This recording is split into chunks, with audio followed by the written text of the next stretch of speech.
Hello, Toronto! Welcome to Get On My Level Forever. That's right, we're here with GOML 11, your Splatoon 3 broadcast. My name is Hammy. I'm here on the mic, very excited, and here with lovely artist and first-time commentator, Pixel. How are you doing today? Good. I'm so excited. I'm so ready for this. I am very glad to be here. Both of us are very tired because we were up till 3 a.m. at karaoke, which was a decision to make for sure. It was my decision. Yeah, it was Pixel's decision, so I don't have any blame, so I can freely be tired and not reap the consequences. 'Cause that's how that works. So we have a full 2 days of Splatoon 3 action for you this weekend here live downtown Toronto at Get On My Level. I'm loving being here. I have never been to Toronto before. I'm from Halifax, Nova Scotia. Shout out to my Maritimers. So yeah, it's been a great time. And Pixel, I know you're pretty local. So how does it feel to have all these Splatoon players here? It's really with you? fun. I feel like a tour guide because every time my friends are like, let's go somewhere, I have the flag and I'm like, this is the way we're going. We gotta go left. We gotta go on Yonge Street. We have to do this. But I love being down here, like in general, because like I don't live in Toronto, but I live a little further away. But it's always a blast coming down here because there's so much to do. Like, it's kind of crazy. And it's kind of like baby New York. Yeah, no, the entire weekend so far, I've been getting dragged around by all my Toronto local friends. A lot of Toronto players in the Splatoon scene. So any of you at home who don't know Get On My Level's happening, there are Splatoon players in Toronto and Canada. Yes. Hang out with us. We're all cool Yes. people. Anyway, enough about us and our weekend so far. We already have a match ready for you. We are going to be seeing game 1 of pools being played is going to be Meowing in Canada versus Shrimp Postures. Yeah. That's exciting. I mean, I have a shrimp posture. Do you? No, I try my best to keep a good posture because I have so many friends that have like terrible back problems. Like I can't fall into this. There's no way. Now I want to take a quick look at our teams because I do recognize most of these players. I mean, Shrimp Postures, obviously, Shutters, Femi, Cactus, and Ignite. A lot of strong players on that side. And then on the side of Meowing in Canada, though, a lot of good friends. Yeah, you're gonna recognize those people too. Yeah, Kidena, Falco, Ancient Wings, in Hosok. I already forgot it. I'm Geo. I'm sorry. Geo. You told me how to say it, and I forgot it immediately. It's Hosok. That's what it was. Hosok, I had to think about it for a second. Yes, but no. All of them lovely people went to the aquarium, the Ripley's Aquarium yesterday with 3 of them. Falco opted to go do some more touristy stuff outside of it, but still came on the walk with us. And it's already been such a packed weekend, and we're only just starting day 1 of the game itself. Yeah, I got here on Thursday, and Thursday we were already doing so much as well. And then yesterday we did so much, and then today we're gonna do more, and then tomorrow we're gonna do more. Yeah, that's the thing you have to remember too. If you have never been to a LAN, it's not about playing the game. I mean, it is, but there's so much other stuff happening across the weekend. Yes. Now we are going to see some gameplay. Game 1 of Game Get 1. On My Level Splatoon 3. Here in the orange, we have Shrimp Postures, and in the blue, we have Meowing in Canada. Nice. Let's see how they're going to roll this out, Pixel. So how do you feel about this map mode combination? Because I hate this map mode combination. I cannot hate any zones map because I play Reflux. Oh, okay. So no matter what, it's free for me. But realistically, I'm looking to see how these teams want to play. I am liking the comp from Meowing in Canada in the blue, the new Tri-Stringer, as well as a Luna Blaster Neo. Oh, yeah, Luna Blaster as well. Yeah, not something you see very commonly. But 3 players each down. It's Cactus versus Wings. But Wings has the range. They can keep away that fight, paint the zone, and get the first cap of this game. 30 seconds in, a little bit of a stall. Yeah, and they weren't even able to cap very long. They lost it immediately. And there it goes. They have a +3 penalty on a 98 score. Yeah, the coveted 101 push. Already, we have Shrimp Postures just kind of kicking them down in the dust, saying, no, like, you have to push longer than we're going to have to. Cactus with that Crab Tank is going to keep Kidena away and not let them back in. Hosok as well, trying to get forward, but Cactus actually walking straight into Kia, getting that pick with the Burst Bomb, opting to kind of push a little bit aggressively here as the rest of the team is kind of funneling in halfway through their point total to get a potential KO here. We're seeing a Booyah Bomb come out from Ignite. Where's it going to go? Right on the ramp. That's exactly where you want to put that Booyah Bomb. Wings on this tri-swinger is going to try to keep people away, get some time for the team to come in. Here comes the Inkjet trying to dodge those shots from Femi on the pencil. Hidena with the hammer is going to rush back and chase down Shutters, but Shutters is running away as fast as they can. The cat and mouse was in favor of the mouse as the burst bomb for Cactus gets the pick. Or maybe from Ignite. I didn't see which burst bomb it was, but either way, that will be a KO. That's over already. Game 1 set for them. That's a little crazy. They were stalling so hard at the beginning. One team would go 2 down, the other team would go 2 down. I didn't know which way it was going to go, but once Femi got that splitting at mid, it's over. Yeah. It's over. Once you have a pencil in mid, it's over. Exactly, yeah. We saw meowing in Canada actually had a decent advantage when the numbers were even. When we saw that 3v3, we saw the 1v1. But we saw that Shrimp Postures were the ones who were able to give themselves a numbers advantage. And as soon as you have a numbers advantage, it doesn't matter what players you are, you're going to win there. You're gonna win. Unless you're playing like a top level team, like some people who might be here at this event, you're gonna pretty much have a pretty free game if you're able to keep that numbers advantage consistently. And with how aggressive we saw some of their players, like Cactus, you're gonna keep those numbers. Just running forward. That's all you have to do sometimes. Even though they tell you not to run forward, sometimes you gotta run forward. Yeah, you run forward until you hit like mid-level, and then you start thinking. But before that, if you run forward, there's you a good form chance, a brain. Yeah, you might just overwhelm the other team, and maybe you'll succeed there. But now, going into our next round, what do we have? I believe it is Humpback. Yes, Rainmaker Humpback Pump Track. A map that I used to love when I played Buckets, and now I hate it because I played Reflux. Well, I play Roller, so this is my favorite map in the entire world. I'm excited. We're going from one of your least favorite map modes to one of your favorites. So what are you expecting to see here then, Pixel? What kind of weapons do you think that these players are going to pull out? Blaster's really good on this map. I hate Blasters on this map. Don't play Blaster against me on this map. I'm hoping to see, I don't know if any of these people play Roller, but like if you love me, they'll play Roller for me. That's what I'm hoping. All right, so if we have any Pixel fans in the game, which they cannot hear us, we are a distance away. They're sending over a there. signal, sending yes. a signal. Come on, play Roller. Play Big Swig, 180p splashdown. But we did see Ignite on the S-Blast, and we That's saw true. Kia on the Luna Neo. So there's a good chance we'll probably see those weapons again. Honestly, even the Tri-Stringer from Wings, I think, would probably be a good fit here. It can be an annoying weapon for sure when you're able to arc those shots properly, engage that distance to get the perfect placements of those popsicles. And not to spoil, but I was watching them scrim earlier, and Cactus was playing Glamour Shot. Ooh. So I'm expecting a Kraken. Yeah, I would like to, see some of those Kraken plays potentially. We know that meowing in Canada is. I'm not gonna beat around the bush. They are the weaker of the two pickups, as like there's a heavy hitters on Shrimp Postures. I don't want to play against Shrimp Postures. I'm scared. I played against some of them the 2P1 Sneak tournament, and it was not good. So meowing in Canada, if they could rely on that Kraken from actually not even Falco, both of them. Actually, they each have a Kraken. Yeah, but here we have Geo or Osaka on the side of meowing Canada running the Kraken, not Falco, but they still have that Kraken that they can rely on if need be. Ooh. But that immediate numbers advantage from Shrimp Postures is going to likely give them a quick checkpoint here if Wings can't say something about it with that Tri-Stringer. Pulling out an Inkjet, can they stop it? Oh no. There comes a Kraken from Geo. Can we get a pick here? Oh! Unfortunately, just able not to. Okay, but they live. Yeah, will finish it off with the shot. Cactus, the Pulling Kraken out the Kraken. He's going to pop the Rainmaker with the Kraken. Yeah, opting to pop and then go for the picks will delay the Kraken timer and not be able to get any picks. Getting chased down by Ancient Wings will go down. Was that to the angle shooter? I hope so. I hope that was. I am an angle shooter believer from day one. Kia chasing down Shutters once again with a hammer reminiscent of Game 1. Will now put both teams in mid with a pop in favor of meowing in Canada. Yes, and Geo's popping another Kraken, opting to help in mid. We'll see if that gets anything. Have to back up when your Kraken's about to end or you're going to get canceled. Yeah, a lot of attempts on the Kraken plays over this game. I don't think we've really seen any picks from either side, so maybe having to look at how to use those with the objective later, but Wings doesn't even need a Kraken because they got a double on the Inkjet. Will get picked off by Femi, but that is still a trade in favor of meowing in Canada as long as they can hold out the right side of the map if you're looking on the side from Shrimp Postures.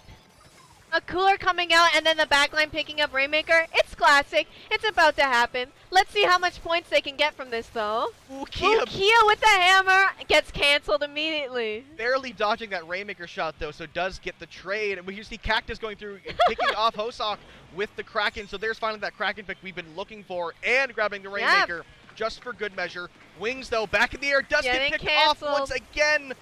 Falco now coming in through the trench to try to clean things up and get things back in favor of the team, but not able to trade out the Rainmaker, but they still go down, so it is still a little bit safer for Meowing in Canada, but not out of the trenches yet.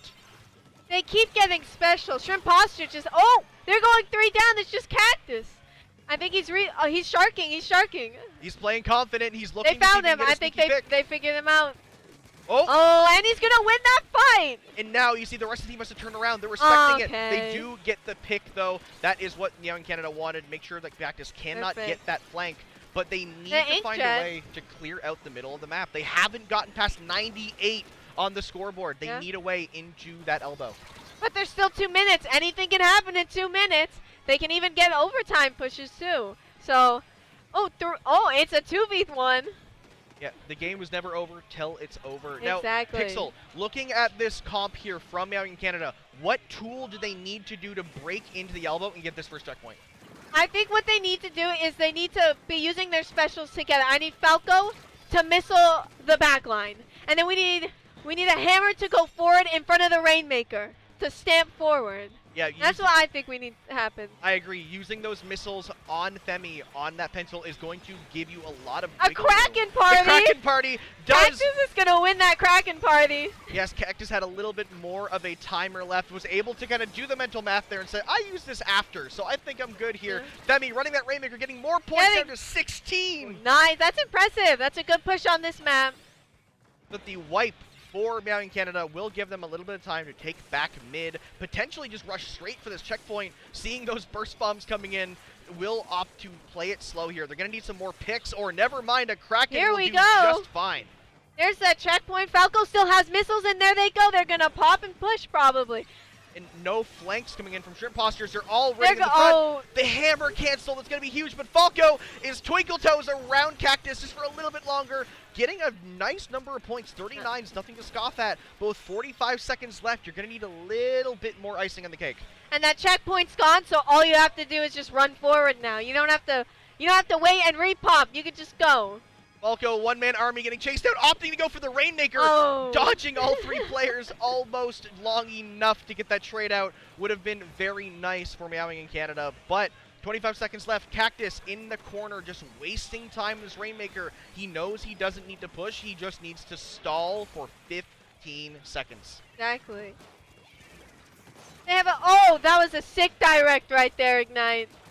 Oh, and there goes, he gets a double. And the inkjet gets canceled. The Kraken's the last hope. Can he get there? No! The Kraken has been tamed. All of Shrimp Postures just relentlessly barraging into the front side of Hosek's Kraken. Will keep the Rainmaker alive. Will get the win. 2-0 for Shrimp Postures. In this best of 5, that's 1 more win if they want to take the sweep. But who knows? Meowing Canada reverse sweep. Am I right? Yeah, that's the best case scenario. Like, you're at a LAN. You have a crowd around you. Like, unfortunately we don't have the crowd camera like some lanes will have. We're very chill here. We're hanging out today, and I can't even see the players. The players are like 2 meters away from us, and there's just like a swarm of people, Smash players, and even some other fighting game players who aren't who don't know what Splatoon is, are just kind of surrounding, and just I can't even see the station fully because everyone's just watching, observing these players as they're picking their weapons for our next map mode, which if I did my research beforehand would be Clan Blitz, Barnacle, and Dime. Now, I also don't like Barnacle and Dime. Yeah, I've gone back and forth on this map. I think I've hated it sometimes. I've liked it sometimes. I like it when I win. Yes.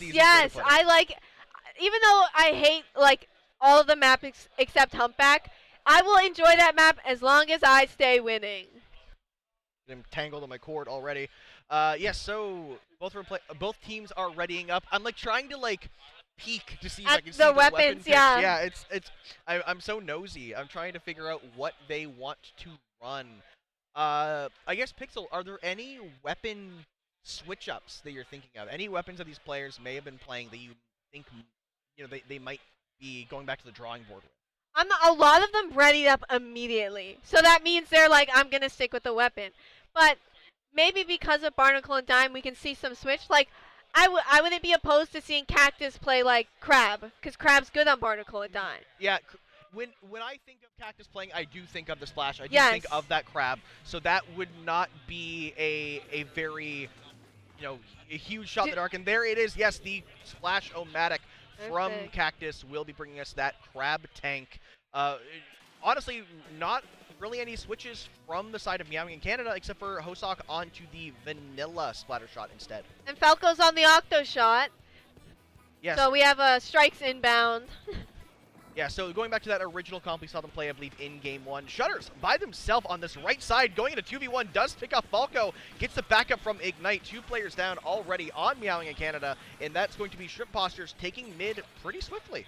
It is Clam Blitz, so you need the clam economy if you want to start scoring. You can get pick after pick, but if no one's picking up any clams, then nothing's going to happen. And even if you have clams, if there's an Inkjet on you, you cannot put them in either. Ancient Wings doing a great job keeping out Ignite, who had most of the clams for the side of Shrimp Postures. That will keep that a clean 80 push, giving Meowing in Canada a free pity clam and giving them a good potential to push if they can take back the map. If they can take back the lap, that is. But seeming as Shrimp Postures is already pushing all the way up into mid and on their left, it doesn't look very likely right now.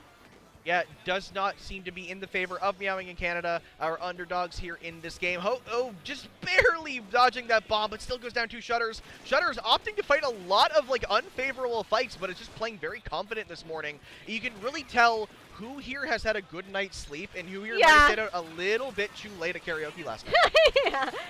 I wonder what their voices sound like calming as we were all screaming and singing last night. I am so surprised that both of us have voices. Yeah, I woke up this morning with another player who was at karaoke with us, who I'm rooming with, and their voice was gone. They tried to talk and nothing came out.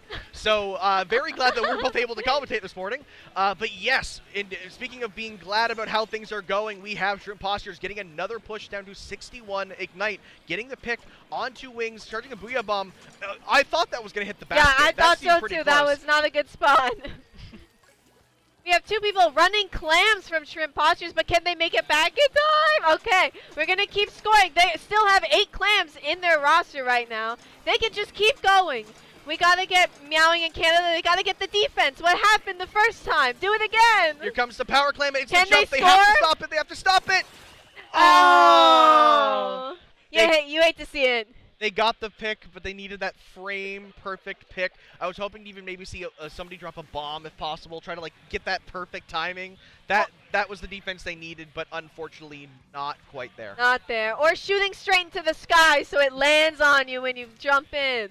Yeah, it's the slosher tech. You look up and you look forward, and you kind of It just goes perfectly like, match them right in the middle. Rollers do that too. And they flick and it just goes, Yeah, so I believe that is the That is going to be set 1. Yeah, that is the first set done. A best of 5 format. Shrimp Postures taking it a clean 3-0. You think it's because they were all sitting like this? Yeah, exactly. They had the shrimp posture. Yeah, they in every team gave us a little bit of information about them before the tournament, and Shrimp Postures just said if we have shrimp posture, we're doing it right. Now I also want to point out too, one of the best parts with the LAN, all the players, it's smiles all around when they won or they lost. It's fist bumps. Everyone's talking about how the game went. Like Cactus is talking to everybody about all the things they were doing, and it's so much more fun than playing online because it really is. Yeah, you play online, you play people you haven't heard of, and then you just say, okay, GG, and then you click out of the Sendo chat and you go somewhere else. But here, you're getting people to sign your poster. I'm getting everyone to sign my Crocs this weekend. Yes, I've already done it. Yeah, my Crocs are full of signatures for all the different people that I'm playing against, that I'm meeting. This is our first major Splatoon LAN in Canada, so a lot of Canadian players who haven't normally been able to make it to other LANs because it's too expensive are now getting to have the experience for the first time, and it's been fun. It's really awesome. Yeah, like I said, that was the first set of the tournament, but we're still 3 days into having everyone hanging out here and just like experience Toronto and experience the camaraderie of the event. And we're Canada, so everyone's really nice here, you know? Everyone says sorry and a boot. Yeah, and we have a Tim Hortons every like 2 feet. Exactly. It's great. So it's all fist bumps, all smiles, all laughing. It's all GGs. So that's really nice. I love seeing that. I love that type of community when we're in person and everyone's smiling, even though you lose. It doesn't matter. And that's why I keep shoveling out money to go to LANs. Now, I'm going to take a peek here at the bracket to see if I can see the score for the other match. Actually, I'm not sure if they're finished yet.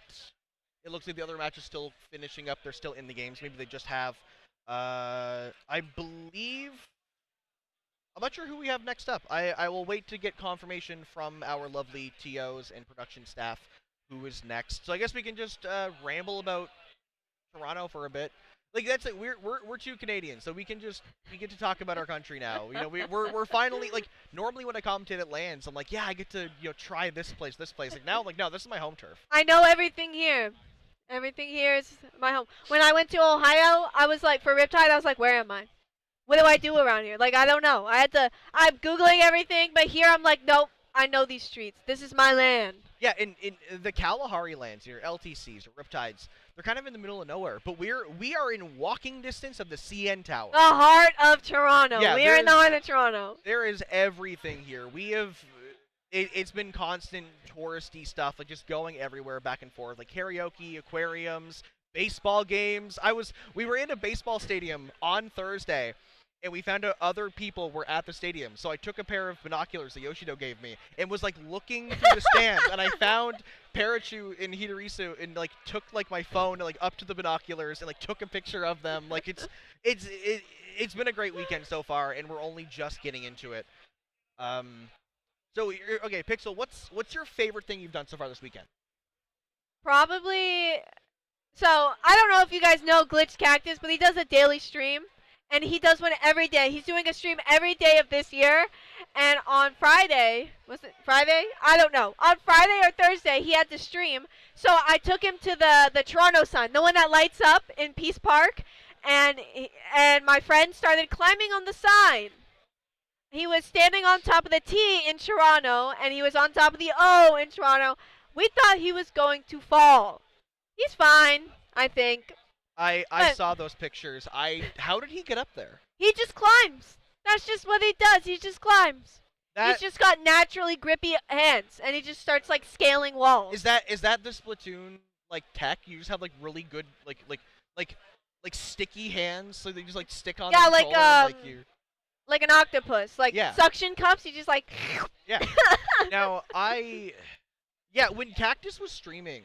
I think that was like Thursday or Friday. Yeah. I was in my hotel room when he went live, and I typed in the Twitch chat like, "Where are you?" And he I can see the Toronto sign from a window. Yeah, it's across the street. Yeah, I could have looked out my window and saw Cactus, and I just didn't think that he might have been at the Toronto sign because it wasn't in view of the stream. So I was like, "Yeah, I wonder where Cactus is. Maybe we should go out and find him." And he was like in eye view the entire time. We did get stream tonight. Ezio called me, and he was like, "Where are you guys?" And I was like, "The Toronto sign," and he's like, "I'm stream sniping," and then he just showed up. And we were like, what up, bro? It was pretty funny. Yeah. I thought more people would show up. Okay.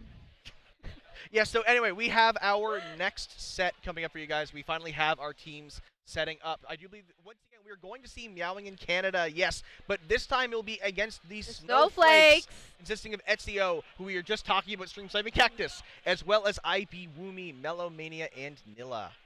So the Snowflakes.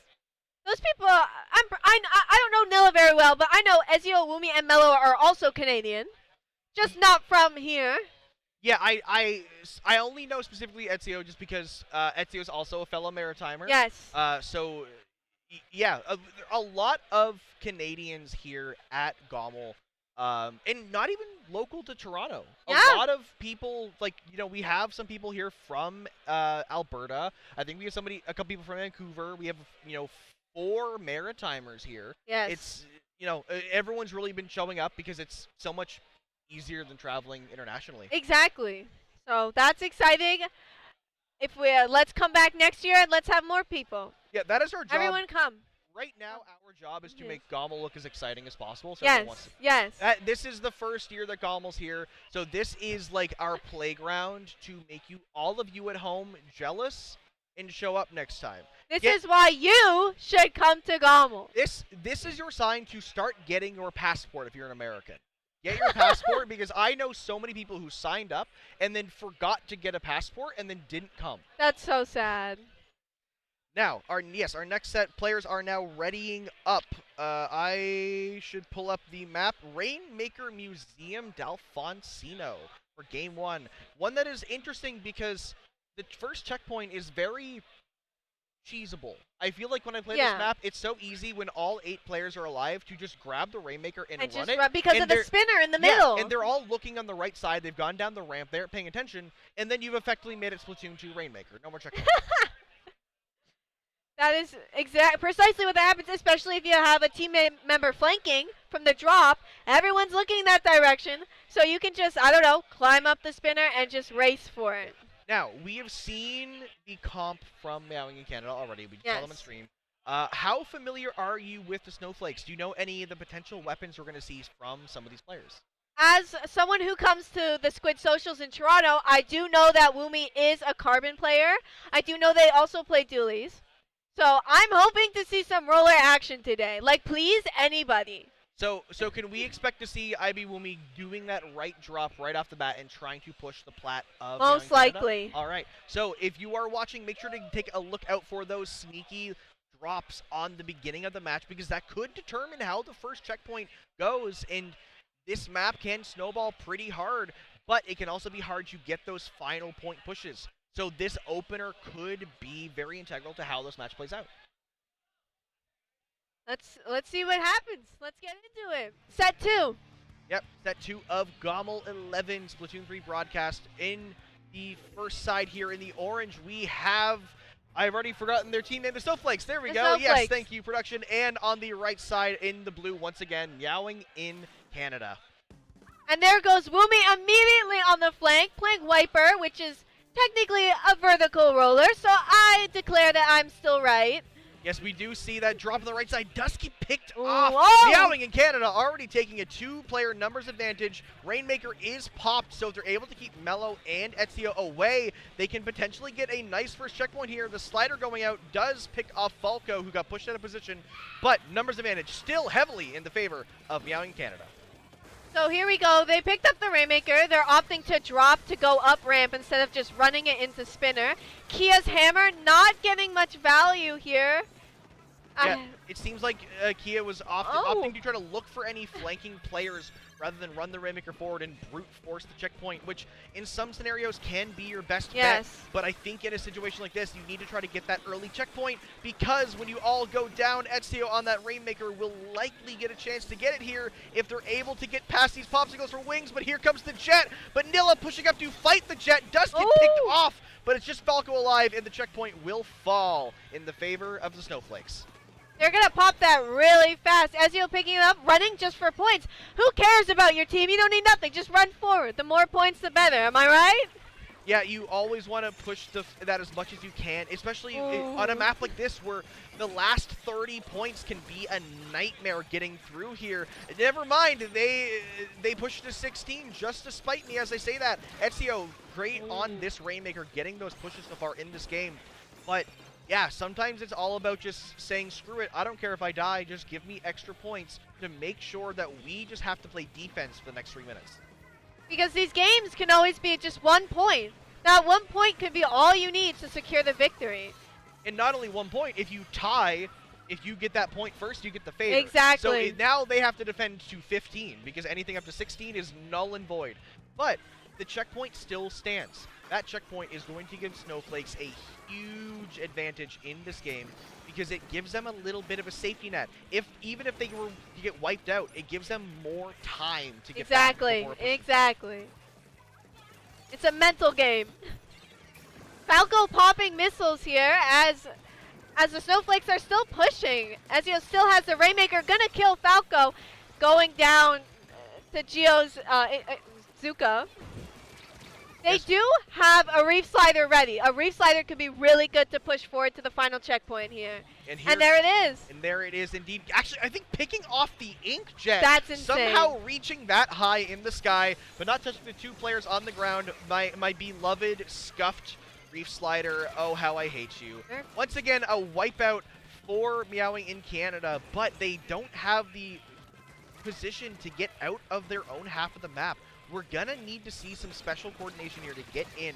I think that this hammer from Kia is going to need to get a path made for this Rainmaker to get through. But Ezio going for a drop on the side on the pencil, not working out in their favor, will give Meowing Canada, once again, a numbers advantage.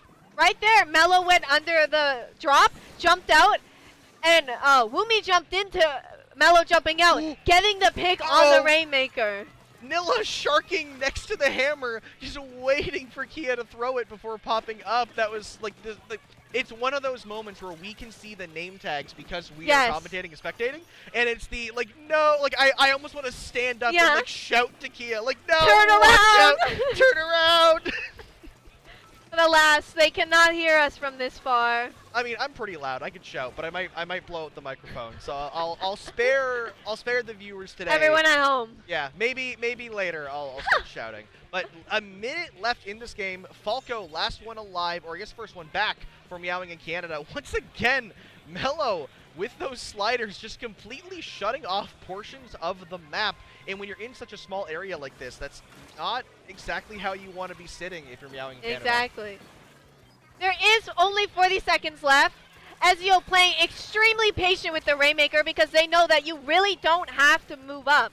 KOing is an option, but right now, it's going to happen. Yeah. I just spoke that into existence. You're welcome. KOing is an option, and KOing is what Ezio wants to do. We kept seeing Ezio on that Rainmaker consistently getting more and more points, especially when we said, yeah, you don't need more points, and then they kept doing it repeatedly. You don't need more points, but you want more points. You know what? I get it. It's like I said, Ezio's a bear timer. It's out of spite. We are spiteful creatures. If you tell us not to do something, we will do it. Exactly. And that's exactly what Ezio was doing that game on that Rainmaker.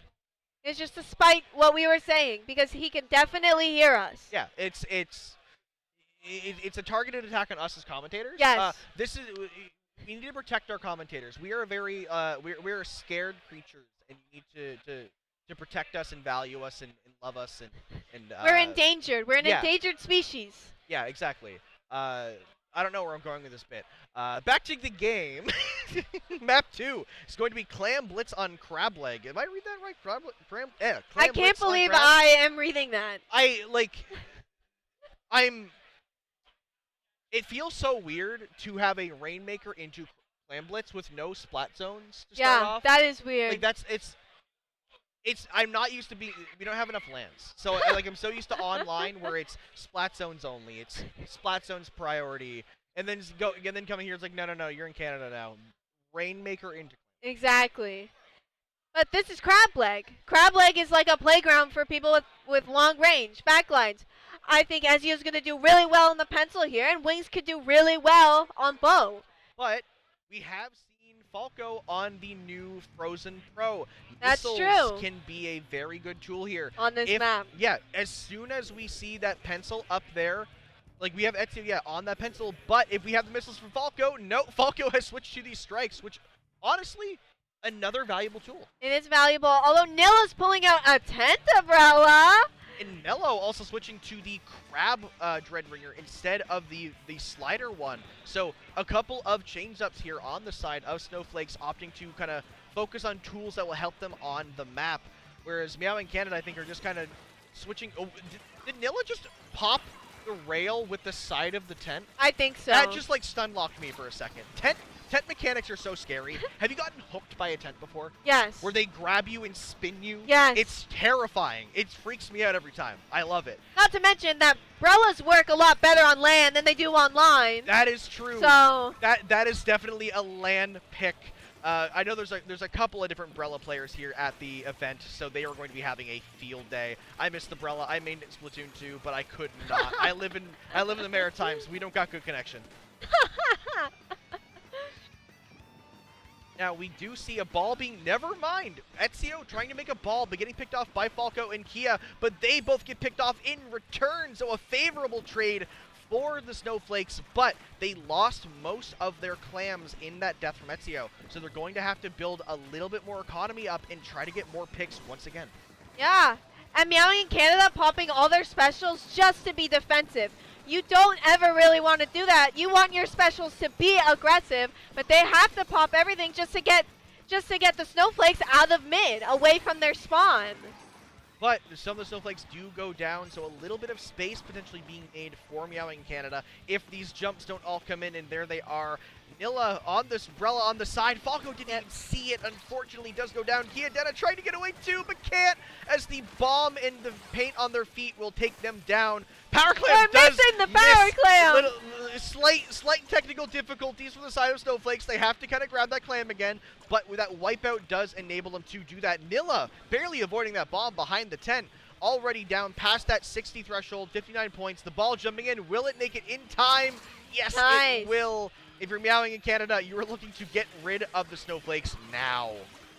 This is very scary. There is now a bubble right next to basket. That is like a barrier. Nilla, with the tent, is also a barrier. Can just throw clam through the tent. That should be unacceptable. It is a scramble coming from the side of the Snowflakes. Not able to get that last clam and get that 1 point remaining. But down to 21, halfway through the game. Meowing in Canada have a tall task ahead of them and a long, arduous 2 minutes to try to get back this lead. Exactly. Woomy, oh! The Zuko 180 on Woomy is kind of crazy. And the bomb drops slightly into that corner. I'm not even sure if Mello could see it at that angle, the way their camera was laid out. Kia not getting up the rim, actually opting to throw it. Yeah, killing Nilla with the hammer throw. Does get the pick, which is huge because Nilla is their best defensive tool. They have that tent umbrella, and so that way it allows Meowing Canada to get a little bit more value from that push. So this isn't as far as they were hoping for it to go, but getting to 65 is that first step. Their next break will get through penalty, and they just have to start getting more clams in. If they're Meowing Canada going 2 down, basically 3 down now, and now it's just Shio trying to Zuka the crab. Obviously. Yeah. Trying to get the pick on the top of the head. Mello running in, opting to break just to kind of go down. The other ball coming in from Nilla will get them down 2 points. And just like that, 11 points and a bubble. They don't have enough clams. Ezio running in will get 1 in and make that 2. 2 more clams remaining. There's enough in mid. Ezio's running down as fast as they can to try to get these last 2 clams in. Will they make it? Will Kia stop them? No! This is the second time we've seen Meowing in Canada get a wipeout as the game ends. Unfortunate, this is what happens in LAN. You get those picks, but because the connection is so good, the other team is able to get those frame perfect. Exactly. Yep. But that's what makes LAN so fun. You have to be on top of your game. You have to be super precise about what you're doing. There's no lag. You can't blame someone for lagging. You can't make excuses. Oh, they're lagging on the other team. There is nothing I want to do less than play Splatoon when I come back from a LAN because it feels terrible. Yes. As soon as you go home from a LAN, you load up the game. You're excited. You're like, when you leave a LAN, you have a renewed vigor. I am ready to grind Splatoon. I'm going to be a top player, and you load up your first game of Anarchy or X and go, oh, right, this game sucks when you're not in person. I'm going to not play this anymore. And then the cycle continues. Exactly. I go home and I cry because roller is really bad on non-LAN. LAN makes roller so much better because of the latency. Oh my god, guys. I'm so excited to play roller later. See, I also go home and cry after a LAN because all my friends are gone. That's true. That's just me. I'm here to hang out with people. Again, there's so this is considered a small LAN. This is the smallest major we've had. 73 people. That's okay. Not a small amount of people. We can't Can you name 73 people off the top of your head that you're friends with? Oh, I don't have that many friends. Exactly. I don't have that many friends. 70, it's a small lane. 73 people, that's a lot of people. That is a lot of competitive Splatoon players, not including spectators. There are also spectators as well. But just to all hang out with all weekend, Again, we can't. Okay, now we can kind of. There's a gap. I can finally Yes, see there's some of the players. the sea has parted. The sea has parted. But yes, getting into our third game, Snowflakes on set point here, going into Mako Mart Tower control. Mello playing a different dread once again. Mello just spinning the wheel of what dread am I playing this game? You know, now it happens to be Dread D, the one that I keep forgetting exists because no one plays it. Why would you play it? Why is Mello playing it? We'll find out. Beacons? Maybe it could be for the beacons. We do see the Wiper pick and the T-Tech pick as well from the side of the Snowflakes. So a couple of switch-ups for tower control. But first points going to Meowing in Canada. Falco getting those strikes out to push players away. And the pick on Woomy going down on that hammer. The first checkpoint going for Meowing in Canada. This is the best opening we've had so far today. Kia with the hammer snipe. This is going very well for Meowing Canada. This is exciting. If they can break this checkpoint, they can probably win. And the strikes went for the inkjet, not the tower. So Falco's able to still stand on there. Wings, I thought was actually going to float down and land on the tower to finish the checkpoint, but opting to get one last shot for good measure. Already more than halfway through second checkpoint in the first minute. If Meowing in Canada can have a solid defense this game, this could be theirs for the taking. That's what I'm saying. I mean, now we have Ezio on tower, and the Snowflakes are doing a great job fighting back. They're taking their revenge. They're doing what they need to do. But look at this comp from Meowing Canada. They have a Kraken. They have the strikes. They have the tools to clear this tower, all the while Wings able to just shoot the tower relentlessly with those arrows. Hosak using the Kraken, not sure where they should go with it. Unfortunately, a little bit too long in making that decision. Will let the hammer go and pick off Falco. But Wings, once again, on this inkjet. We've seen tried and true all set long, getting a pick, keeping them away, and they did lose a checkpoint, but they still have that second checkpoint to work with in keeping this lead. If they can get strikes, they can keep that checkpoint clean and keep that 30 points. Exactly. That's what they need to be. That's what they need to do. But we'll see if they can do it. Strikes coming up from Nilla on the top left there. Helping the tower push forward. We're going to see if Gio can get a Kraken in time to stop the tower. Kia's going to hop on tower as well, maybe. Yeah, Kia sharking on the wall, waiting to see if someone was ballsy enough to go on the side just to get picked up by Direct. But Wings. Speaking of Directs, Wings with 2 on the inkjet, almost making it 3, but Ezio opting to hide behind the wall, chill, and just like, let the tower come back to them. Let's reset here. Snowflakes, they have the lead in this set. They're looking for a lead in this game. They're going to try to play this calm and collected and find an opportunity, but an opportunity has not yet been given to them by Meowing in Canada. Yeah. I mean, it's almost pretty even. We have 39 to 32. Like we said, it's just that 1 point that can change this game. Yeah. That even though both teams have made it to second checkpoint, the team that's on the offense is forced to have to try to play confidently to get through, so exactly. It gives a safety net for Meowing Canada, but that net may not last very long if this tower can go through. The bomb rolls off the tower, there goes the lead change, and unfortunately for Meowing Canada, now they're going to have to be back on the offensive if they want to stay in the set. Exactly. Now, it's really unfortunate. They all just started dogpiling towards tower because when you see that timer going down, you get nervous. They do manage to stop the KO, but a minute and a half to get what is essentially a knockout. They have to get to 4, but I wouldn't really call that like a normal. A safe thing. Yeah, if you get to 4, there's that the extra 3 points is chump change. So, looking for a big opportunity here to get in, but the aggressive defense from the Snowflakes is going to keep Meowing Canada at bay because they only have to stall for a minute. Wings does have that inkjet, and Wings has been doing really good on that inkjet, getting lots of picks. So let's see if they're able to pop, and there it comes. Let's see if they're able to get Ezio off the tower, and there goes Ezio off the tower. Trying to get Nilla from the back, but unable to get around the corner in time. Nilla getting a lot of value being in that corner, does have the soda as well, so even if they get picked off, it's not a very valuable pick. Strikes coming in just to keep annoying Meowing in Canada. Right now, it is just special and super jump and bomb consistently in order to waste this clock, get this tower forward. The Kraken from Hosak going to try to stop the tower, but Ezio by themselves able to tame the Kraken, and that will be a sweep for the Snowflakes. Once again, another sweep, another 3-0. But now we're setting up the underdog story for Meowing Exactly. Canada We now. are. We are. They lose. They get swept twice on stream, and then somehow tomorrow we're like, yeah. So Moonlight versus Meowing in Canada. Exactly. It's gonna happen. And then everyone's gonna cheer for Meowing in Canada because we love an underdog story. Exactly. I hate that Moonlight's becoming the villain because they're too good at the game now. Yeah. I miss sitting in the crowd with the Moonlight flag The and waving Moonlight it, but now flags. it's like no, like now like Stop winning. yeah, they're too good now.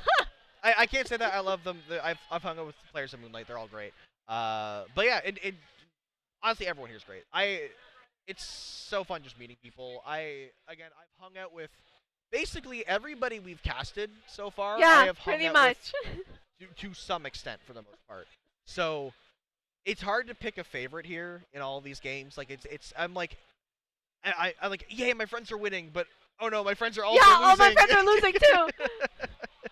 It's like, oh, my friend just got a triple. Oh, but my friend just got tripled. Like, Yeah, there's no.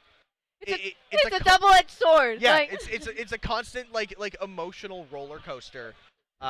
Watching some of these games, even like when I'm not commentating, I'm out on the floor like watching. I'm Yeah. like, who do I stand behind? Do I stand behind like which of these 8 players do I watch play the game? Who do I root for? Who do I cheer for? you and- circle them like a shark. Yeah, you exactly, just scan and then you just keep going. And I'm always like, and then it's like, do I vote for the team that beat me? Do I go for the team that like I want them to beat the team I beat? And then like during the 2P1C tournament, I was like, oh, I should root against this team because they beat me. And then Parachute and Hitorisa looked at me and was like, we're teammates. I'm like, all right, yeah, let's go win. And then when you're playing, you're like, I want to win, but my friends are on the other team, so like I also want them to win because then I can be like, I'm so proud of you. But then you want to win, and then you don't want to beat your friends, and it's just. Now, here, next up, if I'm reading this right, we have an interesting match. Uh-oh. Snowflakes versus Shrimp Postures. The two teams that we just saw get sweeps on stream are now going to play against each other. So we get to see who is the top dog from this pool. That's Because exciting. The 2 off-stream games we didn't see were also sweeps. So both of these teams have not dropped a game today. Really? So whoever that in this game, we're going to see one of these teams lose for the first time. And you hate to see it. Well, but it's also we also love to see it because We hate to see it, but we love to see because it. then our other friends will only have won. Yeah, exactly. See, this is like a mental gymnastics have to be done when you're on the commentary booth, and that's just the life that we lead. This feeling should be studied. There needs to be a word for this. Splatoon players should be studied. I think we do. What are we? Squids? We believe that we are squids and octos. It's like paintball, but it's not paintball. It's like we're squids and octos, but we can't touch water. Yeah. Yeah, you have me up at 3 a.m. watching a 2-hour documentary, and like, how do Inklings survive in rain? Does rain hurt them? Do they shower?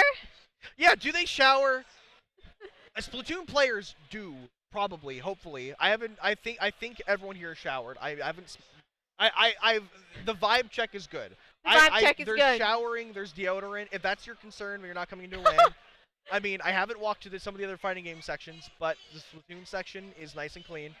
We're pretty good. We're pretty good. We're good at it. We're good at smelling good. Yeah. Now, I want to double check. I want to see if there's any fun little information these teams have given us. Okay, so the information Snowflakes have given us, Ezio gets stuck in conversations. The other 3 talk about Honkai Star Rail and other gacha games, so I sit there and have no clue what they're saying. I get Ezio. I get you. I get you. I feel you. I don't play gacha games. I don't like spending money in games.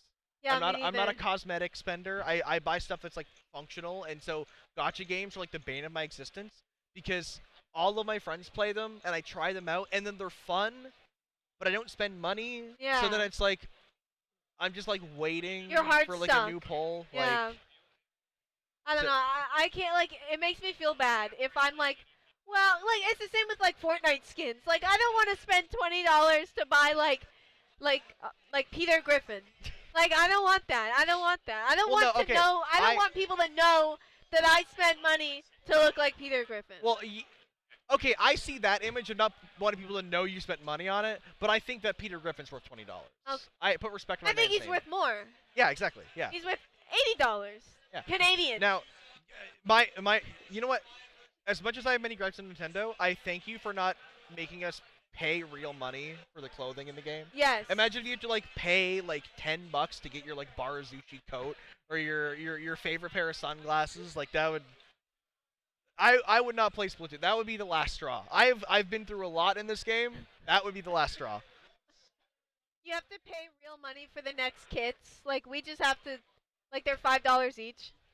Yeah, pay $5 for your Sheldon new... licenses aren't free anymore. Sheldon discovers debit. Now, as I said earlier, we have our two next teams up, Snowflakes and Shrimp Postures. Both of the teams have not lost a game today. Two back-to-back sweeps against the other teams they played. We saw both of them play on stream, so we even know their names and know what weapons they're going to want to play. So I don't really know how this game is going to go. There's a lot of heavy hitters on both of these teams.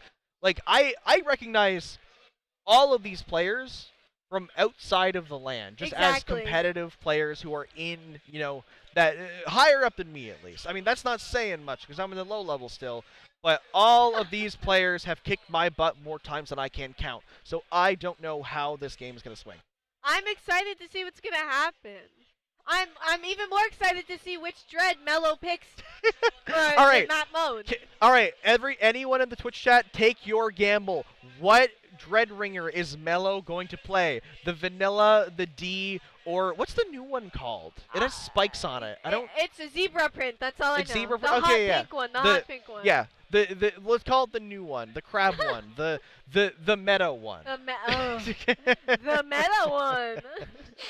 Yeah. So I honestly, I guess it depends what our first map is. It is going to be Clan Blitz on Umami Ruins. So honestly. Slider, well, I don't want to pick, either way, it's not going to be Dreadringer D. So it's going to be either Crab or it could be the Slider. I'm thinking Crab is really good on Umami, like from mid or even on the snipe that they have there, but I don't know. Maybe they're going in order. The first one they played was Slider, so maybe they're going to play Slider again, and then the Crab one, and then Dread D. There's a schedule that's like printed out like in front of Mello. Just be like, okay, which should we do this one?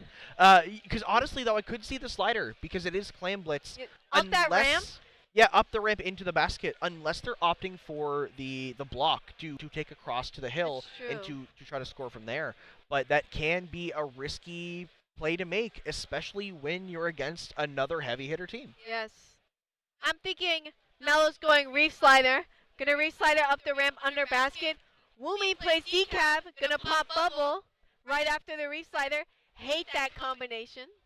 But it works, so gotta respect it. That's exactly it. It's one of those, people always talk about like all these different combinations and comps that are, unfair. It's like, well, it's in the game. You can play too. Yeah. I put myself in one trick jail, so I will like reap the consequences of that. Yeah, I did the same exact thing.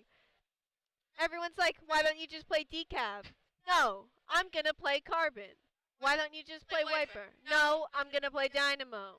Yeah, but at least you picked a popular weapon class that works. Okay. I picked Reflux.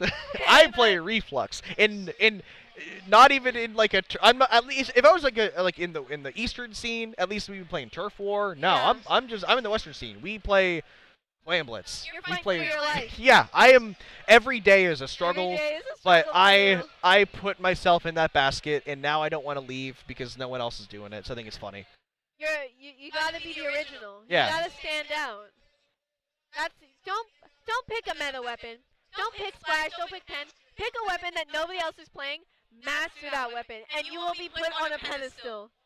Master that weapon, and you'll be one of the most popular players in low level. There's like 3 people in top level that play 96 because nobody wants to play 96 cal. Yeah, and that is the question you have to ask yourself: do I want to get better, Or popular. or do I want to get more popular?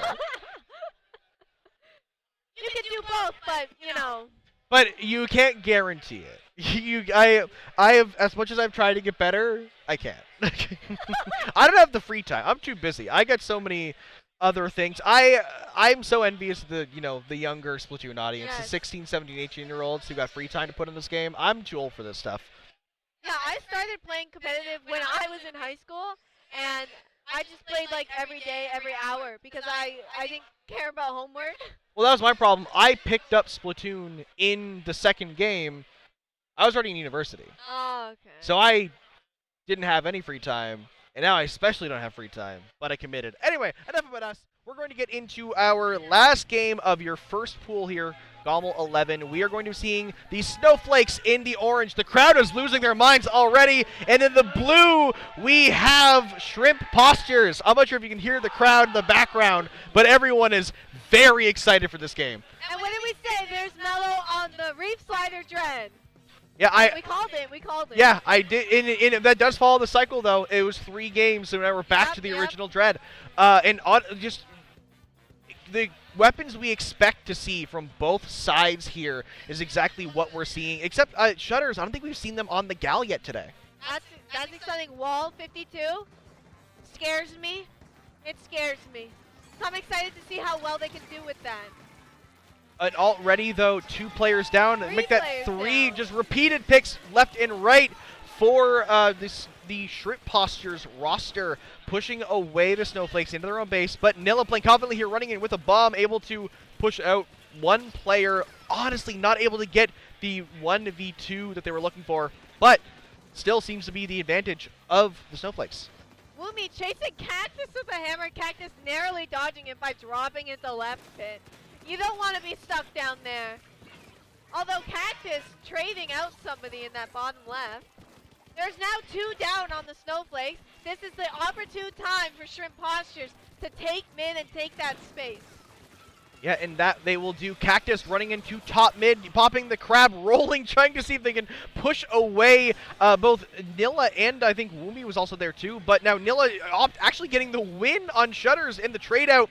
People going down both sides of the map. There's no clear advantage here. Eventually, one of these teams is going to have to try to keep some numbers from this brawl in mid. Not only do they have to worry about pushing numbers, but there's extra numbers because it's Clan Blitz. Yeah. So you got to make sure you have enough to score because you don't want to just get one in. You want to get as many points as possible. And like they are taking your advice, we see the Snowflakes get the wipe. They have the power clam saved by Mello, putting it into the basket. Nillo, the second power clam, looking to run it through, does manage to get it just before getting picked off.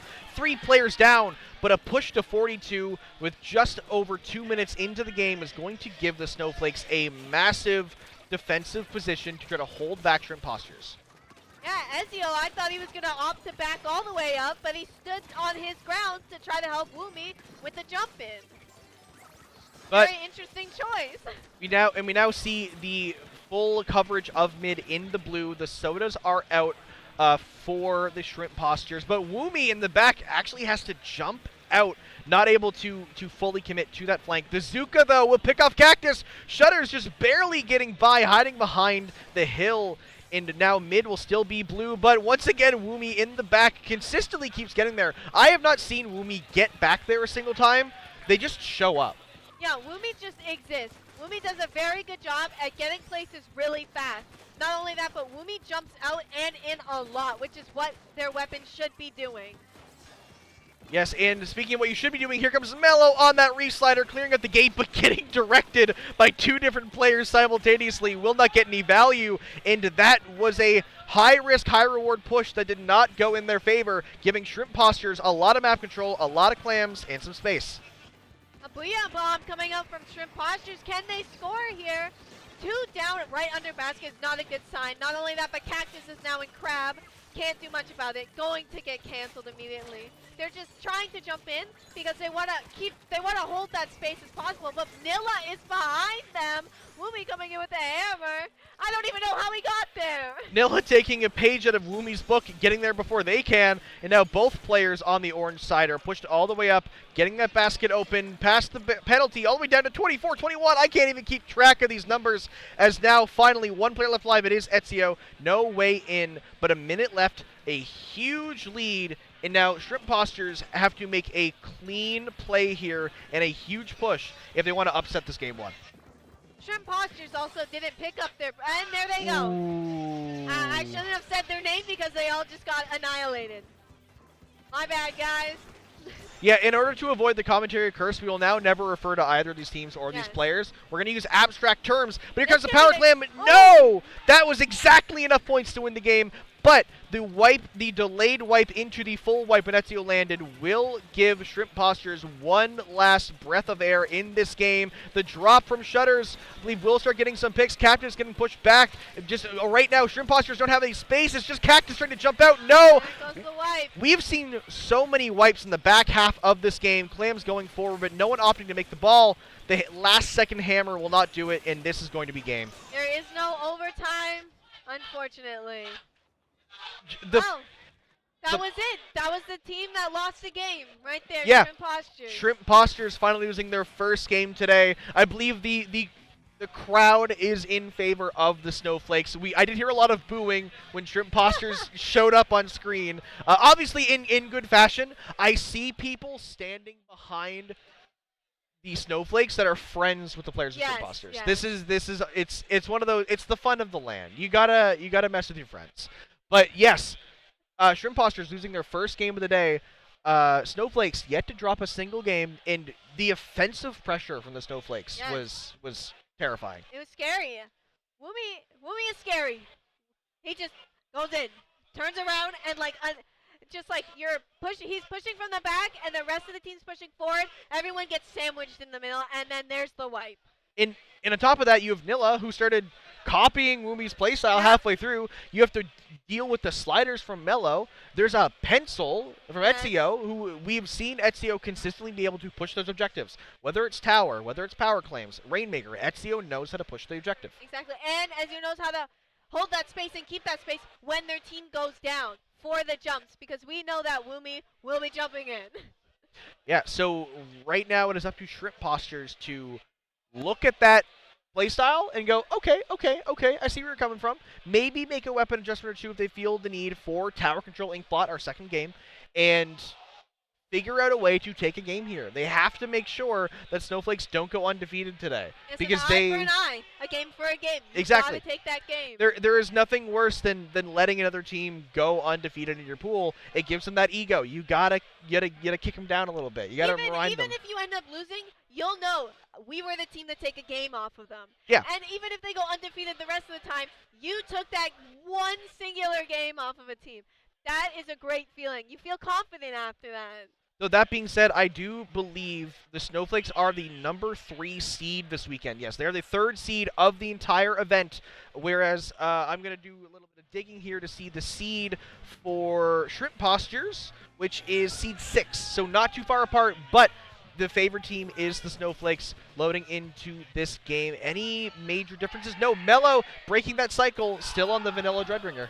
The crowd cheering 3, 2, 1, go on the right of us. I don't know if you can hear that. And we're in pool. That's like grand finals behavior. Yeah, exactly. We're in the first pool of the day. That is the energy we need here in Toronto, Canada, live at Get On My Level 11, as already both teams with big flanks on each side, getting a couple of players down. And now the flankers opting to fight here. Woomy versus Shuds. Shuds will win that fight. Give Cactus some room to get that crab ready on one of these stacks. Yes, Shuds also got off of 52, and now we have Azuka off of Shuds. Mello getting a pick right in front of the cooler, going down to Femi with the pen. Unfortunate.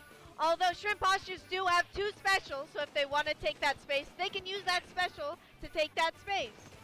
Shutters once again walking into a 1v2, managing to trade. I've seen way too many 1v2 attempts from Shutters, and too many of them have gone in their favor. Yes, it's scary. Disgusting land behavior. I love to see it. They're 2 down on the Snowflakes, so, Shrimp Postures can finally take their space, because the Snowflakes are on the board. Yes, it's only 4 points, but it's still technically on the board.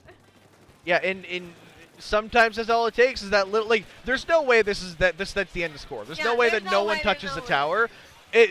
You know what? It's a land. It's possible. Never mind, with that white from Mello, that's definitely going to be some more points on the board for these Snowflakes here. Mello in a very annoying position on that bunker is going to keep away the back line. But Cactus turning into a crab will become a second back line, getting shut down by the crab.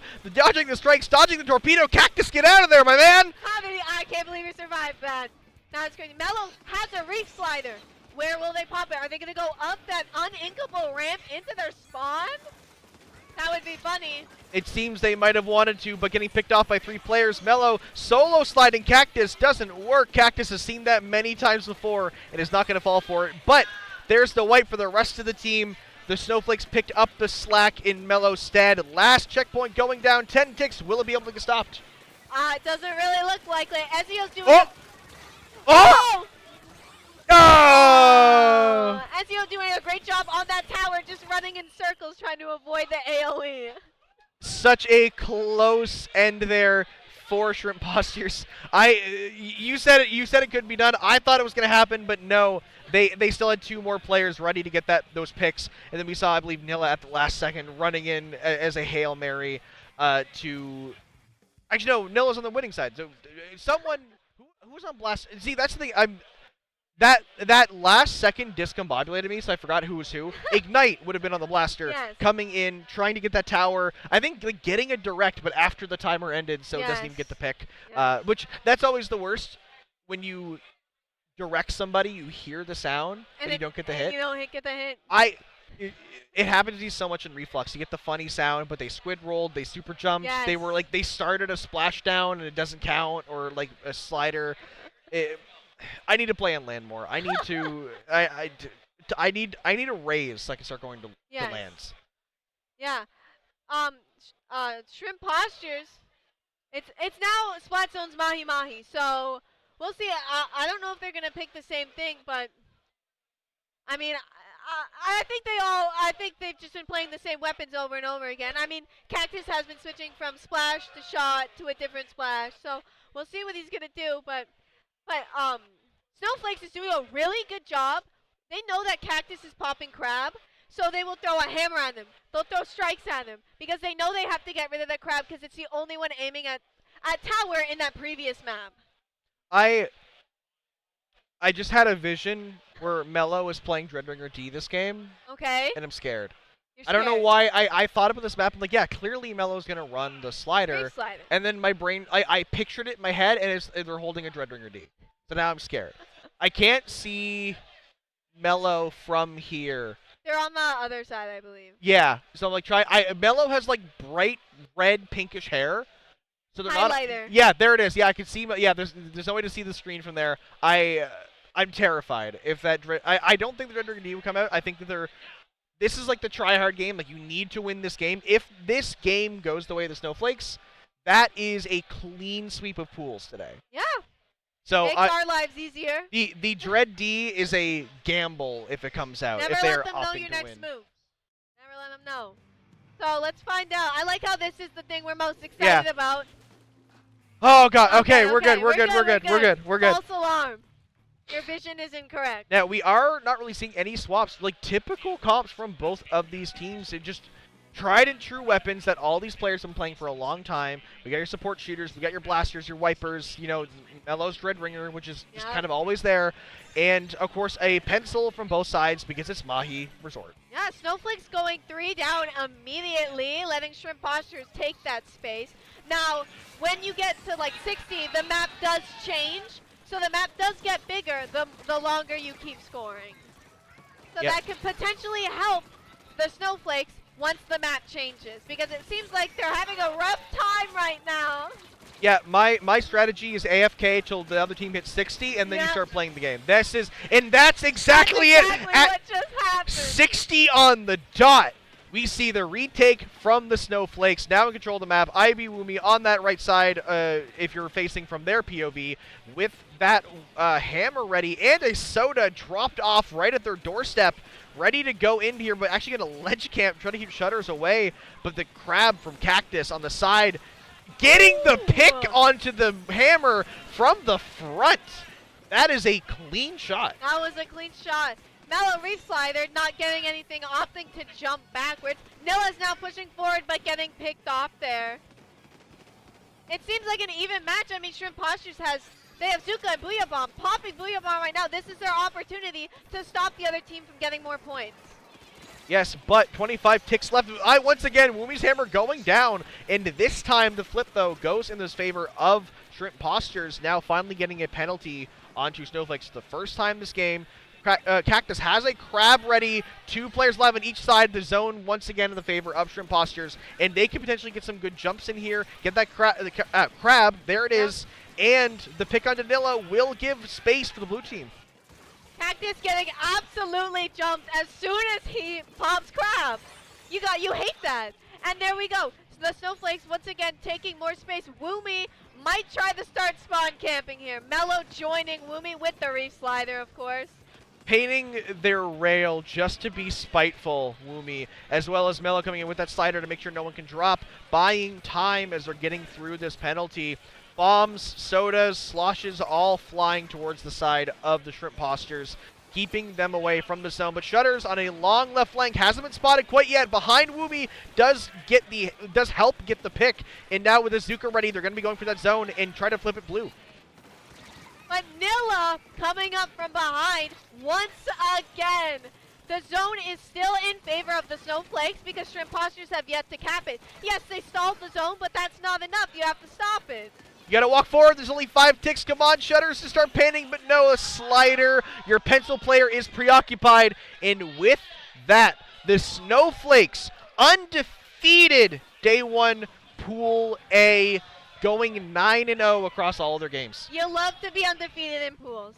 It makes you just that much more confident for day 2. And just seeing, again, the crowd, the cheering for the Snowflakes, a lot of players behind them. It's all smiles, everyone up, jumping and, fist bumping. Is that a Dreadringer sticker on Woomy's forehead? I think so. Yes, it is. The Mellow has to put that there. Mellow put that there. Yeah. Wow. Yeah. Those games weren't bad. Like, I think Shrimp Postures did really well for what they were going up against. Yeah, no, it's you want to see them take a game. You do. It's seed 3 versus 6, so not a huge difference. But you like to see those games go a little bit further. But again, they already swept 2 teams today. Exactly. That's not a performance to scoff at. They're not. It's the first pool today. They're not out of the tournament yet. Exactly. There's still a lot more Splatoon this weekend to go around. Many more teams we also haven't seen. Now, I'm not actually 100% sure. I'm wondering if that's our block or not. I'm not sure if we're commentating this or not. I'm not sure either. I mean, I would love to stay here forever, guys. I love you. Yeah, our production folks are working on some stuff in the background. I am curious to. I'm assuming this is our last pool. Yes. Do we? Okay, yeah. Now we get to Yap. So yeah, this was our pool, but the next pool's not ready yet. So we get to hang out here for a while at Yap. And you want to stay, right? Yeah, you want to listen to 2 Canadians talk about Canada for a while? Okay, so any stories from this set? What stuck out to you in those games we saw here? Honestly, I've been struck by fear, and I am very terrified of Woomy. Yeah. I'm scared. I mean, I've always been terrified of Woomy because I play against them pretty often in the socials, but seeing them in a more competitive scene like that in LAN on a weapon that works better on LAN, I'm scared. I have been scared of Woomy for a long time. Ever since I was born, I've been scared of Woomy. Yeah, Woomy has haunted my dreams for decades. Like etched in my brain. Woomy's the monster name. in my closet. And then I started playing competitive Splatoon and went, "Oh, the prophecy! It's Woomy." No, yeah, it's like I said. Even Shrimp Postures. Like I'm scared of half of those players. A lot of players that are very strong. They know what they're doing. They're gonna beat you up. They will. If they can, they will. And you don't want to give them that opportunity. So here, I want to pull Mellow and be like, what was the Dread D pick? Where did that come from? What was that for? What was the game plan there? But see, that's the thing. Like all the players right now, they're all like signing each other's posters. Yes. Like it's here. I gotta show this off. I gotta show the poster. This is my poster. Got some signatures on there already. Drawn by Nikki. Nikki, lovely work. I got to hang out with them a bunch yesterday. Yes. It was great. Yeah, it's all the vibes are immaculate. That's all I can say. We Uh, love to see it. yeah. So, God, what else do I want to yap about? I'm so tired, but so full of energy. It's been. Yeah, I know. I'm like exhausted. Like as soon as we get off our block, I'm probably gonna like pass out in the corner or something. It's been such a long weekend so far, but also it's like, how is it already halfway done? How are we already Yes. like? We're already on. I got here Thursday. Yes. Now we're on Saturday. I'm here till Monday. Like I leave Monday morning. Um, Yeah, I don't want it to end because I have to go back to work on Tuesday. So yes. I don't want this to be over. I didn't set. You know when like your work email, I said like, yeah, I'm gonna be out of the office for a couple days. Yeah. And your email, I didn't do that. I'm gonna go back to a lot of emails on Tuesday, and it's gonna be a nightmare. So I don't want to leave. Let me stay here in Toronto for a couple more days. Forget that I have a life outside of Splatoon. Exactly. This is my calling. This is what I'm here for. This is all of our calling. That's why we're all here, and that's why you should be here. Yeah. Again, this is just like we're gonna keep hounding all of you at home to come to LANs. I know it's not possible for everybody, so we appreciate you watching if you are. But if you didn't know about GOML or you were on the fence, like we hope that we can put a good show for you guys today, because the event's only going to get bigger and better every other year. This is the first time we're running it, Exactly. like those big events like LTC, Riptide, like they've been around for a while. They're bigger. They have. And GOML's been a huge event. It is massive here. Yes. The venue's pretty big. Like the hotel is great. The venue is in the basement of the hotel. You just go downstairs. It's great. I was at MomoCon back in May. Yeah. It's like the 10-minute walk in the Atlanta, Georgia heat. Like I was dry heaving the entire way there. Like I'm from Nova Scotia. Like I'm used to being like on the coast where like there's like moisture in the air, Exactly. and I get dried out immediately. It's terrible. You need to like be constantly like dousing yourself in like water just so Yeah, we spent the entire weekend hanging out by a pool. Like I was like sitting soaking at a pool the entire you're a weekend. salamander. Is Yeah, that I what was you said? I was like a sponge. I'm just like soaking up the water so I can brave the next day. Yeah, no, it's highly recommend going to LANs. Again, this is huge opportunity for the Canadians who don't want to travel internationally. Yep. Domestic flights can be fairly cheap. They're quicker. I don't have to most of my LANs I go to, I do a layover in Toronto. Oh, really? So this is just half the trip now. I don't have to worry about like a 7-hour layover. I just show up, and now I'm here. Yeah, I just took a train, 45 minutes, and I was here. So. Yeah, I met Toronto locals who didn't know GOML was happening. So if you're a Splatoon player in Canada, hello, we exist. Come next year. We want to see you. We want to have you. I will pretty much definitely be here because it's just cheaper than going to other lands. So, yeah, and if you're watching and you're here at GOML, first of all, what are you doing? Get your butt over here. We're all here. We're all hanging out. Come say hi. Come hang out with us. We need the crowd. We need all of the people that are in this room playing other games to be like, whoa, what is that over there? Well, they need to come over here and be like, Splatoon's the best game they've ever seen. And they have been. I've seen people, like, we have other fighting games right here. I think Guilty Gear is going on right now in front of us. We have Street Fighter 6 over there, and I keep seeing people turn their head and go. They keep, like, Splatoon? And last night we had Smash players stop and ask what their posters were. And we were like, oh, it's Splatoon. And they were like, Splatoon is here? And I was like, Splatoon is here. Yeah, people, because, like, in Smash players especially know what Splatoon is. We're at a lot of their events. We have a character in their game. Yes. Like, they know what's up. Perfect. Okay. So that being okay, we got the go ahead to shut up. Yeah, They've had enough of us. We're getting kicked out. That's the thing about the Canadians. We talk too much. Yes, especially Maritimers. This is the part where I slap my knees and go, well, time to go. And then I talk to you for an hour, and then I stand up and talk for 30 minutes. I take off the headset and keep talking. Yes.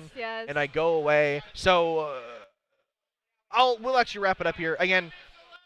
Congratulations to the Snowflakes for sweeping Pool 1. But don't go anywhere. We're going to be back very soon. We have Pool number 2 coming up with a brand new set of commentators. Before we go, Pixel, the floor is yours. Plug yourself. Plug whatever you want to talk about. Stuff you've been doing recently, upcoming stuff, your socials. Talk about what you want. So I am Pixel __hearts. There are 2 underscores on most social medias. I am an artist. I do commissions. I make merchandise. Anybody? I also make little custom stickers for LAN events. So if you are going to Riptide, let me know. I can make you a little sticker. Very cheap, guys. Very cheap. And if you also go to LANs, you may have seen Pixel helping out pass out clappers. Yes, at we the are LANs. the clapper people. That is me, Shaded Bloomin, Statario. Statario's not here. But we are the clappers. And I'm going to let you guys in on a secret. There will be clappers. Just not today. Yes, we will get the clappers later for some of the more exciting matches like grand finals and stuff. But yeah, that's been Pixel. Again, go check out Pixel's art. Great artist. And fun to hang out with, too. Come to Toronto and hang out. Come to Toronto next year and hang out with Pixel. Yes, and me. Come to my house. Anyway, yeah, I am Hammy in the wall on most platforms. More importantly, right down here, hitw.inc on Blue Sky, or you go to the URL, check me out. I do a lot of talking about Splatoon competitively. You know, I host Critical Inking, the podcast talking about the issues community, how to fix them. I've been featured on things like Broadcasting Esports Every Play, the Popcast, all kinds of other places. I'm also everyone's least favorite Reflux One Trick.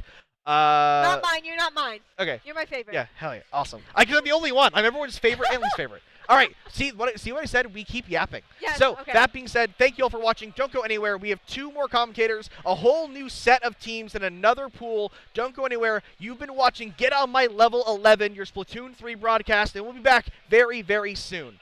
Bye-bye.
Get on my level. Hey, my name's Moki, and I'm the 4th best melee player in the world for Shopify Rebellion. Hi, my name is Michael Kim, also known as Riddles, and I'm a former Smash professional player and currently Street Fighter player from Toronto. What's your favorite place in the city? Body Ollie's Pizzeria. My favorite place in the city, definitely Garden of the Greek Gods at the exhibition grounds. My favorite place in the city is Tinka Kim's Taqueria. I'll take you there, let's go. Yeah, let me take you guys there. And let me take you there.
Rice, but less intelligent. And I'm Neptune, but less intelligent. Alright. Alright.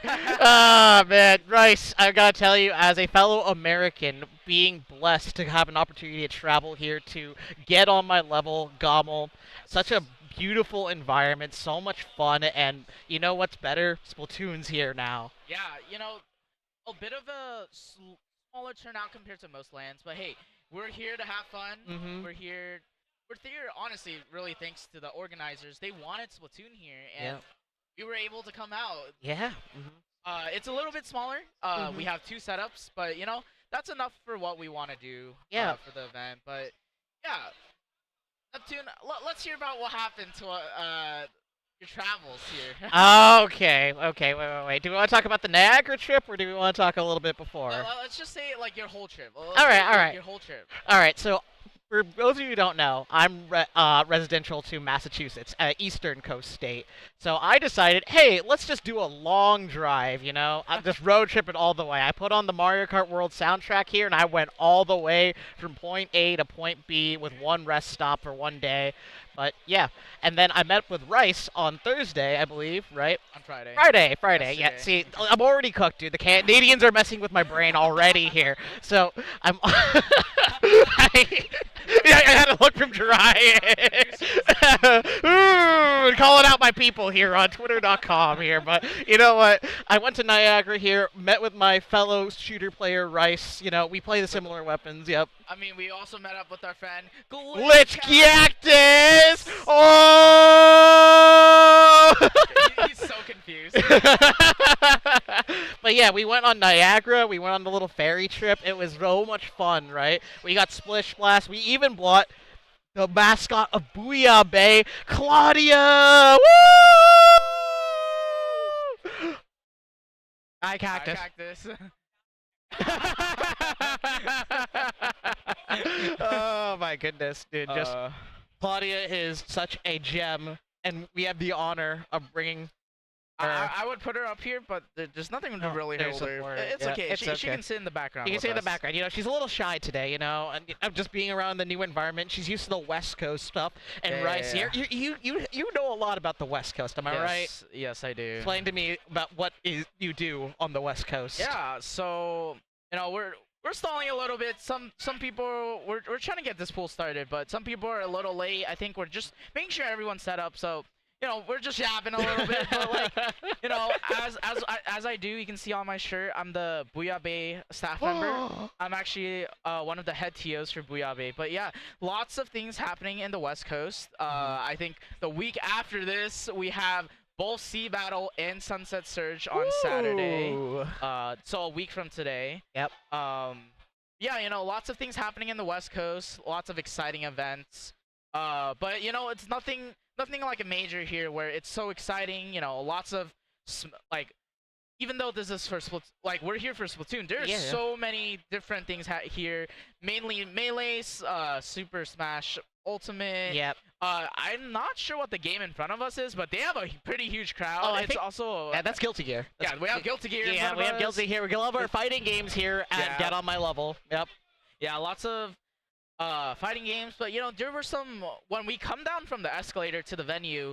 You know, there's a lot of indie games, like these indie game creators. They're like talking to people, trying to get people to play their game. Yeah. And it's like it's just amazing to see the environment that we have here. Yeah, for sure. And something that I always love when I come to these events, the artist alleyway. Oh my goodness, so much talent, so much love, care, quality artwork, from stickers to keychains to controllers.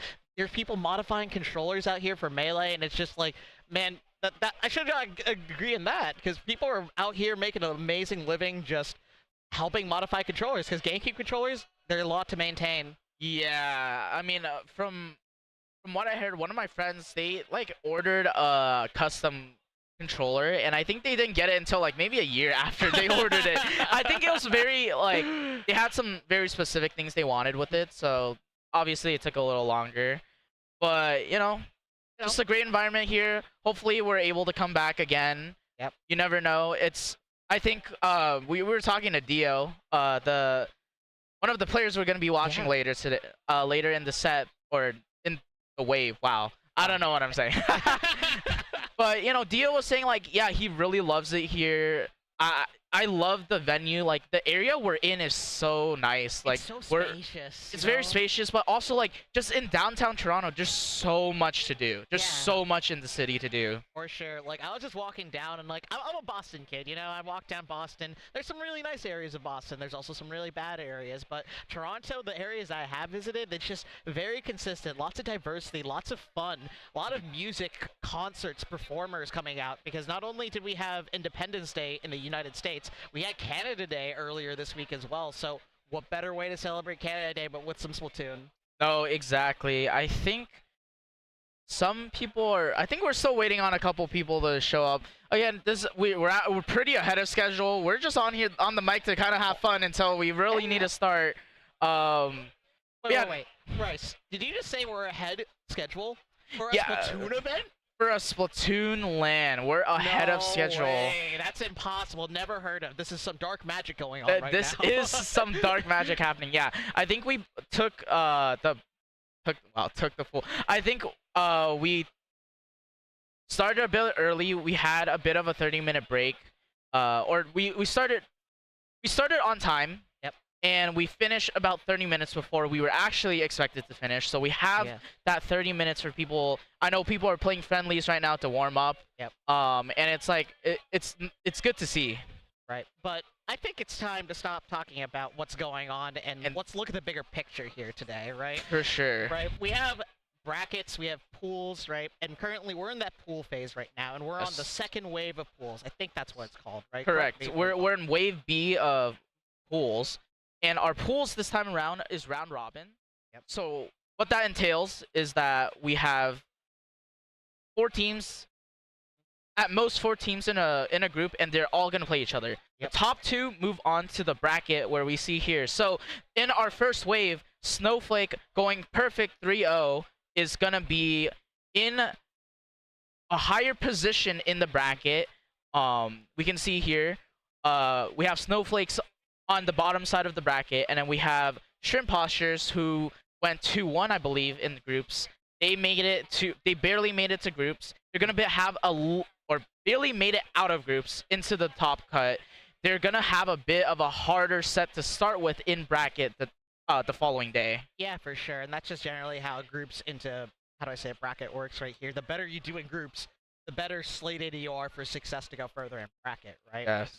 So that's exactly what Snowflakes did. As you said before, 3-0, very convincingly. We were watching the sets earlier, right? Yes. They had a Pencil, a Wiper, a Dreadringer, as well as, I believe, a Tenatech Splatter Shot, something I don't typically usually see. I usually see Trizuka coming out from them. And then I believe on Shrimp Posters, we had the one and only Glitch Cactus. You know, everyone's favorite content creator here.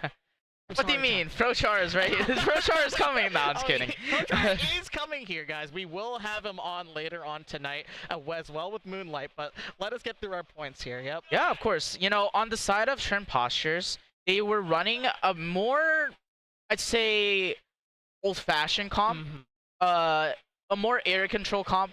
I'm sure you can talk about it, Neptune. Very similar to how your regular team, Big Fat Sea Cows, plays, where you have 2 main shooters playing the game. Okay, wait, guys. I gotta plug my team out here. Shout out to the Big Fat Sea Cows. Woo! Yeah. Yeah, go ahead. No, go ahead. Go. Okay, I was gonna say this is my team, Love and Behold. We're turning nearly, I think, 3 years old at this point right here, and I've been there for nearly 2 of them, right? And what we do, we run it down with 2 shooters, and this is exactly a similar situation to what Shrimp Postures does. There's usually a splash, a shot core instead of my typical junior shot core as well. And the idea is essentially, you know, one's a more support style, which is the splash, and then you have a more aggressive style, which is the shot. We have the flex option, which is, I believe, an S-Blast as well, and then a pencil that rounds out every comp in this game, let's just say. Yeah. Yeah, it's interesting to see that dynamic because usually most teams don't play a double shooter comp because when you really think about shooters, at least in this state of the game, they're thought about as support weapons. We have 2 support weapons. How is that going to work? But, you know, the shot player makes it work. They play aggressively. They play with their pairing, which in Shrimp Posture's situation is it's going to be that S-Blast. So we can kind of see that usually they try to pair up their two front lines together, have that support pretty much echoing their wave forward, and then that pencil just anchoring it down for the rest of that team. Something I will always say about double shooter comps is the amount of paint. There is so much paint. There's a wave of paint that is coming if you lose a player and just do not respect the space there. And you have the options to stall. So shooters come with bombs, lots of them, right? You can have a burst, you can have splat bomb, you can have suction bomb. All three of those things are just so good at just chipping out and denying space and stalling out all the time you need to get your specials to be able to push forward. And that's the beauty of the double shooter comp core. But Bryce, we can't just keep talking about outshire imposters. Let's talk about someone else here. Yeah, let's move on to our good friends in Snowflake. As we have a couple friends on that team. Snowflakes being a roster built of Ezio, Melomania, Nilla, and Ibulumi. If you know anything about the competitive scene, Melo being quite the artist in our community, and then Nilla and Ibulumi actually being teammates on their own team of Honkai when they play online. Oh yes, Honkai, the weekly warriors, I think I saw them make Alpha Bracket and Super Jump as well. And they had What was their run like? Do you remember? I think they made Alpha Bracket, but unfortunately wasn't able to really get too far in that Alpha Bracket, but still making that, being top 16 of a online major, that's impressive for a team that, a lot of people were not expecting them to get this far. Yeah, for sure. There's a lot of doubters. There's people that are skeptics right out here. Just like, how good are these weekly warrior teams that just show up and just win an SOS, a paddling pool, or like an 8-ball blitz, right? And every single time you see Honkai on there, they're definitely the team to watch out for. And they proved it by making Alpha Bracket. Alpha Bracket was stacked to the core with so many top-level teams right there. It was just really unfortunate they just could not keep up there as well. But top 16 is top 16 is what I say in my books. Oh, indeed. And the rest of the team, Melo and Ezio playing that more pencil role that we were talking about. They're the anchor to hold, they're the glue to hold that team down. While Melo being that Dreadringer player we were talking about earlier, they, from my understanding, they play Dread in a very unique way. They're pretty aggressive with how they play Dread. They're not just painting the floor for their team. They're out there fighting with their team, trying to initiate things for their team. And that's something I think is very strong in terms of what Dreadringer can do. It's such a dangerous weapon when you're not ready to fight it. Especially with the new kit here as well, because a lot of these Dread mains, people don't realize just how much work, how much spacing, how much ability they have to hit around cover, the AoE, the paint, and now you have a new kit here, not with Reef Slider, but Crab instead. And Crab, we have seen time and time again, pops its ugly rear head somewhere, some way in a meta, and just causes people to play around it in ways that they don't usually expect, and can control the pace of games, whether you're pushing or pulling with it. Yeah, definitely. But, beyond our top cut teams, we had also two other teams in that group. Unfortunately, they were not able to make top cut, but they do make a silver bracket. I believe that's going to be played out tomorrow as well. Our good friends on Meowing in Ohio. Meowing in where? Yeah, Meowing in Ohio. For context, this team is made up of Ancient Wings, Geo, Kia, and Falco. The Falco? The Falco Flyer. Wow.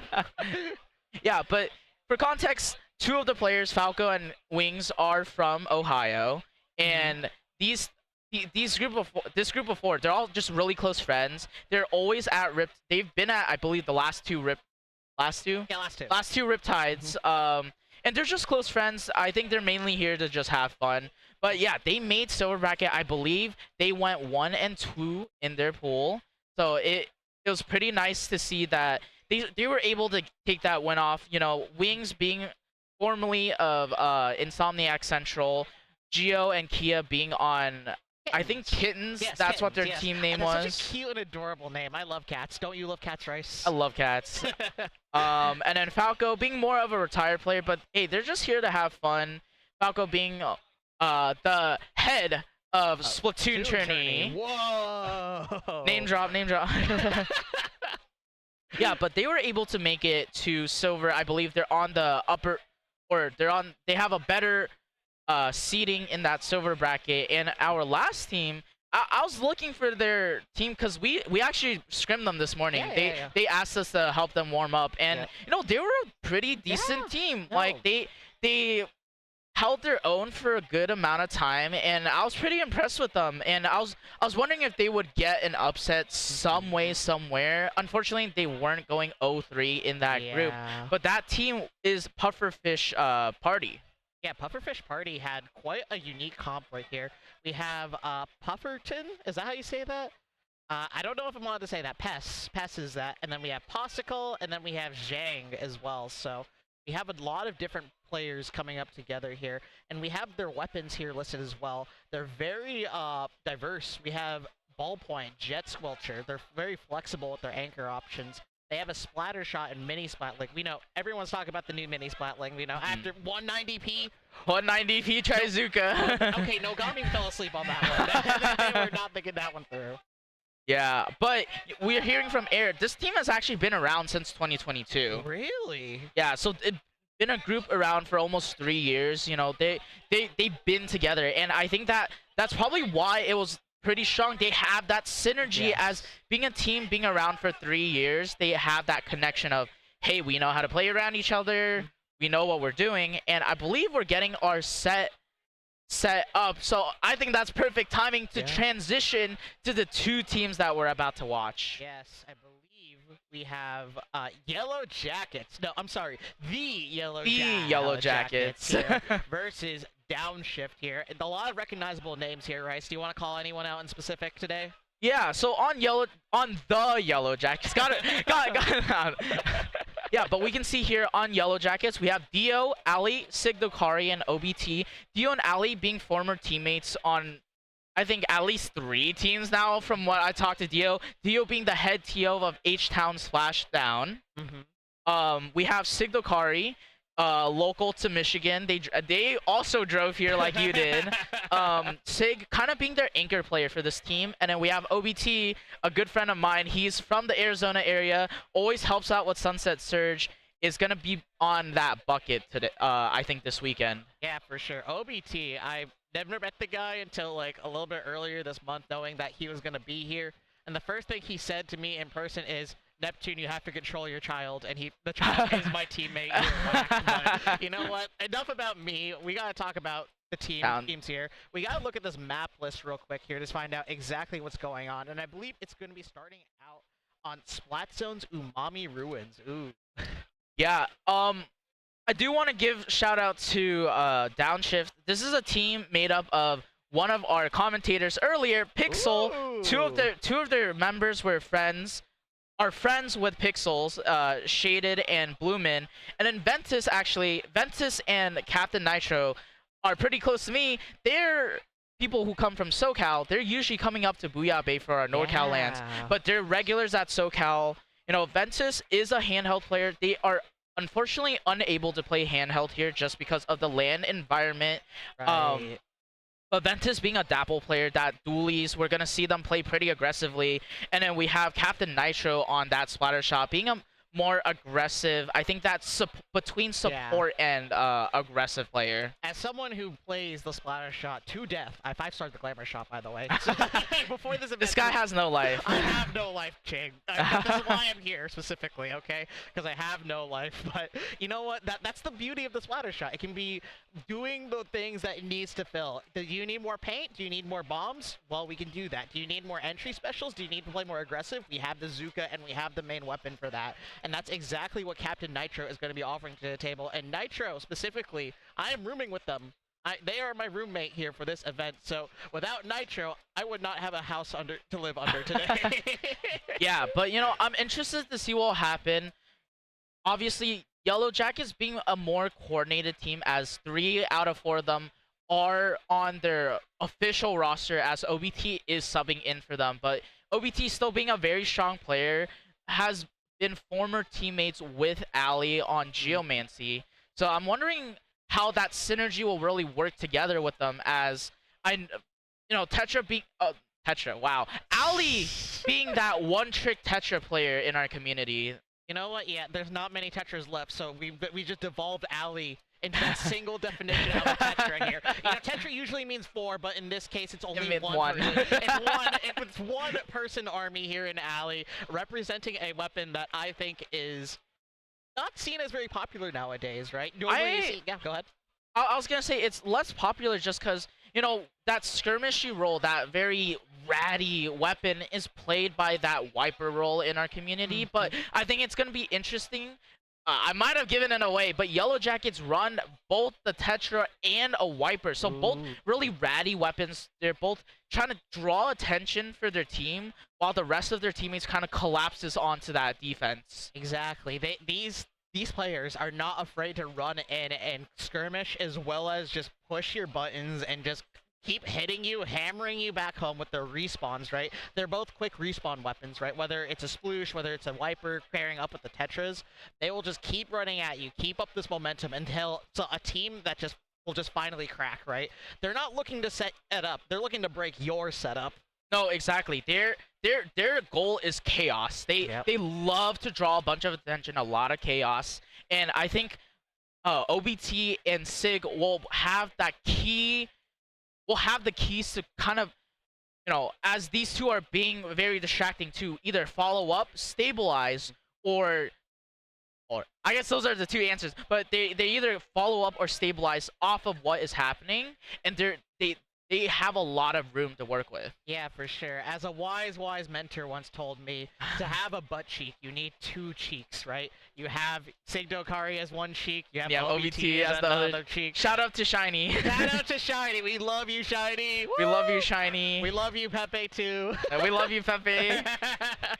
There we go. We got the hearts out of the way. Yeah. But yeah, I believe all our players are in the lobby, so we will be starting soon here as well. We are finalizing these players here, so we're finally going to be starting our wave 2 of pools right here.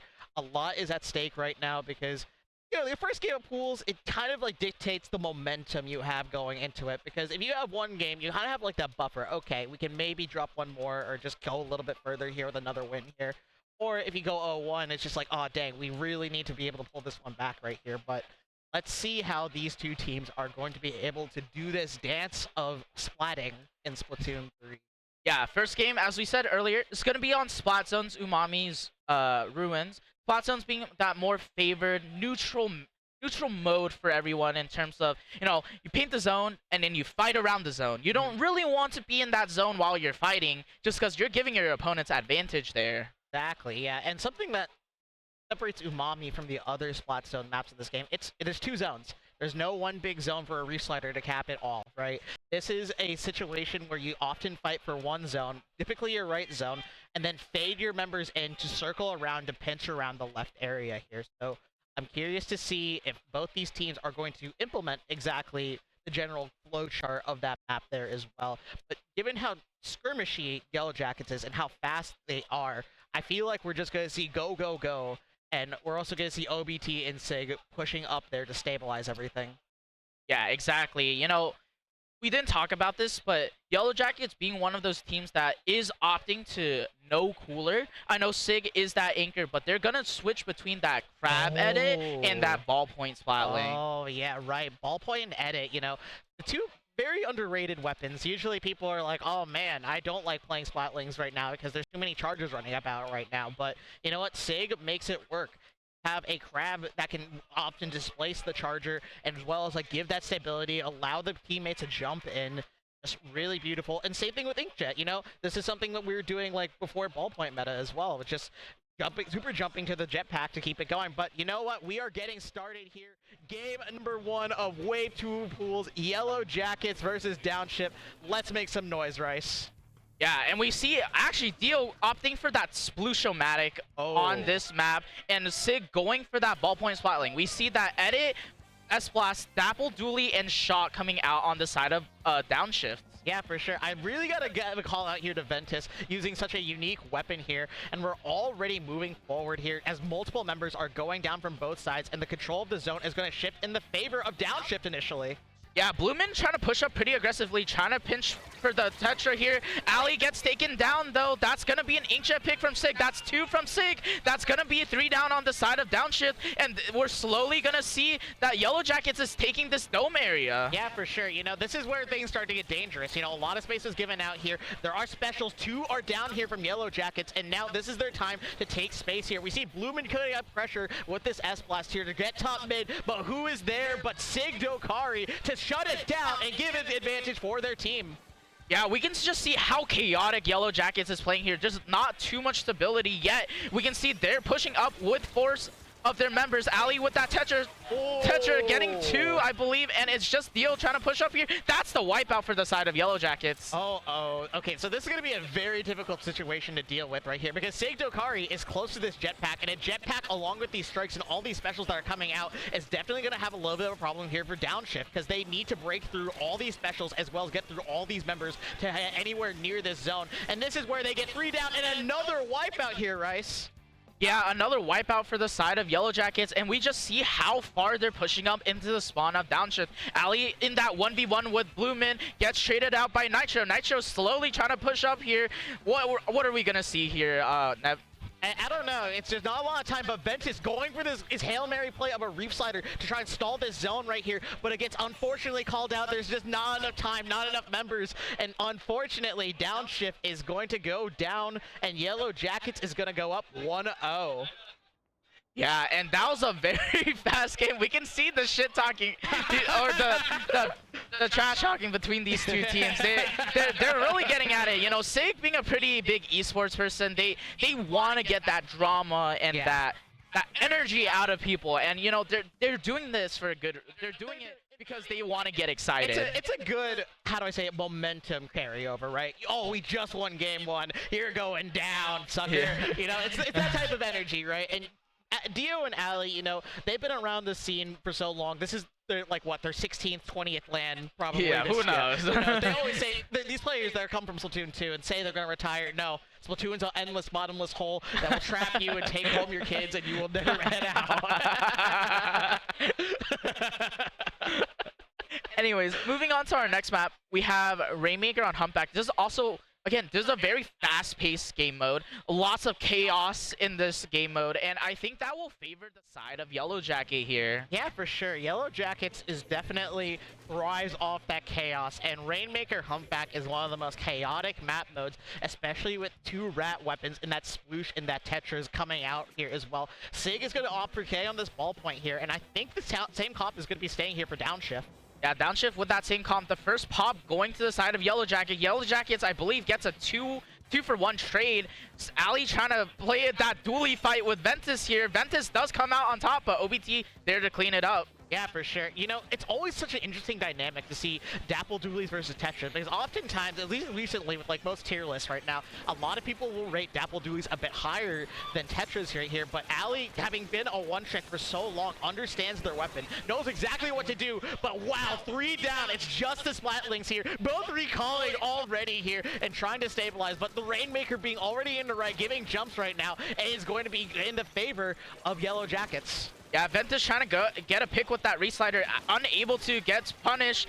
Bloomin getting taken down by Dio here. Dio pushing up with their Swoosh-O-Matic. This weapon needs to hug their opponent, but that's exactly what Dio's doing. Pops that hammer, gets traded out, but this is going to be a lot of points for the side of Yellow Jackets. Neptune? Yeah, for sure. 15 points remaining is what I call in that push. Like, man, that's a really good push here. We can just stall this here for top level, but not. We're out of land, folks. We're going to be seeing some scraps and fighting for this Rainmaker. Shaded immediately grabbing it and getting it out of there. That's exactly what you need to do if you're in this situation here. And getting an amazing pick on that ballpoint right here. Shaded putting out here so much effort here to get Rainmaker back into mid so their team can stabilize once again. Yeah, but unfortunately, that was a delayed wipeout on the side of Downshift. The hammer out from Dio gets taken down. Ali with the Tetris on the other side with that slider gets one with their slider, and it's just trying to stall out for their team here. Yeah, for sure. And enough time is stalled here. OBT is going to be able to move up, stall a little bit, let this Rainmaker come really close right here. And now this is a bit of a scramble for the Rainmaker, where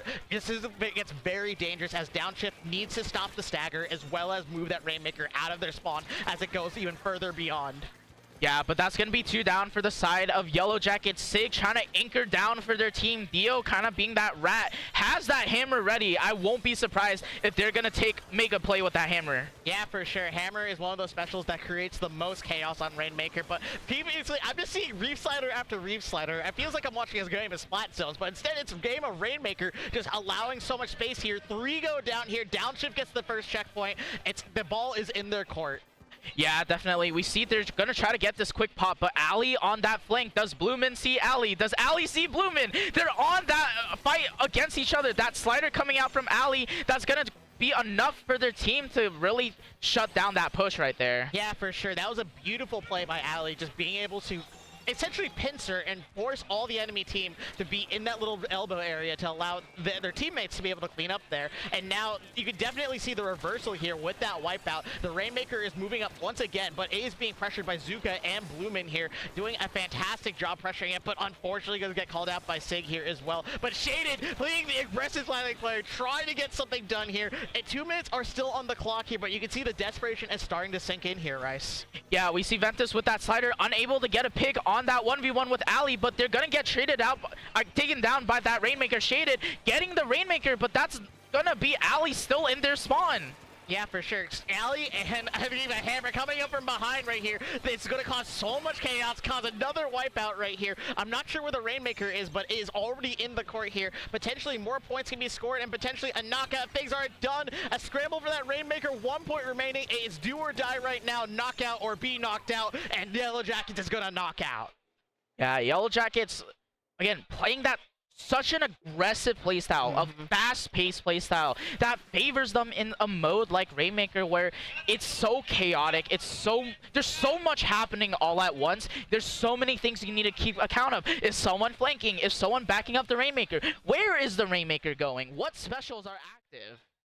That's exactly this is exactly why Yellow Jackets is able to thrive off a mode like Rainmaker Back, because newsflash, guys, it's a Splatoon 2 map, right? So we don't have hallways, we have options, we have ways of going around the map, and Yellow Jackets is constantly looking out for those opportunities to flank. As we saw at the very end there, that hammer came out of nowhere, a jump scare already here, Five Nights at Freddy's.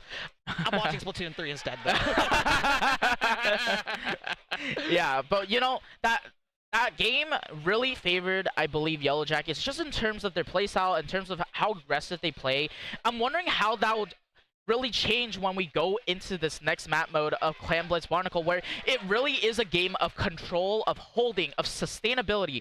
Who has that clan economy? Who can get that big push when they open that basket? Yeah, for sure. And it's going to be very difficult with 2 weapons that are just constantly ratting around, right? You know, you have the Tetris pulling one angle, you have whatever Dio's playing, whether it's Sploosh or Wiper, just looking for those opportunities to pick up clams and create as much chaos as possible. But I have to give my flowers to Downshift, as I saw a lot of good aggression from Shaded as well, as they are able to push up and they're not afraid to hose you down with that edit here. But now the new Dapple Dualies is being played over the blue ones. Yeah, a bit of a change from Ventus to that new Dapple Dualies. I forgot exactly what they were called, but it has that Killer Whale and Splat Bomb, and Sig deciding to change to that Crab edit. We see OBT getting taken down pretty early here, but it's the trade out from their team, and Dio and Ali playing that aggressive position.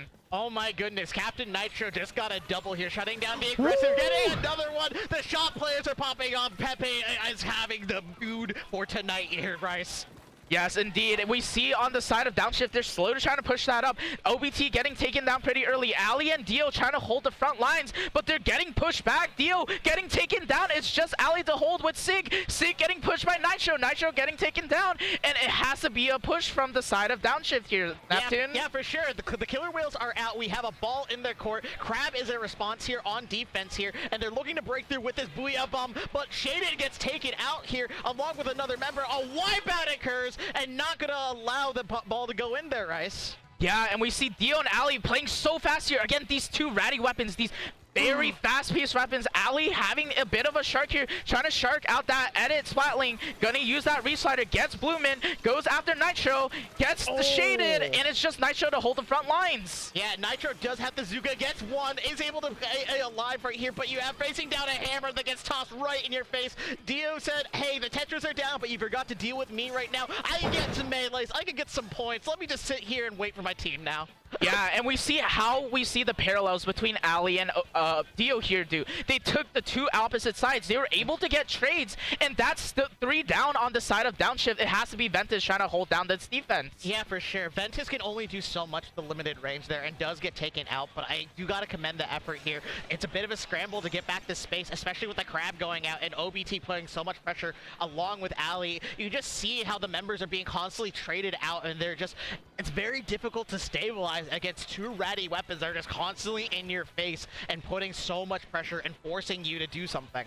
Yeah, but as we talked about at the beginning of the game, you know, there's not as much sustainability with this team on the side of Yellow Jackets. They didn't have that big of a push, but now they have that clam economy. 2 down, 2 power clams ready to score, and that's a wipeout on the side of Downshift. Oh my goodness. Downshift needs to find a way back in this as soon as possible because the clams are building here. I believe they have enough to knock out here as well. Just a few more clams here as well, and just already there's so much pressure to do something. You are forced to drop. You need to get these picks right now, and it's just there's not enough time, and the bucket has 6 clams. They just need to walk forward, jump in a few more, but unfortunately it gets taken out here. Sing is the last one still alive, going to hold down this fort, but Downshift is not down and out. They are alive and breathing and have 2 minutes to make something happen. Yeah, and this map is really, it's not that hard to knock out on. There's a lot of good clam spawns as we see here. Ventus holding that ball, Bloomin' also having that ball. They both drop it to try to clear the positions, but Nitro went down a little early there. Yeah, for sure. I think Nitro was scrambling for a little bit more space and just kind of ran into the face of one of the skirmishing weapons right now.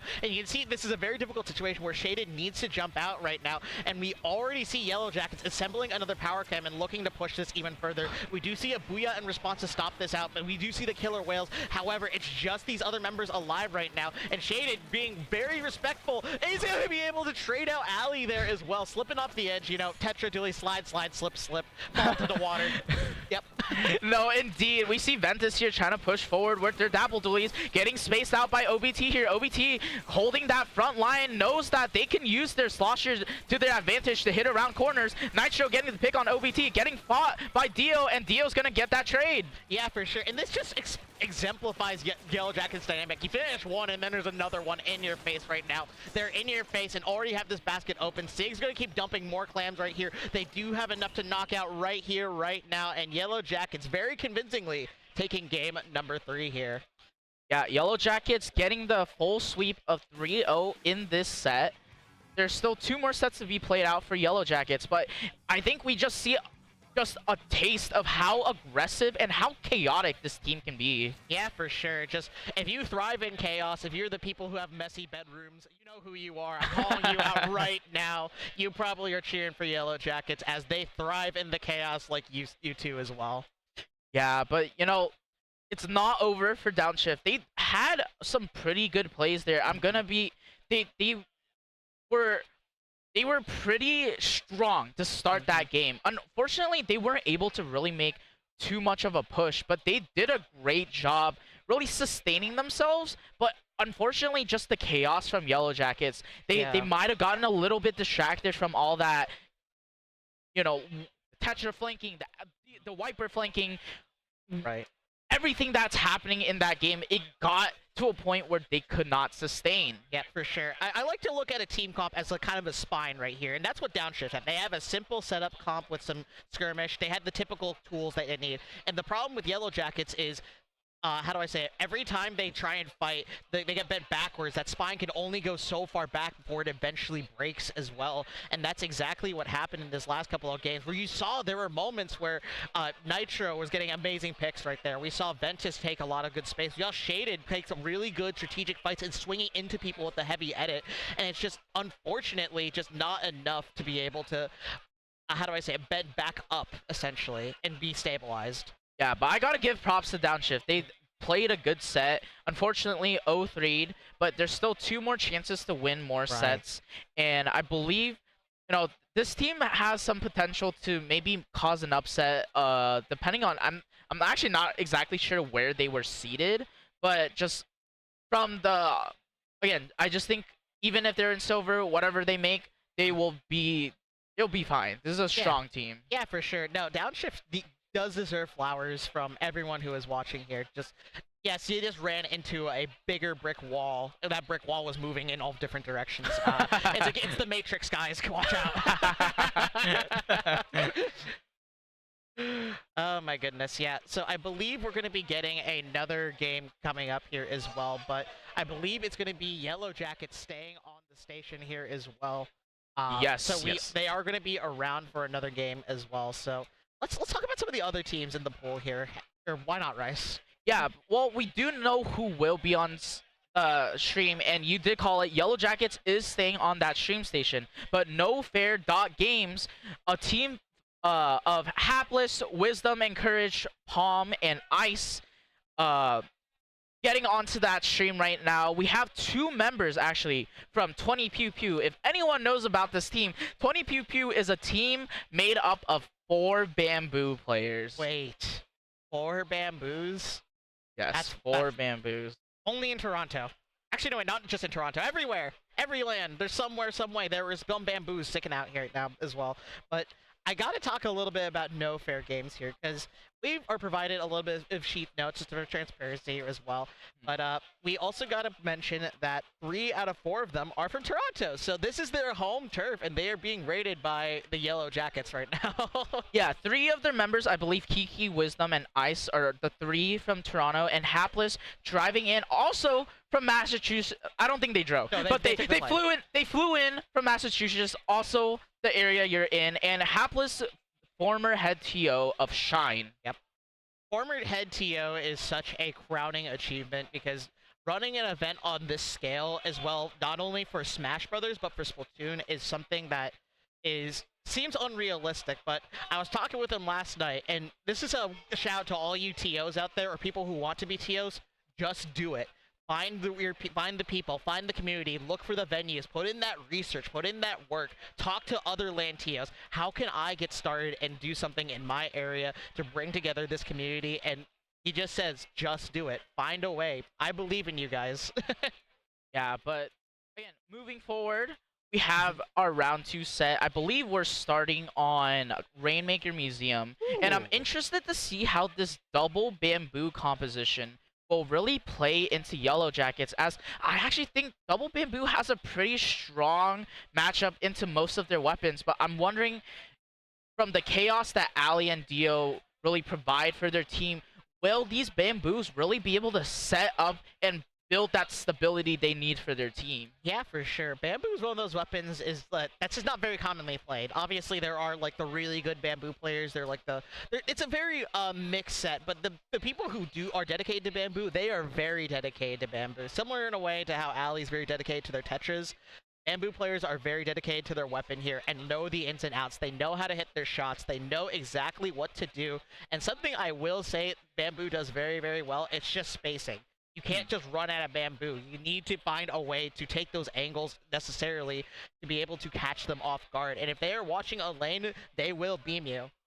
No, exactly. And bamboo is such an interesting weapon in terms of how the 2 playstyles work. One being a little bit more supportive with Fizzy Bomb and Super Chumps, while the other one has that Auto Bomb and Killer Whale. The Whales actually being a pretty good combo with the main weapon of bamboo itself. Yeah, for sure. Whales, just like... You really think about what Whales is. It's a global special, and it shows you where everyone is going, and so you can exactly just track their targets, track the movement right there. Pew pew pew pew. Like, that's just like the team name. Right? Yeah, just like the team name 20 Pew Pew. Again, we're calling them that. We're saying that just because 2 of their members are on that team, but obviously this is nofair.games on stage. I'm interested to kind of see what the rest of their composition will play, as I know Hapless being more of that shooter player, while Ice being a more flexible, kind of playing whatever they need, whatever the team needs for them to play that type of situation, in whatever situations they're in. Yeah, for sure. You know, I feel like if you're playing with a bamboo, you kind of love to have a shooter that can just like paint for special. Just do something, right? Whether it's a junior providing you that bubble so you can jump to it, whether it's that Zuka that allows you to get in, or that crab tank that allows you to sustain space as well as push in it with it as well. Bamboo really appreciates all the specials that these shooters provide, as they not only paint the floor, but they're getting a lot of specials and going to enable the Bamboo players to do what they do best. Right? Oh, exactly. And I'm wondering, on the side of Yellow Jackets, we have Sig on BP or Edit. I personally, as someone who's played Edit, Bamboo has a really strong matchup into the Edit Splatling, and I think it has a decent matchup into Ballpoint. So I'm wondering, Sig has to really play around the cover, have their teammates draw the attention away from them so they can play the video game. Yeah, for sure. And so oftentimes when Splatlings are met with a difficult matchup, right? So we were talking a lot about this earlier, is you have to kind of use yourself as bait. You gotta have to put yourself on just enough front lines to be able to put enough pressure and bait the Bamboos forward to thinking, hey, I can secure this kill. And then look at this, your teammates are going to be able to play off that bait. That's why it's called bait. It is there just as a distraction, so they can play. Your other teammates are able to play the video game and just stop the Bamboo. What do we call this? Like a. I'm running out of words here. If you're just getting crossfired by too many lasers, what is that called? I think we just call it Crossfire, no? Oh, yeah, that's just called crossfire. There you go. Thank you, Ryan. See, this is why I love commentating with you. You're always there to catch those instances where I have no idea what I'm saying here. I really appreciate being able to share the mic space with you. Oh, exactly. And I think these teams are getting set up. I think they took a group photo together as the two teams. Yeah. I'm sure they're going to post that on either Twitter or Blue Sky of, hey, we're on stream, guys, come check us out. Thank you to all the viewers that are watching from home, and I'm excited to see how these two teams will clash against each other. Yeah, for sure. It's going to be a clash of wills, of wisdom and courage, if you want to say. 'Cause that is one of their players' names. I'm sorry I'm calling you out, but that's such a great name, and I had to put that in there. I don't know. Shout out to wisdom and courage. Woo! Yeah, we're just waiting on 2 more players. Actually, just 1 more player now. So we should be getting started soon. I'm sure these two teams are excited to really get into more games as well. As a player myself, I like to just keep playing games. Yeah. I hate when my momentum is getting stopped, but these two teams just finished their sets. I believe nofair.games did win their first set, if I am correct. They win their first set? Is this a 1-1 set? No. Is this a 1-1 set? Sorry. This is nofair.games did not win their first set. I misread. Misinformation on twitch.tv, Rice? Oops. I can't believe you. Oops, my bad. It's all good right here. But, we're going to get started real here. And something I noticed, because you saw me looking over there in this direction that I'm pointing, right? Apparently, Dio recognizes one of the players on the opposing team on nofair.games, and they had a little bit of a reunion. There was a hug shared out here, and it just makes my heart so warm to see the Splatoon players and the community that we've built up to be like, oh, you're that guy, right? I remember you. And they just have this happy reunion, right? My heart can only swell up so big around so many different people, and it just got a little bigger after seeing that moment there, right? Oh, for sure. And, I'm pretty sure the reason why Dio recognizes them is Dio has been around this community for a very long time. They've been playing since around the start of Splatoon 2. So, being able to see your friends in real life after so many years of knowing them from an online atmosphere, just being able to see them be like, hey, I can recognize a face to a name. Yes, exactly. And that's exactly the beauty of LANs. That's something I feel like why everyone should go to a LAN, because when the online space, it's very easy to just, talk your talk, be a little bit of a jerk here and there. But you got to realize that there's a person, there is a face associated with a gamer tag or splash tag that you see on the enemy team there. And when you go and meet this person in, at a LAN, you're just like, wait, you're X, Y, and Z? That's insane. I see you all the time in Open or blah, blah, blah, or this tournament right there. You gave me a really good set in SOS that one time, right? And you have that common ground from online to bring to a physical space, and that's brings tears of joy to my eye. Oh, for sure. We're getting set into this game. Let's talk a little bit about Rainmaker Museum. This is one of the maps that does not have 2 checkpoints for that first checkpoint. There is only 1 checkpoint you have to.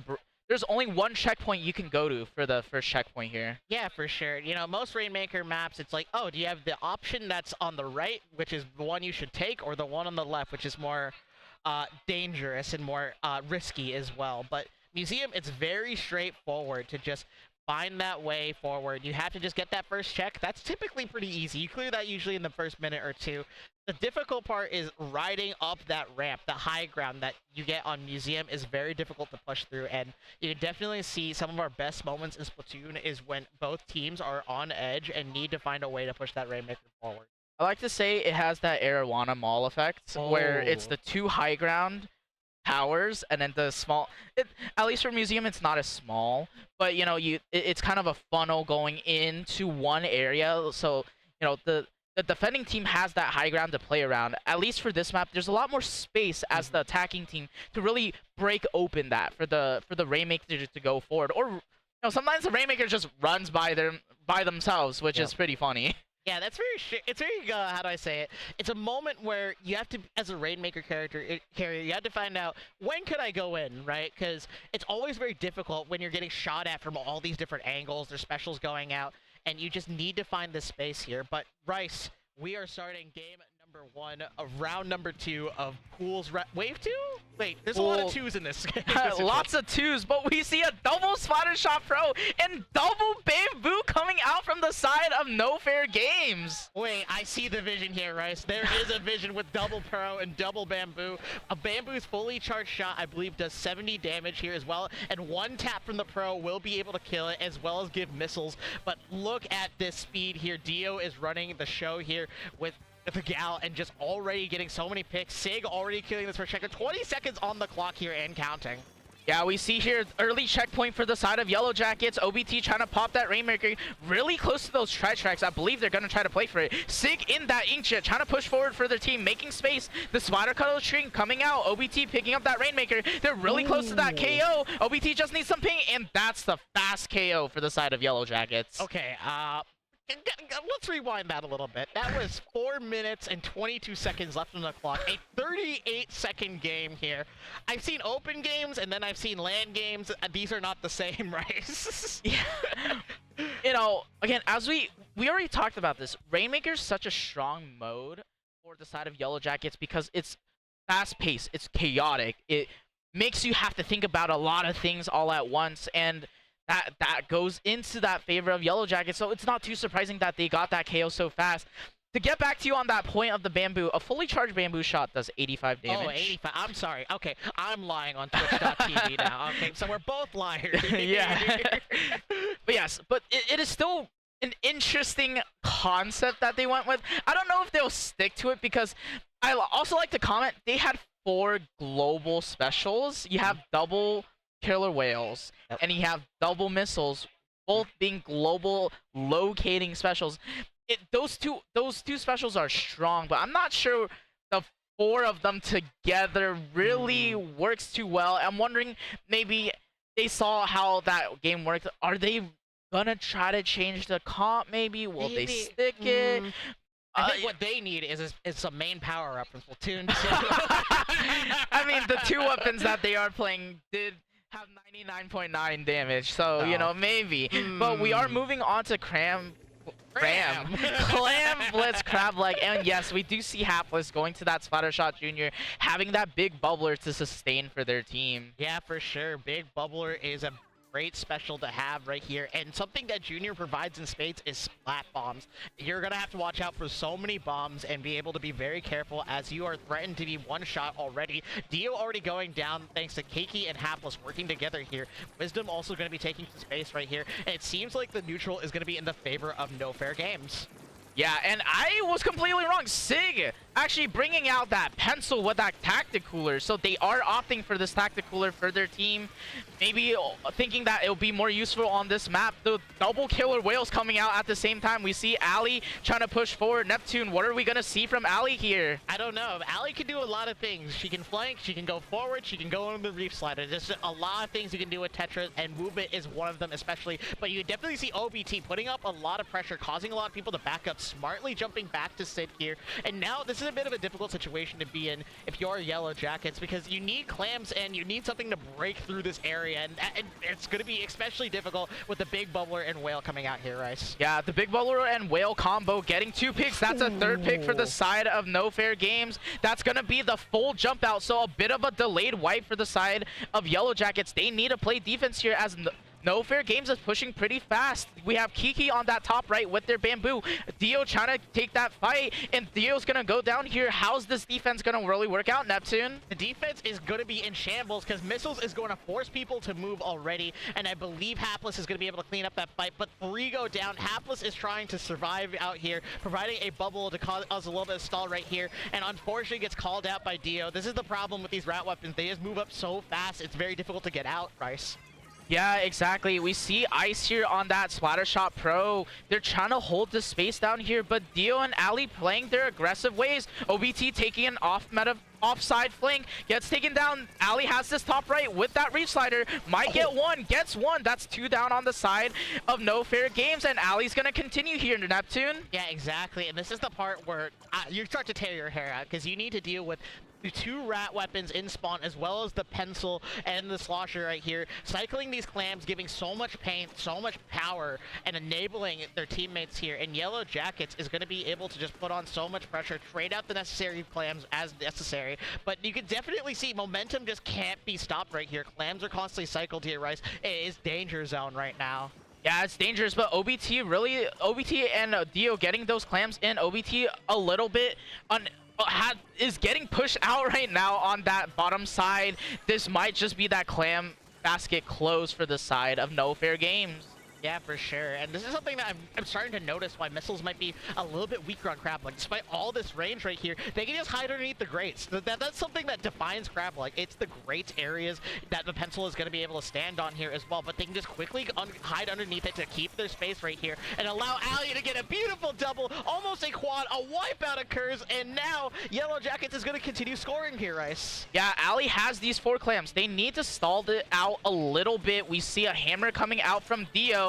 OBT coming in with more clams. Ali has 1 to stall for their team. They might opt to Shark here to try to get a jump for OBT. 3 clams spawning right next to Ali, and that might be the KO there. Okay, Nogami, I see how it is. You're favoring the Tetra player. Okay, there's a lot of things Tetra players cannot get in this game, in this economy. But in Clam Blitz, Nogami said, "Thou shalt have clams right now to knock out."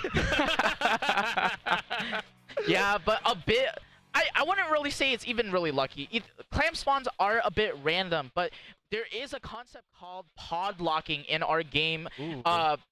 Lily, I know you're there. Can't explain that to people. But pod locking is pretty much when you pick up 2 out of 3 clams, so the pod does not respawn.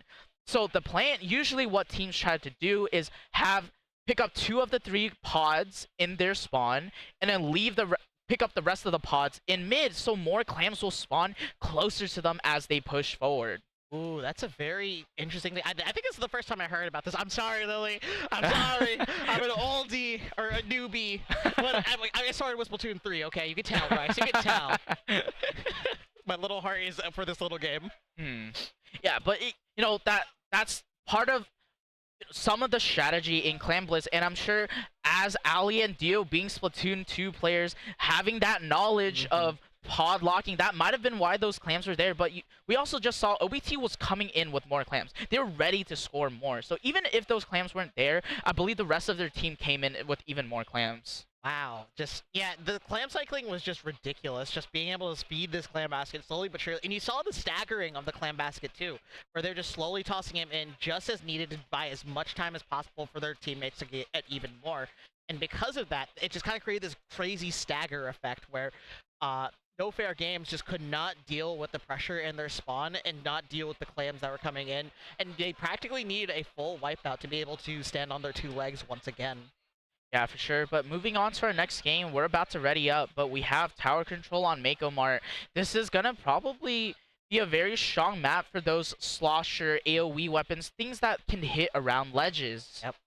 Oh my goodness. If you are on Mako Mart and your name is AoE in some capacity, whether you're a blaster or a slosher, you are going to have a field day. You have the one thing that a lot of Splatoon 3 maps don't offer, and that is angles. And to win Mako Mart, I've been told this multiple times, is to play those angles and make sure the enemy hates your guts are taking them down, Rice. Yeah, but we do see comp changes on the both sides. I believe Ice going to that 96 deco or not deco, new 96. Ooh, I think we're having a bit of a pause right now. I think we're gonna reset the game. Maybe a controller and it connects. Maybe something might have happened. I think maybe a headset actually got pulled off. So oh, okay, you know what? I can understand. You know, LANs, they have a lot of equipment, right? Rice, you're very familiar with just what goes into yes. setting up a LAN. But to my knowledge, you have audio equipment. Yes. You have your Switch equipment. If you have a stream, you have to have your capture card. You need to have a camera. You need to have all this stuff funneled through as well. So, yeah, this is very difficult here as well. And I believe we're going to get to the bottom is exactly what happened here, Rice. Yeah, I think we had a bit of audio issues. Someone accidentally unplugged the Astro from their power, from the dock, which is giving the Astros power. So probably one of them didn't have any audio. I think we're getting back into it. Everyone's singing they're ready. I think we got that figured out. So hopefully no more issues. If anything happens, you know, we're on standby to give them a little bit of help here. But let's get back into that comp. We saw Dio actually going from a WyVeRN to a junior.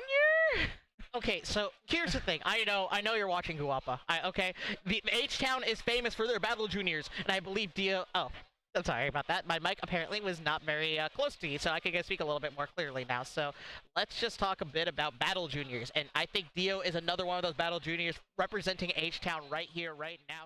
They are going to be taking those angles, clicking bubble in your face, popularized by, I believe, Lily in Splatoon 2 here as well. So let's see this in action, as this is going to be a game here, Rice. Yeah, we see Sig going back to that ballpoint splatling, using that inkjet to their advantage to really push up for their team.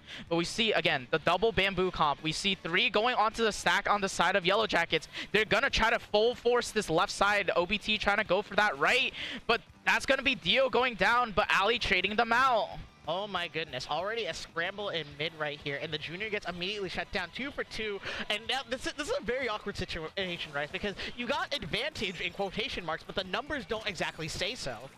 Yeah, exactly. Hapless having to back up a little bit, using those Tenta missiles for their team. Ice sees Ali on that stack, but gets taken down by Ali. That's 2 down on the side of nofair.games. And Neptune, I'm pretty sure this is going to be a push for the side of Yellow Jackets. Yeah, for sure. And I can kind of see more of the reasoning for this pick right here for the junior, because having Bubbles secure these checkpoints, as well as just have someone else ride tower at times, that's going to be absolutely huge and create so much chaos and create so much pressure. And this is the part where gets dangerous. This tower is going to constantly provide special charge, keep providing points right here, and it's going to be almost very difficult to come back here if you are nofair.games. Yeah, that's 3 down. It's just wisdom on nofair.games. They have to back up so many bombs after them. They get back up from Hapless here. Ali gets taken down in their reef slider, but the checkpoint, the tower getting to this 3rd checkpoint right now. Yeah, for sure. It's already that tower snowball effect right here. 3 are down. OBT has these strikes to close it out as Sig and Dio all ride it out towards the end right here. Very fast games coming out from Yellow Jackets here. They like to be done and dirty really fast here, Rice. Yeah, again, another full sweep, 3-0 for the side of Yellow Jackets. And that, you know, as hard as it was for nofair.games to play, I still think their composition has some interesting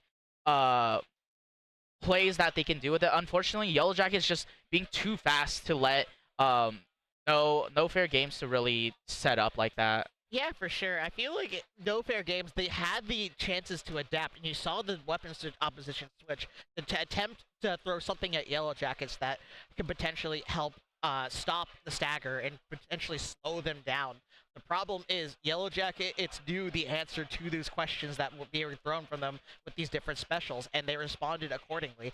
They had so many different situations right here as well, and just allowed them to, how do I say it, execute the game plan just in a different way, but with a similar success. Yeah, indeed. And, you know, I believe the other set also was a 3-0. The other team being was Pixel's team, correct? It was Pixel's team, and then so Downshift, and then I believe the team name for Pixel's team was RG Bronze Pixel Arts. That is so creative. You know, support your artists, folks, because they are very creative, not only with the artwork they create, but the team names as well right here. So we got to give a shout out here and talk a little bit about their members here as well, because I believe this is something we oversaw a little bit earlier here, Rice.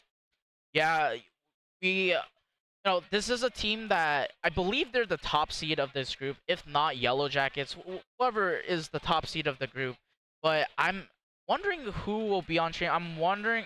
Oh, actually, we're no longer watching Yellow Jackets, so we are watching. We're gonna be watching nofair.games versus Downshift for this setup. Okay, so yeah, this is actually a very interesting story here, essentially, because we saw both these teams fight Yellow Jackets, and even though they were doing stuff right, Yellow Jackets just simply played a little bit better and just executed their game plan while denying the setups that were happening here. But Downshift versus, how do I say it, nofair.games is going to be quite an interesting matchup, Rice.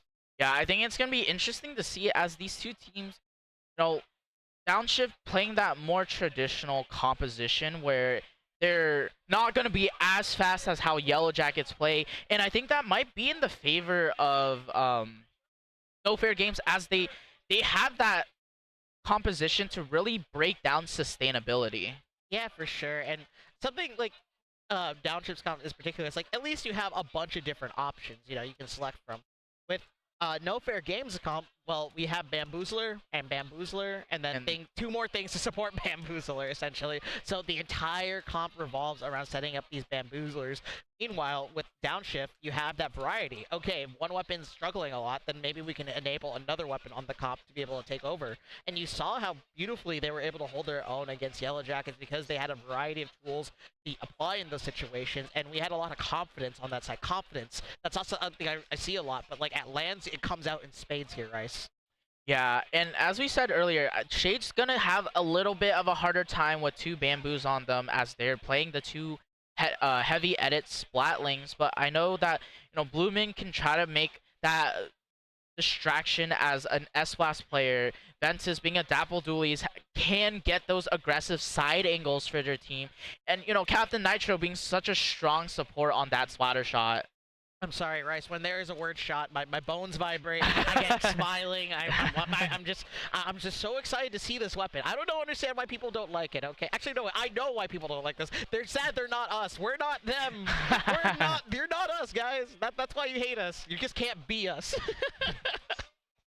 Yeah, but I think we're getting into the getting into lobby, so we can talk a little bit about the maps we're about to get onto.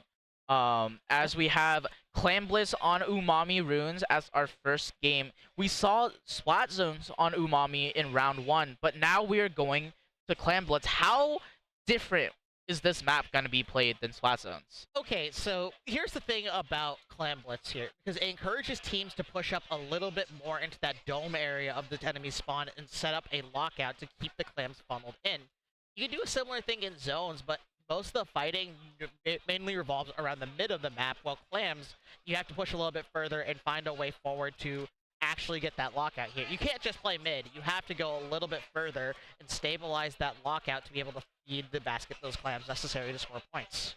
Oh, exactly. And I'm interested to see how these teams will sustain their holds as, 20 people...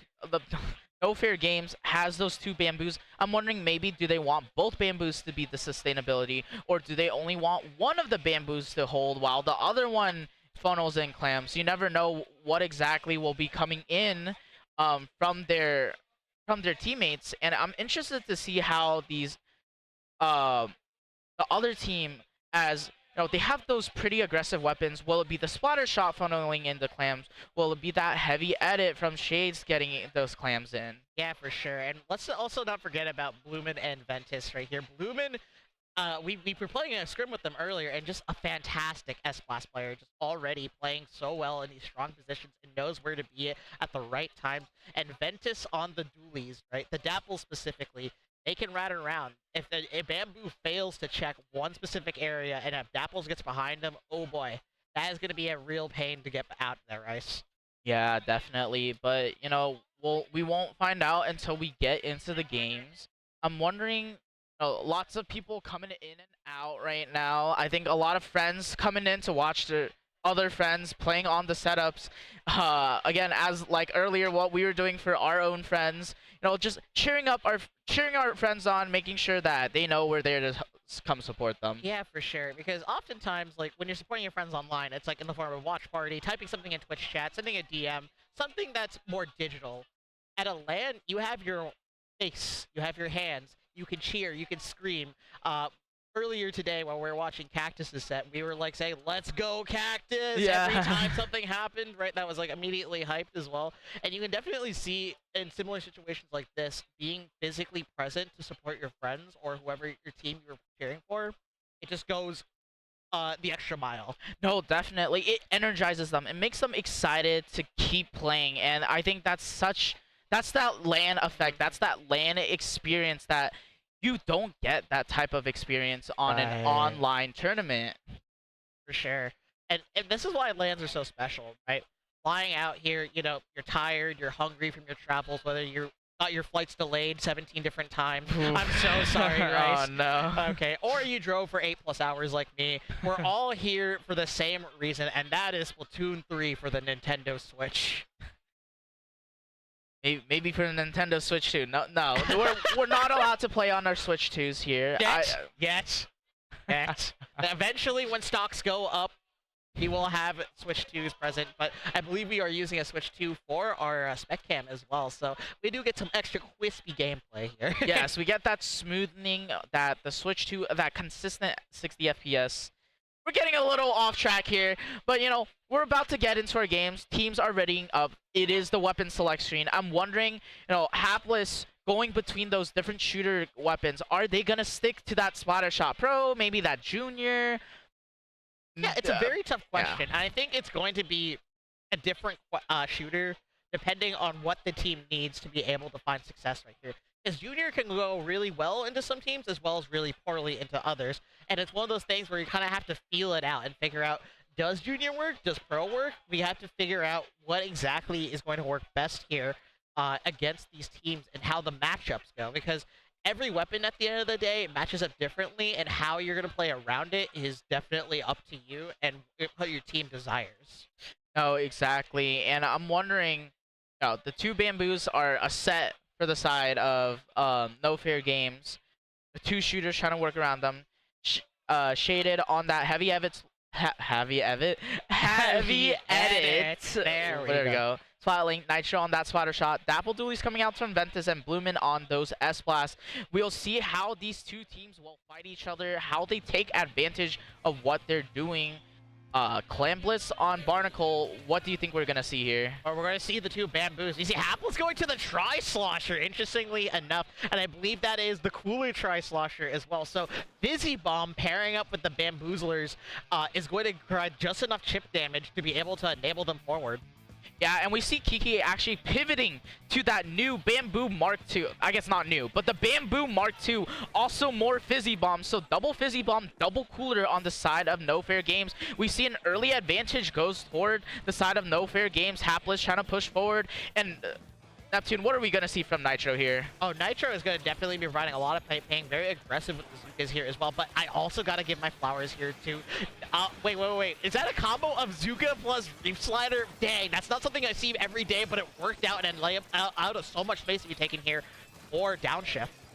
Yeah, we see, though, the trades coming out from both sides. Ventus playing this top mid, gets a pick onto a cooler player. I think they're trying to just live here. Hapless getting a pick on Nitro. And Neptune, what are we going to see here on that advantage for the side of Downshift? No, Downshift is definitely looking to just start something. It's just they need to play around the specials here. They're waiting for the right opportunity, because if they run into Bamboo, but never mind, there are no more Bamboos. Ventus is going to find a way forward with 3 down here and look for a way to get this power clam in. But we do have a cooler. We have a Booyah Bomb in response here as well, along with the Reef Slider. Ventus is going in along with the rest of their teammates. Can they score this clam here, Rice?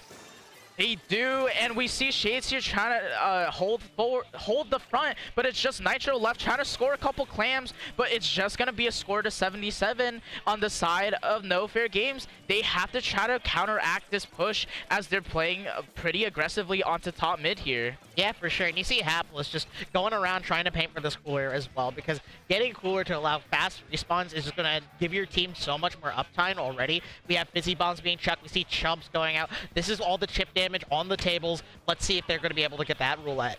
Yeah, we can see Kiki and Wisdom here playing pretty aggressively for their bamboo. They're trying to hold forward, but Shades trying to hold the front lines, gets poked out by the bamboos, and that's gonna be 3 down on the side of Downshift. Ventus has to hold the front, but that's so many clams on the side of No Fair Games to score. Yeah, for sure. You got that ball in, but where's the rest? You need 2 more clams, but Wisdom finding 2 picks right here, gonna allow their team to get enough time to be able to get it. Wisdom running in there to get these last 2 to swap the lead right now. You do go 2 down, but you have the lead, and at the end of the day, if you have the lead at the end of the game, you're going to be the one on the winning side, Bryce. Yeah, for sure, but it is not a strong lead. They have to be very careful here. Blueman pushing up pretty fast, gets a pick onto that 96 gal, gets another pick onto the Tri-Slosher, just the 2 bamboos to hold the front. We have Ventus here trying to push up with Captain Nitro. Nitro has to back up for that cooler, and I think we're going to see a bit of a push with the cooler out. Yeah, for sure. We have the Reef Slider and the Zuka doing a beautiful job pairing together. I'm curious to see if it's going to be happening here again. It's going to be a response to the chumps that are being tossed out from No Fair Games here as well. And you can definitely see just how much space that No Fair Games is controlling with these bamboos. They're waiting out these specials, using these opportunities. But Blumen already finding a response here, using Booyah Bomb to sustain. They have to deal with this Tri-Slosher right here, right now. And you can just see the scrappiness in mid is at an all-time high here, Rice. Yeah, for sure, but we do see the cooler coming out for the side of Downshift. They're gonna try to play with this, but on the side of No Fair Games, they're holding their own. They're making sure that even though Downshift has top mid, they can't get past really their what we call the chair area of the map. Yeah, for sure. The chair area of the map is very difficult to break through because you definitely need something. You need a special. You need a pick. You need some bomb kills. You just need something to allow you to go through. But Ventus with this Reef Slider are going to cause a little bit of chaos, but going to get called out by Hapless, as well as another bamboo player here as well. Soda for everyone. Let's see if they can make a push happen once again. Yeah, we see the double fizzies going out on the side of Kiki and Hapless. The 2 bamboos looking at that same angle, seeing if they can get a pick. The Zuka coming out from Nitro, tries to get Wisdom, unable to get Wisdom. That's 2 down on the side of Downshift. This might be an even bigger score for the side of No Fair Games. Yeah, for sure. No Fair Games is looking to extend their lead. They realize, hey, that lead that we have, it's good, but we can do better right now. We can keep this space. We can burn these specials. We can get 2 picks right here. And even though they're on respawn from cooler, they have to work with this Booyah Bomb and contest the space that Blumen is working with. Yeah, but unfortunately 2 down. 2 going down on the side of No Fair Games. Kiki and Ice holding the front lines here. But we can see Downshift trying to push back with their specials. Only a couple seconds left. Downshift needs to get a score in to try to take the lead back here. Yeah, for sure. The Zuka was burned. Already trading out their members here. A ball is in. 1 more clam. Can they be able to do it? They do! A Hail Mary at the 11th hour comes out, and Downshift takes game number 1 of this best of 5 set. Yeah, Downshift playing that slow game. It was a very slow game from both teams. It was very hard because if you don't see...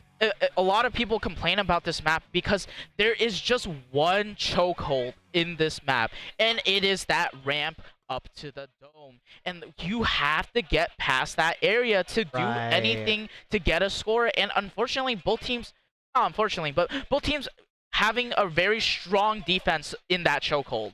Yeah, for sure. We run into those situations where the teams are just brick walls for each other, as I like to call it, where you can find ways to like potentially break through it like once or twice, but like oftentimes it's a stalemate, it's a scramble, it's scrap city for mid, and oftentimes that's what we saw for a majority of the game right there. Both these teams trading out members, giving up mid, taking back mid, and then when it comes down to the crucial moments right there, the back just got bet a little bit too far and unfortunately snapped, allowing the lead to be able to swap at the last second there. You love to see it, Rice.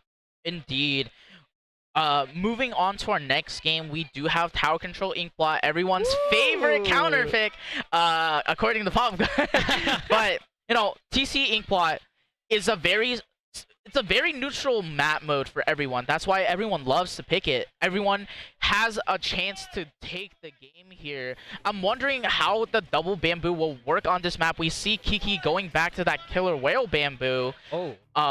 So I wonder how that dynamic will change in terms of tower control here. Yeah, for sure. Tower control, you have to move at the pace of the tower here as well as take the space in front of it to be able to secure the leads that you want here. But we already see, I believe, no changes from the side of Downshift, but nofair.games is going to go back to the good old classic regular bamboozler that was on here on launch day to be able to hopefully secure more picks and to give a little bit more chip damage.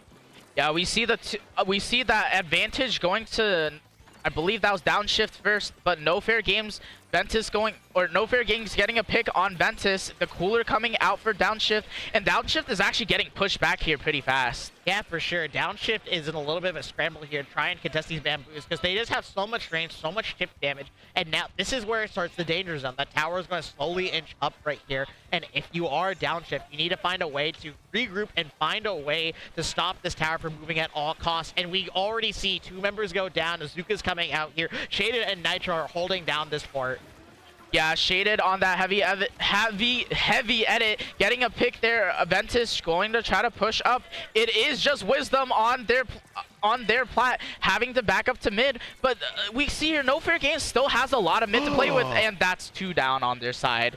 Beautiful pinch from the Blaster and the Dualies, just using that Reef Slider to chip him out, and then the Blaster just is able to finish it out here. But Nitro is looking to extend this lead here, using that beautiful Zuka right now. We already see many of these teams are scrambling to push up into this bats area. If there's one thing I've been told, you go to the bats to be able to hold space here, and that's exactly what they're doing, but they're getting shut down by Ice Flinger. Yeah, Ice doing a really good job on defense. That is a lead swap, but it is not a strong lead for the side of Downshift. We see Wisdom pushing up very aggressively with their bamboo. Kiki backing them up with those killer whales. This is gonna be a good push for the side of nofair.games, but no one's on that tower yet, Neptune. Yeah, for sure. And this is kind of the problem. You kind of have to wait for the tower to be in the position to secure the lead. So as the time passes, but no way. Ice is going absolutely insane. Coolered up, going for these fights right now, getting 2 already. Lumen is going to be the one getting a blaster to the face right there, and going to have to deal with both this Booyah Bomb as well as the Tower Rider being still a little bit of a sandwich pincer right now. But they do manage to tape it out here, and the lead is going to be held, but how much longer, Ice? Yeah, Nitro the only one trying to defend here. They're getting backup from Ventus, but Nitro unfortunately gets taken down. Ventus on that plat, holding this defense. Kiki trying to go for the bats area, but unable to really push up. Yeah, for sure. Kiki needs to find some way in to be able to secure this lead, because I believe the lead stops right before that checkpoint as well. But you need these picks, and it's so difficult to get them, especially when the Reef Slider is going into these bubbles to break it immediately. The defense that is the bubble is out and allowing the space to be created is just being it's extremely counteracted here, Rice. Yeah, for sure, but we see that jump in for Ice. We see Wisdom holding that left stack. Ice gonna try to play pretty aggressively with their 96 cal, very close to that cooler. Ooh, very close to that combo. Gets a pick onto Nitro. Neptune, what are we going to see from Ice here? Okay, Ice is going to play aggressively. You know, I'm sodaed up. I can push my bats here. And now you can see the lead is just barely being able to survive. I like the people getting off this tower to create a bit of a distraction right here. But you can see Hapless slowly trying to get up here and get to bubble on this tower right here. They do manage to pop it on their plat right here. And all 3 members of Downshift are down in this pit area. And this next fight can dictate a lot here, Ice. Yes, this next team fight will matter a lot. I think this will determine who keeps and who gets lead, but that's going to be 3 down on the side of Downshift. Ventus having to jump out, and this will be close to a lead change for nofair.games. They have to try to push for this bats. We see Wisdom popping those whales for it, but Nitro doing a good job on defense, gets that Tower Rider, and that's another 3 down, and the wipeout for the side of Downshift. Unbelievable, Rice. In a moment of truth where we thought this one team fight's going to dictate the lead and who's going to be able to win this game right here, but you see Downshift never down. They might be down, but never out in a situation where they just immediately realized, hey, the tower is the one that needs to be forward. I'm going to ignore everyone there, and I'm going to start a momentum of my own and take 2 down and keep going forward here, Rice. Yeah, and Downshift getting to that checkpoint, getting a couple points off of it, but Ice doing a really good job on defense. That's going to be 3 down on the side of Downshift, and this has to be a strong push for the side of nofair.games, as there's not a lot of time left in the on the timer. Yeah, for sure. It's do or die in this situation right now, where you're going to have to force everything. Hapless does have the bubble up. The question is, how long can a bubble survive on tower, especially with how they've been playing around it here. Ventus is trying to get up on here. You can see the Dapple Doos on tower create so much chaos. Get the picks. You hear a nice on the side right there. From if you, I don't know if the mic picked it up, but that was beautiful from Downshift right there. Playing with the time they had left and playing towards the win condition to a T here, Rice. You know, I think I've learned today that I should just not call things too early. I feel like I'm calling things too early. You know, every time I think something's gonna happen, I'm calling it a little too early, and maybe I'm just jinxing these teams. You know what? Commentators curse. Let's curse everyone here at this land. No. You know? Listen, if everyone's cursed, it all balances out is how I see it. Oh man, but you know, 2-0 for the side of Downshift. They are in the lead here. They need to take one more game out of this best of 5 set. We're going on to Splat Zones on Mahi. This is a very interesting map in terms of how the mechanic of this map works. Would you like to explain that, Neptune, for us? The mechanics of this map right here, if this is your first time watching Splatoon 3, if this is, hi, thank you for tuning in so much. This is such a great event right here. But Mahi zones, the second, I believe it hits 60 on the flat zone right there. Points, the water level is lower and the map opens up, which allows a lot more breathing room for these teams right here. Because initially the map is tiny. There's not a lot of space to maneuver around, especially if you're a front line. It normally is the back line show. A little bit more towards the beginning here, and then it diversifies, but the map opening up with the water level going down as well. So it's going to be a matter of how do we play the lower level, and how are we going to be able to play the lockout afterwards? Yeah, for sure. We do see that, again, that Bamboo Mark II coming out for Kiki, but the missiles this time, I believe that is on Hapless with that new Splattershot Pro, and same old for the side of Downshift. Yeah, for sure. Splattershot Pro, you know, having a little bit more range here to pair with the Bamboo is going to be really nice here as well. As you can see, you can immediately threaten a lot of space right here, and Downshift is going to be the one of the backwoods at the beginning. And you can see trade for trade, blow for blow. These teams are ready to scrap here in Scrap City. Yeah, a very scrappy fight between the two teams. Ventus popping that reslider, unable to get a pick, gets taken down themselves. This is going to be the zone flip for the side of nofair.games. What are we going to see here, Neptune? I don't know. You can see a lot of different things, but the first thing I'm going to guarantee is a special. They're painting up here. They're putting this chip damage. They're holding this space here. A special is what's going to often break it out here, but no, it's 2 picks already on the side of nofair.games here, and they're just running this show here. Water level is going to come down here, and you can just see it's going to be a very difficult situation, especially with 2 bamboos just swimming around in all this yellow ink here. Yeah, we see the super chumps coming out for Kiki. Kiki just trying to hold the front lines here with Wisdom. Wisdom gets pushed back a little bit, but there is so much space for nofair.games to play around here. Ventus popping that reslider, unable to get the cap. Unfortunately, splatted on zone. It's just Blumen holding it. Blumen gets taken down, a delayed wipe, and it's only a couple seconds left on this tick right now. Yeah, for sure. It is the last 10 seconds here. So if you are Downshift, you need to go. Find these opportunities. 2 members go down. Now fight for this zone. It's not enough though, and unfortunately, Downshift gonna get locked out, and nofair.game is gonna play the nofair.game they are known for. No, exactly, and that.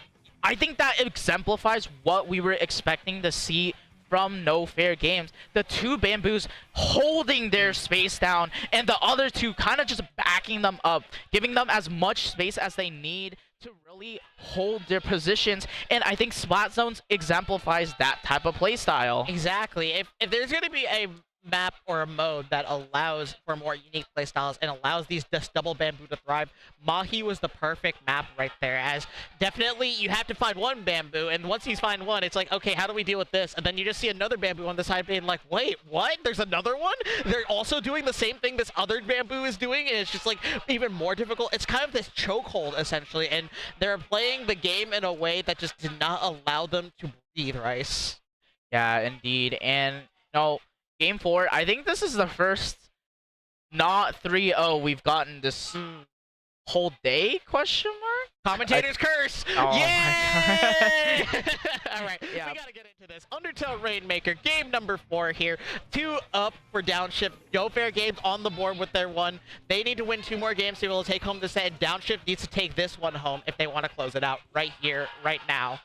And we see NoFair.games saying, hey, that composition worked out. Let's keep it around. The double bamboo with 96 and Pro. And same thing with Downshift. We can see the pop going early to the side of NoFair.games, but not a lot of space being taken. Bloomin trying to play a bit aggressive here, trying to open up some space for their team, but getting called out by those killer whales, Neptune. Yeah, for sure. I love how Nitro and Ventus are pushing up here, trying to take space as well. And just a little bit eager here, as you're going to have to push into weapons that are very scary and pair very well off each other. And you can definitely see Wisdom playing around cover here. This is the sign of a good Charger player. They know exactly when to dip in and out of cover, and this is exactly why it's such a difficult situation to be if you are Downshift. You have to deal with these Charger players that know their weapon to this extreme and had the best and make use out of it.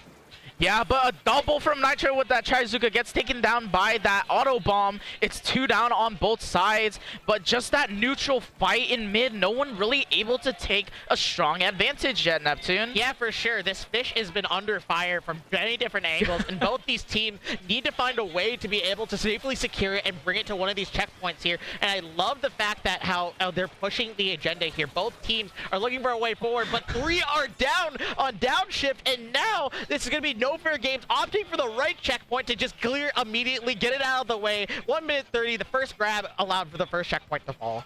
Yeah, first checkpoint in the first 1 minute 30 seconds. We have Hapless on the side here, getting targeted by that Chaizuka, but able to live. Nitro slowly pushing up here, but Wisdom on that bamboo gets that pick, and Wisdom might try to pick this up again, Neptune. Yeah, for sure. Wisdom is definitely looking for these situations where how can I make my life for the enemies as miserable as possible here, and just getting this crossfire from the bamboo, the chip damage, the specials. It's just pew pew pew pew. Exactly the name right here, right?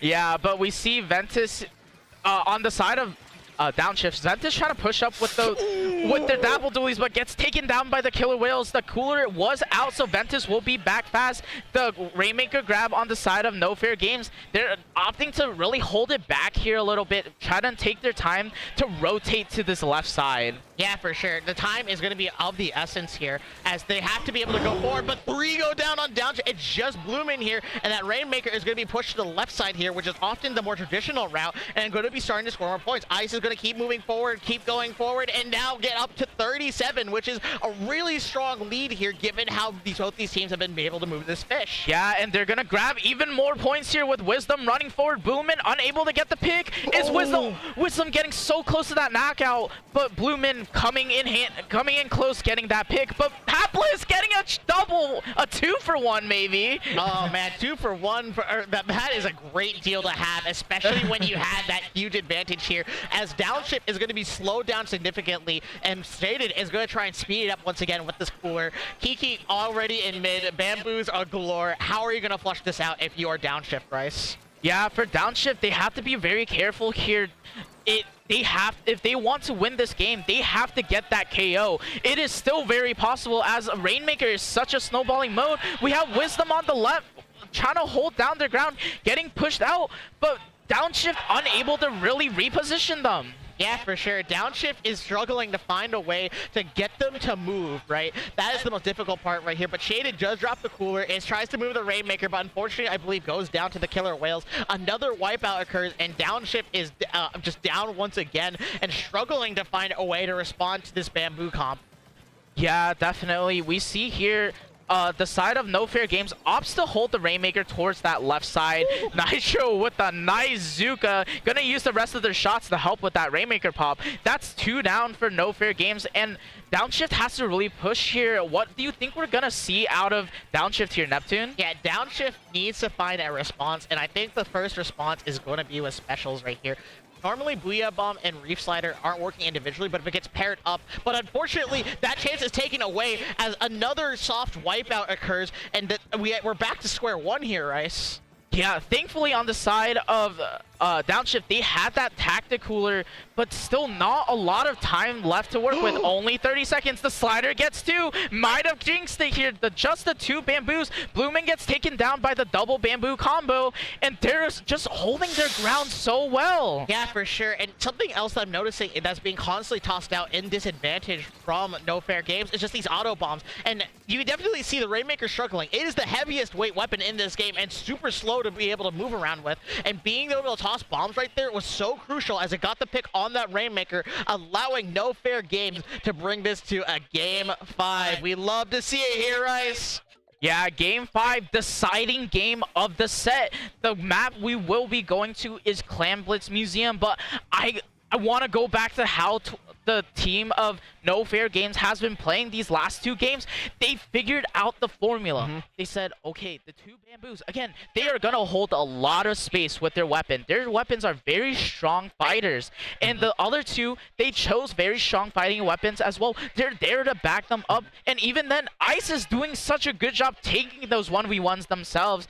And it's very exciting to see. Yeah, for sure. We love to see game number 5 at a land no less here. You know these teams are excited, they're energized, and while nofair.games has the momentum right now, this is Downshift's break or break moment. It's like, okay, we've lost these 2 games here. What can we do to address this right here, right now, and take home this set? Otherwise, it might be a little bit of a tough loss here for either team, essentially, right? A lot is on the line because being able to be 1 up in your group does decide a lot for the bracket stage moving forward here. But Clan Blitz Museum, I'm not sure how this is going to turn out here. Part of me says, oh, double bamboo, charge your favorite map. But the other side of me is like, no, Downshift knows what they need to do now and sees if they can respond to the questions that are being asked from nofair.games. Yeah, Downshift has a very strong composition on this map. This is a very similar composition to how we like to play Neptune, where we have 2 weapons that really draw a lot of attention for us, while the other 2 support that fight. And Museum being a flank-happy map, it might be very strong for Bloomin and Ventus here. Yeah, for sure. It's going to be a very difficult to say is, can the bamboos get set up? That is the burning question that is going to be on our minds. And if Downshift is going to do anything to stop that setup, we'll find out right here, right now. Game number 5. Here we are, Rice. Yeah, and we see actually Nitro pivoting off that splatter shot, opting for 52 gal. I wonder if they're using that for more kill power or that splash wall to try to block off these bamboo players. Yeah, for sure. Just Splash Wall is definitely going to be quite an interesting pick here as well, as it's going to be a little bit more breathing room, essentially. They have to shred through that wall and then get through to the player on the other ends of it. But already we see a little bit of a scrap in mid right now. And even though 2 players went down on, I think, both teams, we're still in neutral city here, Rice. Yeah, a bit of a neutral game. As we say, the death match of Clan Blitz, or the power... I think it's the deathmatch of Clan Blitz, where everyone's trying to get mid-space, get economy, get advantage. Ventus getting a pick with that slider, gets taken down by Wisdom. But again, just that fight and scrap in mid, not a lot of pushing forward. That's gonna be 2 down, but another 2 down on the other side. We have Bloomin pushing up for Downshift, but they're not able to push that far. Yeah, Bloomin needs paint to be able to move up here, and Shaded is doing exactly that, providing an extra soda for the road here as well. Gonna allow some fast respawns, but Shaded making the aggressive play, starting this momentum that could potentially snowball out of control. It is nofair.games trying their best to hold this out here as they're being ran at from 3 different angles. Yeah, they are, but that's gonna be 2 down on the side of Downshift. Downshift being pushed out by the double whales. There's missiles coming out. All 3 global specials being used. Ventus has to back up, gets taken down, and that's gonna be nofair.games pushing forward for mid here. For a second, I thought you were going to say no boys allowed, but I digress. We are looking at a situation where this is a stalemate in chess, where neither team is able to get a significant advantage over the others, and they're trying to find a way to bend the other teams back here and find a way forward. We see a Booyah Bomb coming out with the Reef Slider. I'm lost for words as 1 pick happened, 2 are down here. Something could happen right here, right now. Definitely. We have 7 clams on Bloomin. I think they're trying to get that last clam to make the power clam. Never mind. Heavy Edit making that power clam. Instead, Bloomin holding that ramp area, trying to push forward with their team. The whales coming out for Bloomin. 1 going down on the side of nofair.games. And this is Downshift's chance to push here, Neptune. Yeah, for sure. Bloomin sneaking in with the clam to get one power clam in here is definitely going to set a tone right now. Unfortunately, I don't think there's anything else. Ventus is holding down the fort right now. 1 power clam in. It's not a safe lead, but something getting scored in this far into the game with the stalemates is definitely something you want to have if you're Downshift right here, right now, especially with 3 down. Yeah, Downshift with 3 down. They're pushing forward. Bloomin going onto that spinner area. Do they see Hapless? No, they don't see Hapless too early. Bloomin trying to hold the front lines. They're getting pushed out, though. Ventus going down. That's 2 down on the side of Downshift, and nofair.games is really trying to push out Downshift here. Yeah, for sure. And something I'm starting to notice is just like the amount of paint they have to eat through to be able to control mid is something that they're struggling with, which is why they're painting up mid. They're getting a lot of control. Nitro using the splash roll to survive all these bombs and all this crossfire right here is doing so much work right now. And we also have Shaded here providing so much clans, so much oversight, and trying to get another pick. They do manage to find it here, but anything can happen. 1 minute 30 here, Ice. Yeah, and we can see here, Downshift has so much clan economy. They have enough for 2 balls and a lot of follow-up. They have 2 balls now. Nitro making that ball. They're trying to get this economy as they fight, but it's just the 2 bamboos trying to hold the 2 sides. 1 gets a pick. Nitro on the plat of nofair.games. They get that pick, but Wisdom on the opposite side unable to really get more momentum for their team. Yeah, for sure. It's always just something on the side, and I think it has to do with this 52 gal pick. It is a thorn in this side that is stopping so much from happening, and these bamboos are trying their best to be able to be self-sufficient, and that's the problem. They can't be self-sufficient when they're getting ran at from 3 different directions from not only an edit, a gal, but a dualies and S-Blast too, Rice. Yeah, we can see here a lot of space being made for the side of Downshift. That's 1 down. That's 3 down. It's just Wisdom trying to hold the front. That's 1 ball in. Are they going to get more? A couple clams scored. Are they going to get sub 60? The sub 60 score has been met. So that means it's a lot harder for the side of nofair.games to push back here. Okay, it might be hard, but it's never impossible. It is now or never time here for nofair.games as they have all this time and space. They need at least 2 power clams plus a little extra to be able to swap this lead. The question is, can they do it? It all starts in overtime. Yeah, it starts in overtime. There's only about 20 seconds left into this game.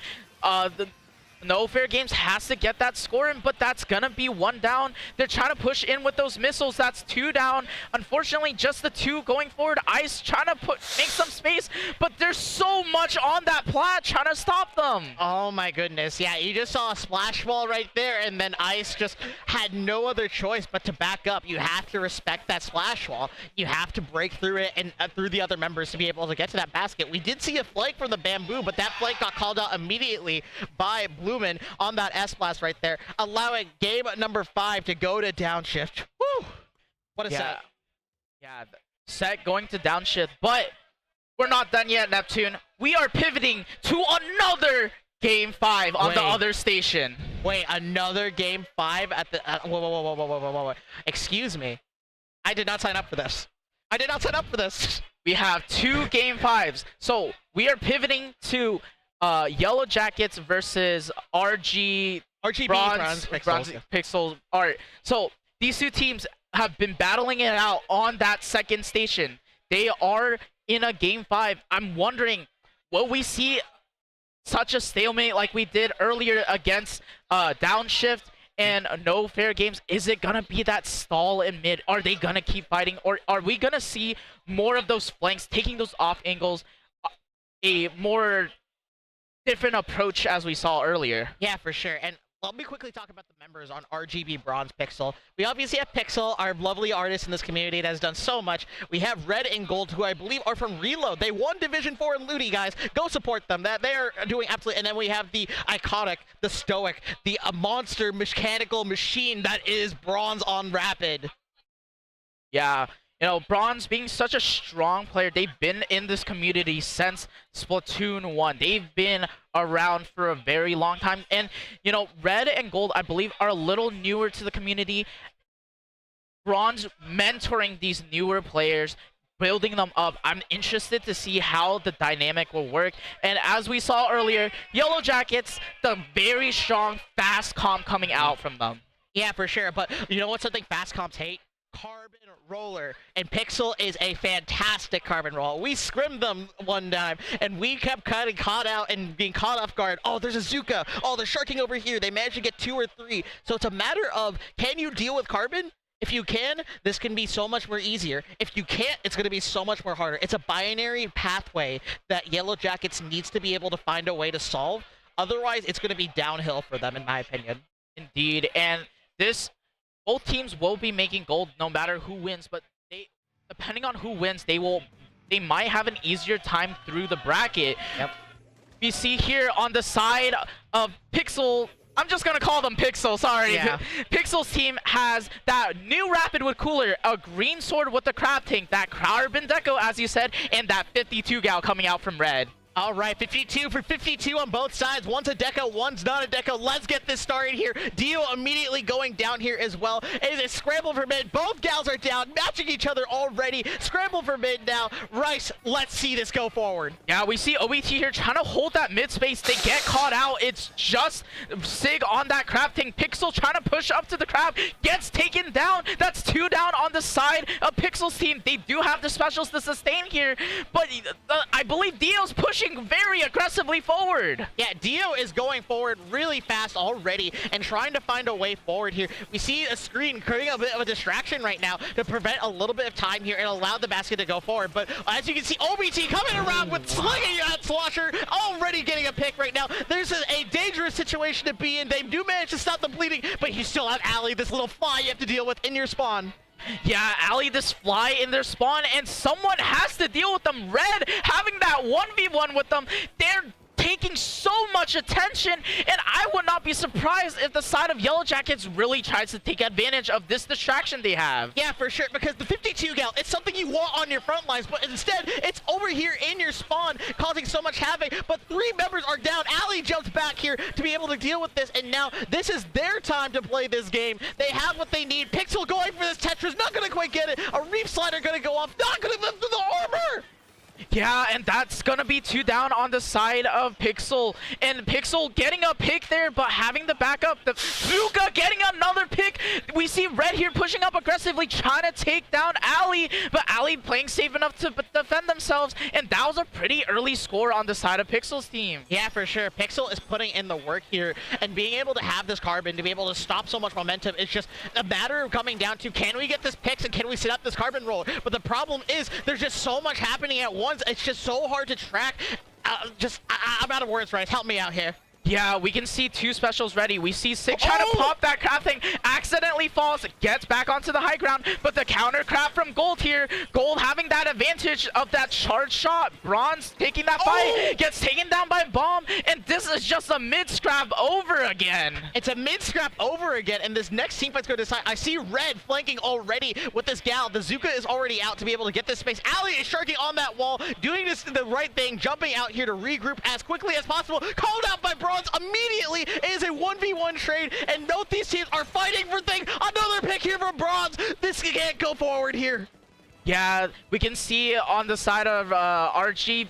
I'll just call them RGB. RGB has a lot of space to work with. Pixel sharking up with their carbon roller. Is Marts with their tacticooler there. 3 focusing Ali. Ali getting a decent trade out of that. The Crab Tank getting another pick from Sig here, but that's still a lot of space that RGB has to work with. Yeah, for sure. Sig can only do so much against all these weapons right here. You have a sword bullying you. You have a rapid bullying you. And all you can really do is just hold your ground and try your best to be able to support your team in this situation and pay for that Crab Tank. Pixel is immediately going to pop the Zuka, but 2 go down right here. You need people in front of the carbon roller, and now they're forced to back up. OBT going to find this carbon, look to shark him out right here. They are fighting here, but already get traded out. 1 minute and 30 seconds. Anything can happen. happen here, Rice. Yeah, anything can happen. There's still a decent amount of time. We see the clam economy is on the advantage of RGB. We see Red here trying to push up, that fighting with their gal, but they get taken down by a bomb. That's 2 down on the side of RGB.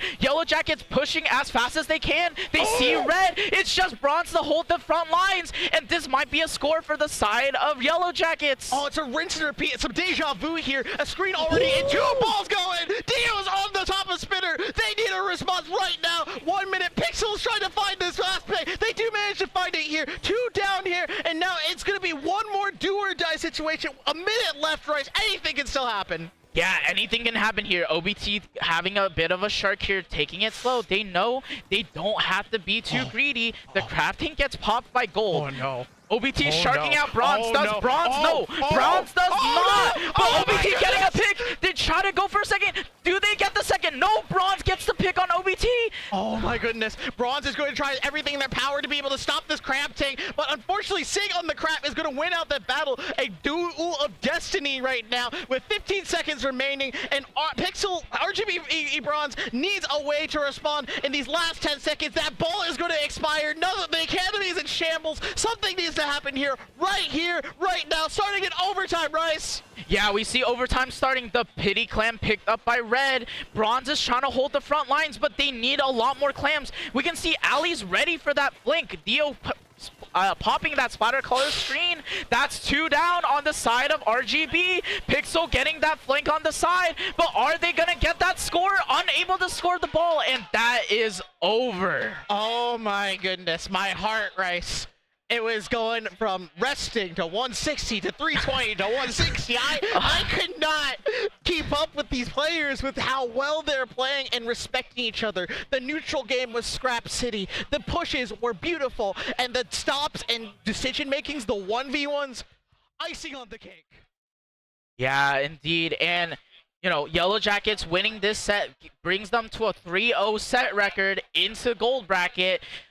Unfortunately, 2-1 for the side of RG Bronze Pixel Art. You know, they still make that top cut gold bracket, but gonna have a bit of a tougher schedule. Oh yeah, for sure. Both these teams here put on quite the show and will be here for day 2 in the top cut here as well. And I gotta give my flowers to all these players here. Even though we just jumped into game 5, I felt the tension. I felt the stakes. I felt the nerves on all these players and how one mistake, one little threat. OBT had that shark that looked like that was gonna go in their favor, but only we yielded so much at the end of the day, which was so tragic to see, but also so beautiful. Yeah, and we can tell these two teams, they knew what was on the lines. They knew.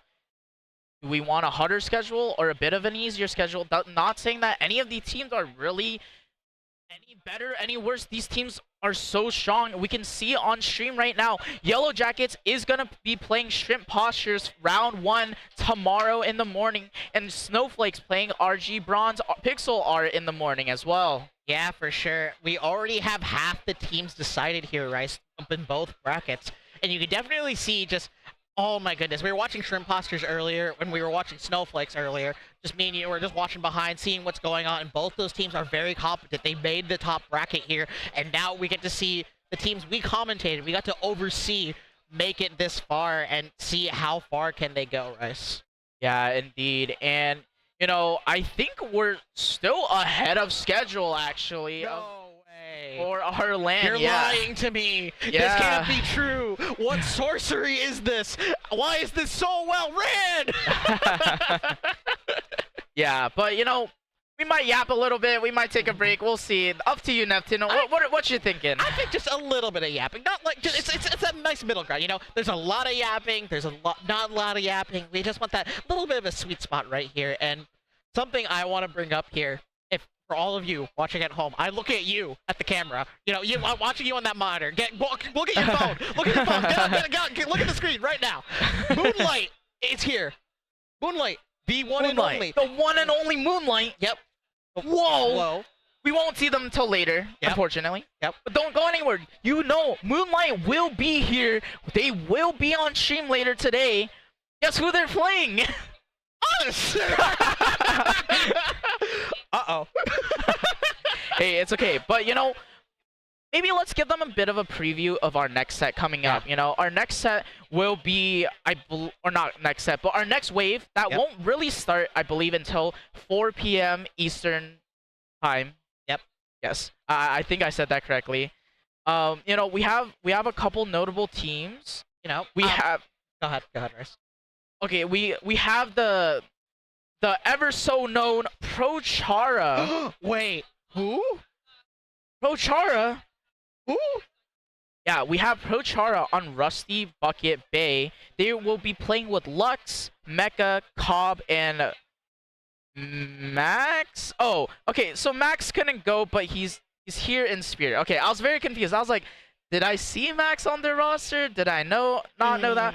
But as always, Chara playing that Dread Ringer of as of late. Wow, I can't English today. Okay, you know what?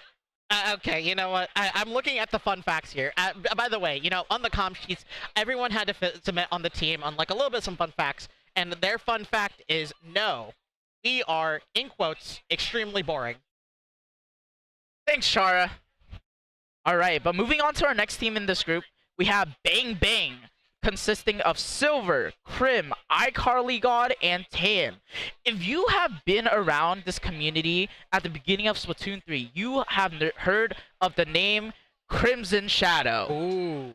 Crimson, wow. Crim, former member of Red Sun, very strong team. They were Division X a while ago, former member of Monsoon, and they're here to compete at this LAN. Yep, for sure.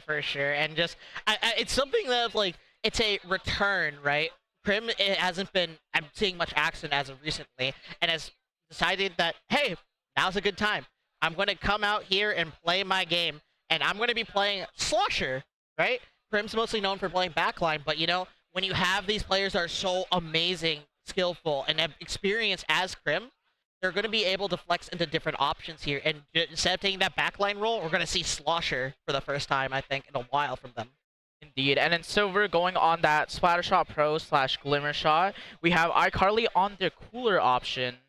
And we have Tan on that Dread Ringer / Splattershot Pro. And their fun fact is the rest of the team paid like half of Tan's admission. So if he goes negative, say minus $20. Minus $20. Oh, the bank account's already in red. I spent too much on public transit. I got scammed $75 for parking on Friday. Okay, I feel that. I understand you, Tan. A lot's riding on the line here, but you know what? Something I can also mention about Tan, because we're on the topic of them. Splattershot Pro. Splattershot Pro is a cool weapon, and I believe they hit, what is it, on Coral, they're on a Div 4 team called Coral Convergence, and they pop off occasionally. Depending on the day, this Splattershot Pro is seasoned veteran, top quality, 2850 X power from memory. Because I love you, Tan. I love you, Coral Convergence. If you're watching out there, they are all amazing players, and I believe they said, $20. $20? Tan better not go negative, or else it's minus 20. Oh, my goodness here, Rice. But, yeah, you know, we can only go for so long. We better start wrapping it up here. Where can the fine people find you? You know, if you're watching the stream, we will be playing later at 6 p.m. But everyone can find me online at We Like Rice. It's all one word. Most of my socials are there. If it's not, I probably don't have it then. Do you like rice? I don't know, maybe. That's a question to think about for you, chat. So all right. Think long and hard about that one, and what the answer is to that question. But if what about you, Neptune? If you want to find me, you can find me at Neptune-TV on Blue Sky. I occasionally post, but you'll mostly see me on Twitch playing with the big fat sea cows. Yes, the one and only BFSC sticker. And if you go to any of these lands coming up, specifically Riptide, I'm guaranteed to be there. I'd be happy to hand you more of these stickers, because we love you guys. We love everyone who loves us. Go to Booyah Bay. Go to your locals. Go support your locals. Go support your lands. Booyah Bay. I don't know when the next one will be, but you know, I will be there. I am running it.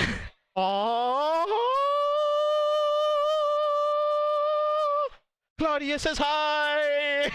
And bye. Stay tuned.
get on my level. Hey, my name's Moki, and I'm the 4th best melee player in the world for Shopify Rebellion. Hi, my name is Michael Kim, also known as Riddles, and I'm a former Smash professional player and currently Street Fighter player from Toronto. What's your favorite place in the city?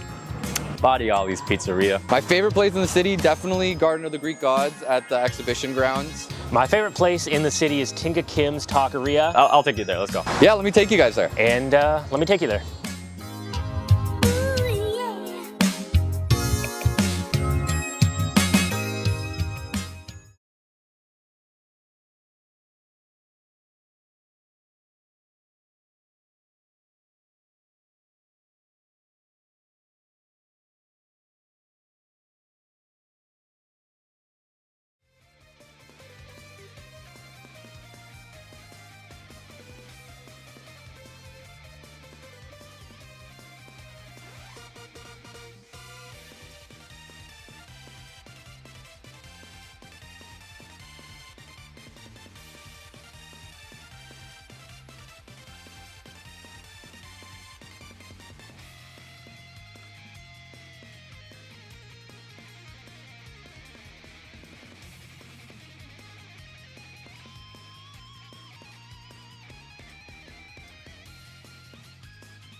opening, and which team really finds that kind of space in the early game, I think will determine a lot of how it goes. Yeah, and certain weapons definitely capitalize off of this as well. Like, if you look at Blaster, you can shoot from top mid under the ledge on the other side of top mid as well. So, really, Blaster could be a really good pick, especially on opening. We know Crab Tank here, also a very, very solid special. Lots of great crab spots for this team. I'm not sure if there will be any crabs in this game. Yeah, I feel like, I could be wrong, but I feel like Crimson Shadows is a splash player. So I do believe we are going to be seeing crabs, but also another good special on this map mode in particular is Zuka. And Zuka counters crab. So it'd be interesting to see that dynamic there of Zuka versus crab and when certain ones are going to be popped before other ones. I'm looking here, and it does seem like we do have a Dreadringer user on the side of Bang Bang in the form of Tan. Oh, okay. And we also have a Slosher player with Crim, so we might be seeing an interesting double bucket comp come out from the side of Bang Bang. Oh. In terms of Paris 2, we do have Paradigm with the Splash and the new mini Splatling, the one with Zuka, of course.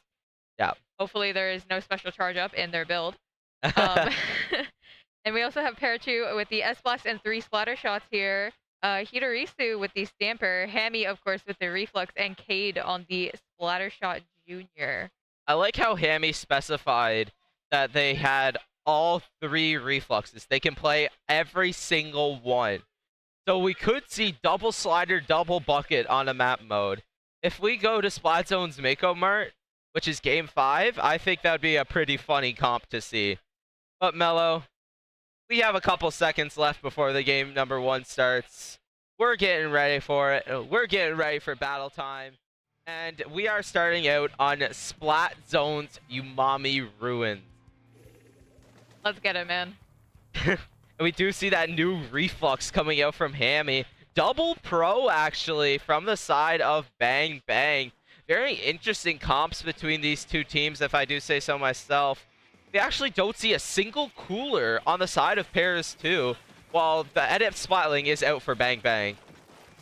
And we see off this opening here, a very, very quick trade coming up from both sides here. Pair 2 on this S-Blast goes down, unfortunately. A Booyah Bomb coming out to take top mid, and this Crab does look like it gets a pick here, but with 2 down on the side of Paris 2, Bang Bang looks to take an early zone cap here as they hold mid. Yeah, it looks like Bang Bang is also going to be able to continue this little bit of a stagger here, picking out Hidorisu on their way back. iCarly God looking to get another cooler, getting ready to push back in, trying to get some more space on the ground for their team. Hidorisu once again does go down. Booyah Bomb and Tri-Strikes also being popped there from Bang Bang. But it looks to be that Bang Bang is trying to hold on to space here. And the Crab Tank is coming out, making it a little bit hard to do that, as well as the Booyah Bomb. This is the retake for Paris 2. And an unfortunate fall off the map there as Paris 2 gets some great picks with their specials. Unfortunately, 2 down. Another Booyah Bomb coming out from the new Stamper. Hidorisu looking for a pick here as Paris 2 seems to hold the zone so far. Bang Bang, no specials on the line just yet. Are looking for top mid. Do manage to cap a zone, but Crim does go down on the right side there. A Booyah Bomb coming up from the side of Bang Bang. Does go for top mid. Gets a pick off of Hidorisu. And yet again, another Booyah Bomb coming up from Hammy this time. Looks for this pick. Able to find it, actually, as Paris 2 continues to hold on to the zone for their dear life. Unfortunately, as I say that, Hammy goes down to iCarly God, and Bang Bang once again recaps those zones, able to hold it just long enough. Yep, Hidorisu popping that Booyah Bomb, trying to play off of it. Unfortunately, Hammy's jump in did not quite work out there. That is 3 down on the side of Paris 2. Tri-Strikes being popped as well from Bang Bang, trying to push up off of that. And Pro trying to get a pick, unfortunately cannot. Trying to cause a stagger here. Looks to be that this jump in's a little risky. They do actually get picked off. That is 2 down on the side of Paris 2 here. Hammy does have that Booyah Bomb at the ready, and there it is, being popped. Booyah Bombs from both sides actually being popped. And a second Booyah Bomb actually from Paris 2. Hammy getting a very good pick here, looking for a flank. Does get 2, trying to get a third. That is 3 down, all thanks to Hammy. And that is Paris 2 getting down their penalty. Big plays from Hammy there on that new Reflux with the kit, I believe, is Torpedo Booyah Bomb, as Paris 2 does end up going 3 down, taking 2 off of the side of Bang Bang, as the Splash player here is forced to back up. Strikes coming out, looking to cap the zone, and they do manage to cap the zone as Bang Bang very swiftly retakes this area. Crab coming out to contest that Booyah Bomb, unable to do so, as once again, 2 more down on the side of Paris 2. This Crab tank unable to find much, as Bang Bang, despite losing the lead, manages to hold on here, retaking all of mid, doing a great job at just shutting down Paris 2. And that penalty is now up for Bang Bang. Bang Bang looking to get some more points on the board, looking for a KO here. Booyah Bomb being popped from, never mind, that is a wipe out there from Bang Bang here. There's only 25 seconds left, and they already used the Booyah Bomb on the side of Paris 2. They need to get resources fast or picks if they can. That is 1 down, though, from the side of Paris 2. It looks to be that Hammy's going on that flank, stalling out that zone for a little bit longer. Gonna try and get some more pain on the other zone. They managed to cap it there. Booyah Bomb and Crab Tank being popped. 2 Booyah Bombs, actually. And that is 3 down on the side of Bang Bang. Hammy trying to get picked, but Silver managing to actually get that pick there, and it looks to be that a fight is going on into mid, and Tan wins just to win that one. 55 seconds left on the clock, Mello, and Bang Bang is in the driver's seat. Great play from Hammy there to go on the flank to breathe a little bit of life back into Paris 2, but Bang Bang, once again, their penalty points are ticking down with strikes on the line, a Booyah Bomb coming out, as well as another Booyah Bomb from the side of Paris 2. They do manage to stall the zone, but it's not enough as Hammy goes down here. Strikes, or missiles coming out, managing to take down that S-Blast. 1 more Booyah Bomb in a last-ditch effort to find the zone in this game. But unfortunately for Paris 2, they are just not able to find the picks they need to cap the zone. Yep, Crab Tank being popped as well from Paris 2. They have 10 seconds left on the clock. They need to hold on to space here. 2 picks are a very good start for Paris 2. Booyah Bomb being popped a little early, but it allows them to push up and get more space on the floor there, Mello. Overtime has now begun. There's not much penalty left for Paris 2. They do have resources, though, from the side of Bang Bang, and they do pop 1. There's 2 down on both sides. Booyah Bomb has been popped. Strikes are at the ready as well. Paradigm needs to get some pain on the floor, but it looks to be that it is going to be going to Bang Bang for game number 1 there, Mello. A very back and forth feeling game, but Bang Bang did a very good job with their retakes, with their special usage, as well as the 3 Booyah Bomb weapons that we did see in that game. Lots of Booyah Bombs coming out from both sides here, but Bang Bang, great job at retaking and holding that space, and they end up taking that first game. I know we were talking about the double reef slider possibility with the Reflux, but there's actually a possibility for double Booyah Bomb that we never really thought of. With that new Stamper alongside of that new Reflux, new weapons are coming out with the Booyah Bombs, Mello. Yeah, we did actually see 2 of the new Booyah Bomb weapons, one being the Stamper and the other being the Reflux. Hammy on that Reflux did a great job at actually finding some pretty important picks for Paris 2, and I think if Paris 2 wants to tie up this set, they are going to have to find those picks with Hammy, find that space, and we are going into Rainmaker on Humpback Pump Track. Yeah, this map can be either very steamrolly or very back and forth, Mello. You could either stall out the elbow with bombs, or you could just run through after a couple picks. That is true, and we did see 2 Booyah Bombs from the side of Paris 2, and Booyah Bomb being a pretty decent special to get past that area after the first check. Very good at buying space, and it would I'd like to see how Paris 2 manages to adapt having lost that first game. Yeah, Paris 2 their double Booyah Bomb seems to work for a double zones map, right? But I don't think it's going to work out really in their favor for Humpback Rainmaker. Specifically just because it's Rainmaker. Booyah Bomb's a little bit of a slower special, but once you get caught off guard, it can kill pretty quickly. But the slowness isn't really a good thing for Rainmaker. For Rainmaker, you want to have stuff that can either displace the other team or stuff that can kill quickly. But we're going into game number 2, Mello. This is the moment we're talking about. Rainmaker, Humpback, Pump Track. Pop actually does matter quite a bit on this map, and we do see the double Booyah Bomb once again, and we're opting to push out double Blaster instead of double Pro on the side of Bang Bang. An interesting swap from Bang Bang here, but as you said, the pop is pretty decent on this map as Paris 2 does a very fast job at getting that right away with Hidorisu on that Stamper there. A little bit of a brawl breaking out here, but 2 go down, or 1 goes down on the side of both teams. Actually, 2 goes down on the side of Paris 2. A great little direct there on Hammy with Cooler at the ready and a couple jumps in. Bang Bang takes the Rainmaker early, but doesn't manage to get much value out of it as Paris 2 finds their space, finds their picks, and they're looking in a much better position to push here. Yeah, opening was 1 for Bang Bang, but Paris 2 is very quick to come back here. Missiles being popped from that new Pro on the side of Bang Bang. They're looking to get checkpoint here on this right side. They do manage to get lead. Unfortunately, not able to get that checkpoint. It's just Hidorisu left in this corner. Unfortunately, does go down here. And it looks to be that Bang Bang is going to try and push up on this right side here, but Parachu is not letting them do that very easily. Hammy sharking this right side, gonna try and go get a pick here. Tried to get that jump, unfortunately could not. And that is the checkpoint there for Bang Bang.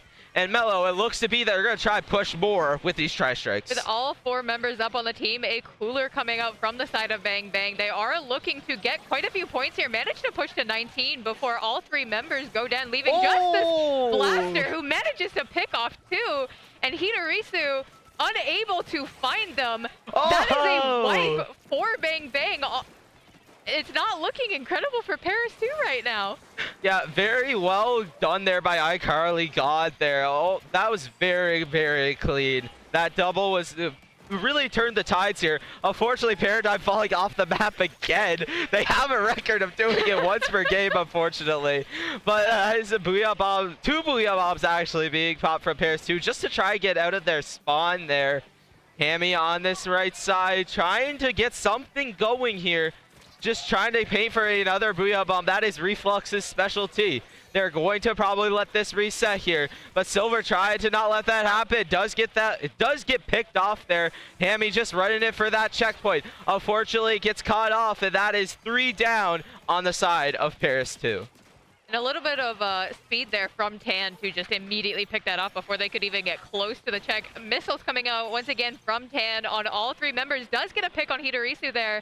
And Bang Bang is already moving up with this Rainmaker with a Booyah Bomb at the ready coming out, looking for some space. Another Booyah Bomb comes out to counter, and Tan is forced to kind of stall. Once more, another Booyah Bomb, but Tan, unfazed by it all, just runs forward, pushes that all the way to 5. Unfortunately, only a couple members left on the side of Bang Bang. But if you're Paradigm here, you really need to find some space, use those specials, and get past this first check. A Booyah Bomb getting canceled in front of the Rainmaker here from that Rapid Blaster. It's not looking too great here for this push as the Rainmaker goes down. Yeah, I've been seeing a lot of Booyah Bombs coming out from Hammy, and they have been really turning the tides here. As we saw, that double Booyah Bomb really managed to stall out Bang Bang on their first push here. But these missiles are coming out from Tan. They're trying to get another pick. They do manage to get them with the assists of that Rapid Blaster here. And it looks to be that they are just going to try and get some paint on the floor here into mid here. Cooler does get popped as well. They are a little bit slow to try and push up here as that stall is coming out from Paris 2 here. They are looking to get some specials and try and stop that Rainmaker, Mello. And once again, we see Strikes coming out here looking for space. The S-Plus does go down, but this Slosher from Krim pushing up all the way does get the pick, but the Rainmaker unfortunately goes down here. Bang Bang, 3 down off of that push, and this looks like it's time for Paris 2 to really find a method here. Hammy actually opting to go for the left check over pushing the right one. Does manage to actually break through it here. Does get picked off though. A Booyah Bomb coming out from both sides here as Silver manages to just wait it out a little, winning that pop. And if you're Paris too, that Rainmaker is in a very, very tough position for you to get to. This S+ going down to 10 missiles. Hammy, once again, looking for this Rainmaker, does pick it up, but with just Hitarisu there and a couple of bombs being thrown out, it is not a very sustainable push, and 3 go down on the side of Paris too with 14 seconds left on the clock. This is looking like Bang Bangs is going to go up 2-0 in this set. Yeah, the Parachu trying to make a little bit of a last-ditch effort here. They're all actually making a little bit of a last-ditch effort, but it is too little, too late, and Bang Bang takes game number 2. A very, very strong showing from, I believe that was iCarly God on the Rapid Blaster, with all their teammates going down, managing to get 2, 3 picks there? I think it was 3, yeah. It very much turned the tide. It allowed them to get a lot more points on that board there. And I don't think we mentioned it. There was 4 Booyah Bombs in that game. 3 from Paris 2. They should have named themselves Paris 3. 3 Booyah Bombs. Themselves Booyah Bomb. 3. That's a lot of Booyah Bombs. We are going into Clam Blitz on Barnacle and Dime next here. What do you have to say about this map? It's interesting, right? Because you can, it's kind of like comeback. You can KO pretty quickly, or you can just steamroll. Sorry, you can steamroll, which is KOing pretty quickly. Yes, yes. But it could also take the 5 minutes, or it could take the 10 minutes, and it would, like, completely waste time. And especially with Barnacle and Dime, when you are pushing, that top left area is a very, very big spot to hold there on those pushes. And obviously, like, good specials here would be like Zuka, Crab. Yeah. But might see some more Booyah Bombs, honestly. I think we might see some more Booyah Bombs. But what I think we are seeing is that one of the players on Bang Bang actually disconnected on LAN. I don't know how that's possible, but welcome to Splatoon.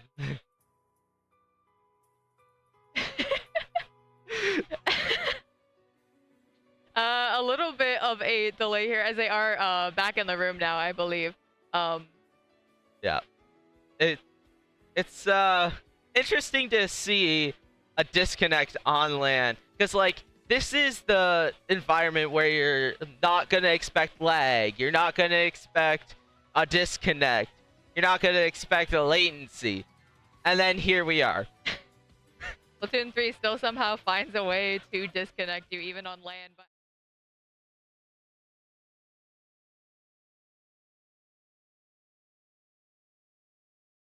so they disconnected before the game started on the ready up screen. And when they were disconnected on the ready up screen, and then the game kept going, right? Because like that's how the game works. That's a mechanic in the game. Mello, I want to talk about our experiences so far. How have you been enjoying GOML? It's a lot of walking. It is a lot of walking. Very tired. I did go to Niagara yesterday, which was very, very nice. Very beautiful. I will say, if you are at GOML or you are planning to go next year, find a date and go to Niagara Falls. It is very, very pretty. It is very worth it. Yeah, I unfortunately could not actually get out there myself, but definitely next time I would be looking to go out there. As we're talking about our experiences from GOML, why don't you show up to GOML next year, and you can have your own experiences, and you can talk about those experiences like we are. So come on out to GOML next year. This is our first time actually doing Splatoon. It's going to be a blast, I guarantee you. And this is your first LAN, right? That is correct, yes. Is this your first one? Like third. Third? Okay. Yeah. I will say, a lot of people say this like online in the online spaces and Splatoon and stuff, but go to a LAN. Go meet people. Go hang out with people. It is so much nicer to see the person that you're talking to, that you're playing to. It is a wonderful experience, and I've already had a lot of fun. Yeah. As two Canadians, though, go to GOML. Yes. It's a lot of fun, and if you're Canadian, you don't have to worry about a passport. Like, this is the first super major for Splatoon in Canada. So instead of going to get your passport and have to go to the States, you can stay here in Canada. Just fly over, man. Yeah, you can stay in your hometown. But it looks to be that we're finally getting into game number 3, Mello. Will Bang Bang manage to take the set 3-0, or will we be seeing a game number 4 from Paris 2? Two very, very interesting comp changes. A custom X-Flow coming out from the side of Paris 2, and a double V-Slosher for Bang Bang. Really putting the bang in their name with those tri-strikes. On this opening here, we see this X-Flow painting up, looking for a pick, getting a bit of damage on one of those Sloshers.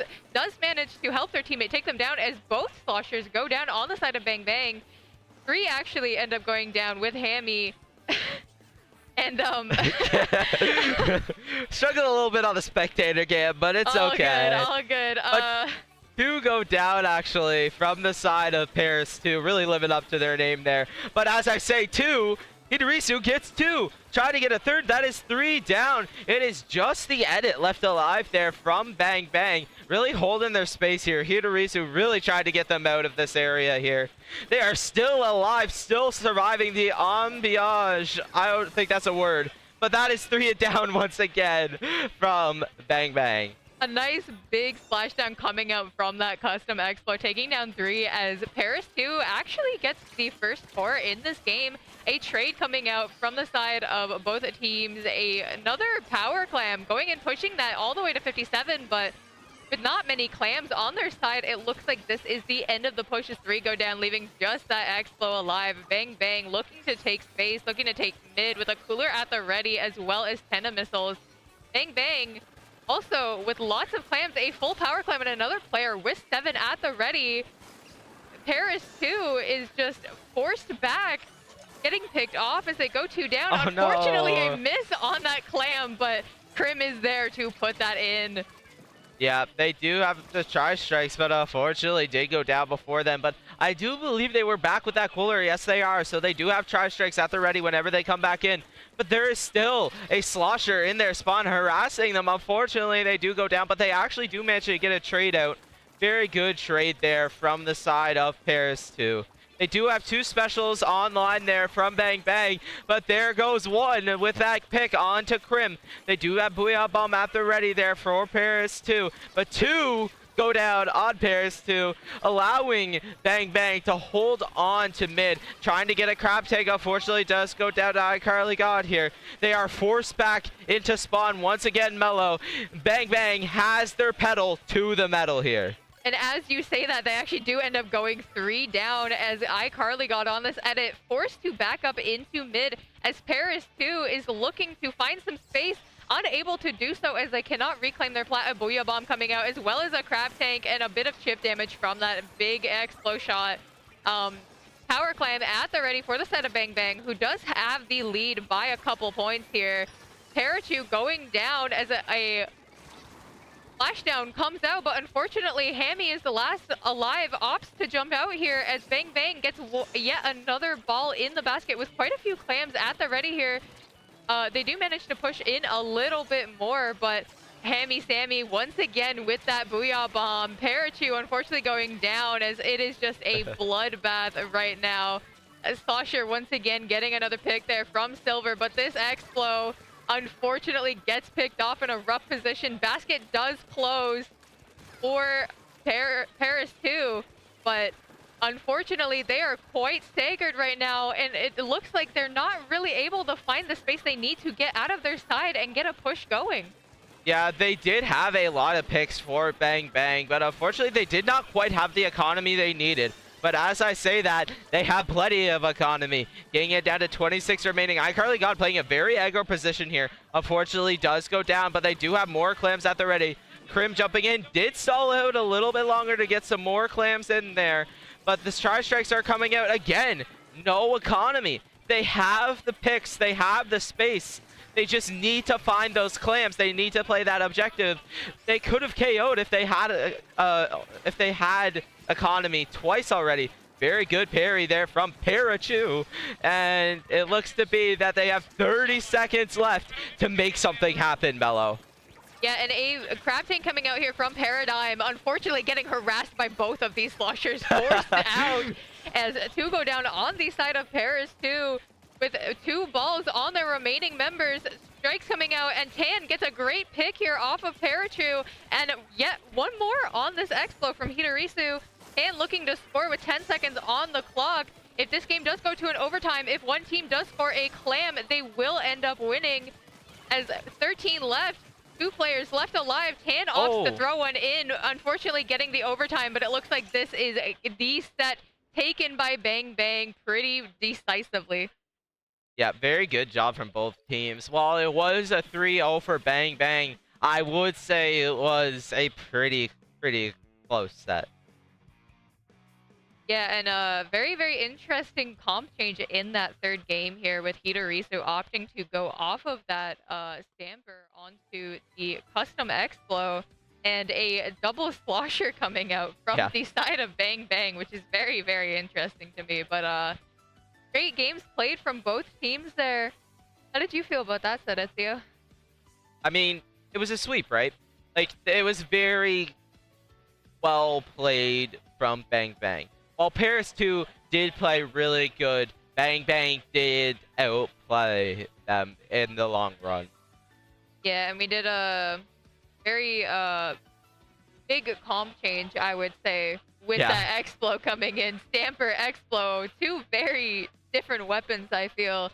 Unfortunately, that splashdown was just not enough to make a difference in that game. But that is the set, and we are going to be moving on to round 2 of this pool.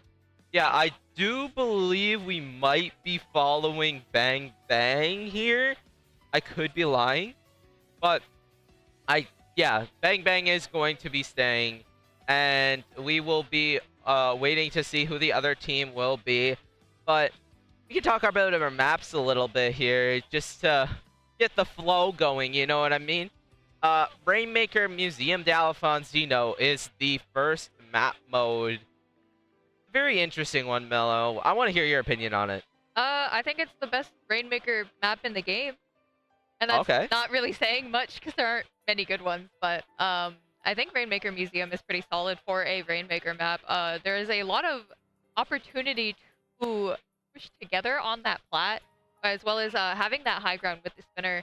And it is one of the rare Splatoon 3 maps with a flank on it. Yeah, quite a few maps, especially the new one with Urchin.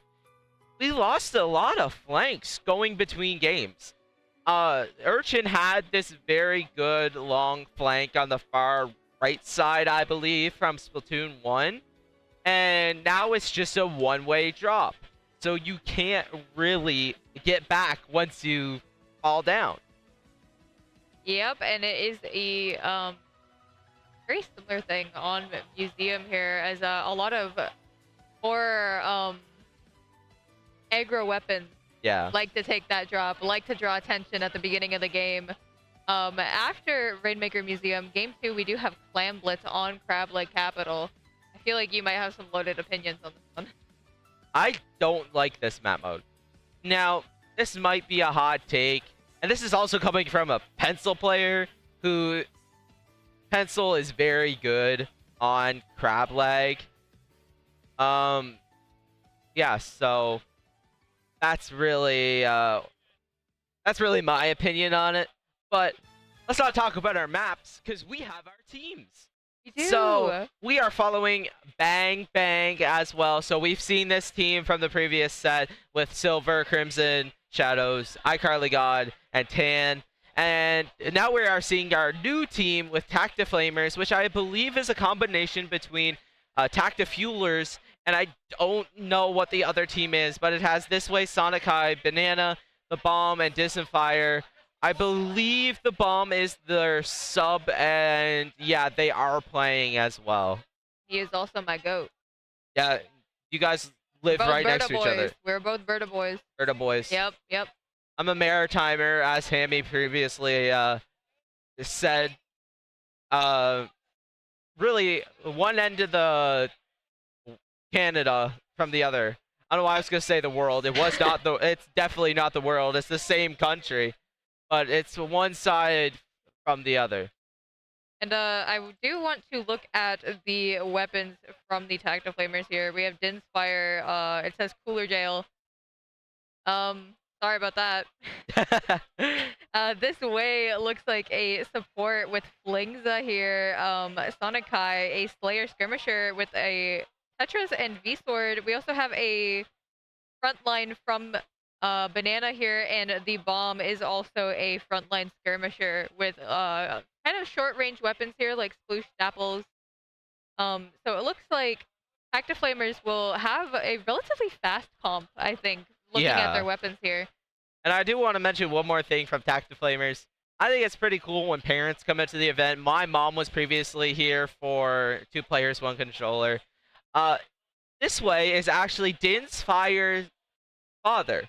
Oh, really? Yeah, so it's cool to see the parents come out and actually play in these events instead of actually just watching. Watching is also very cool as well, but actually participating with your child is gotta be a top 10 experience, especially on LAN. Hey man, if you're a Splatoon player and you plan to have kids one day, there you go. There you go. Play it with your kids. You can make your own team, man. Yeah, you can make your own team here with your kids. You can have a full 8s lobby eventually, maybe, with a couple family members. This actually remind me, our Ludi team, our Ludi pickup team, actually did have X-Man and X-Man's dad on it. Yeah. So not super uncommon to see players playing with family members. But yeah, it's still very interesting. But yeah, back to Tactiflamers, seeming like it's going to be a very fast-paced comp. Yeah, 100% gonna be fast-paced, especially with weapons like short-range shooters, skirmishers, Dapples, Sploosh. EO, Luna, Tetras. Like, some of these weapons you don't see very often, but they are very, 1, fun weapons to play, and 2, very fun weapons to commentate. Like, I love seeing a Tetris or a sword and a Luna Blaster. Like, and that's what Tactiflamers have. They have a lot of variety, and this variety is very, very interesting. But we are going to be not loading in, but we are getting ready for game number 1 here. And we previously mentioned it, Rainmaker Museum D. Alfonsino. Do you know how to properly pronounce that name, actually? Aren't you French? Yes. Didn't you know? Yeah. I said it. Okay, well, then if you said it, then I know. Oh, well. I don't also think this is French. I think that's not French. That's gotta be, like, Spanish or something. It's got the apostrophe. Yeah, but the apostrophe in French words is usually at the end of the end of the word. But Museum de Alfonsino is... It also sounds like it's from Mario Sunshine. That's true. It does give Mario Sunshine vibes, but that game is very nautical themed, and so is Splatoon. Splatoon and Mario Sunshine are pretty much the same. They have water in it. That's true. Big Man's boss fight is just from Mario Sunshine. That is true. They're also both, you know, made by Nintendo. So, like, you do have that little bit of a synergy there. But we are just waiting on Karim. I'm calling you out to ready up here. Looks to be they're talking about the map modes. Other events are definitely getting loud here. And there is other events during this tournament. It's not just Splatoon. So if you are more than just a Splatoon fan, you have everything here for GOML. And I believe that GOML has definitely been the best experience of this year for me personally. And I can definitely say a lot of other people have had that same feeling. And as we say that, we are going to get started with this set. Once again, Museum Rainmaker with a Bang Bang versus Tactiflamers. That's let's get it. Yeah, let's get into it. We see that double pro again there from the side of Bang Bang here. And we do see the Flingza roller actually coming out from the side of Tactiflamers here. And it looks to be that Krim is going to try and push up a little bit aggro with that decaf. Does manage to, oh, never mind, Flingza getting 2 very good picks there from this way. And never mind, it is a 1v1 between the two pseudo backliners here with that Rapid Blaster and that Flingza roller here. And it looks to be that it's still a fight to see who's going to win opening, but it looks to be that Bang Bang is going to be winning this, grabbing Rainmaker, going to try and take that first checkpoint. We see iCarlyGod doing a great job of staying alive here, just getting picks, just getting all of what they need to do, getting that first check as well.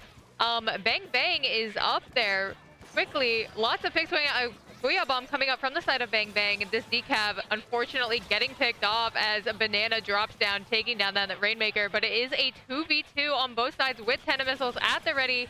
4 Tactiflamers does come out from this way, and Tan opting to grab here for a couple more points does unfortunately go down.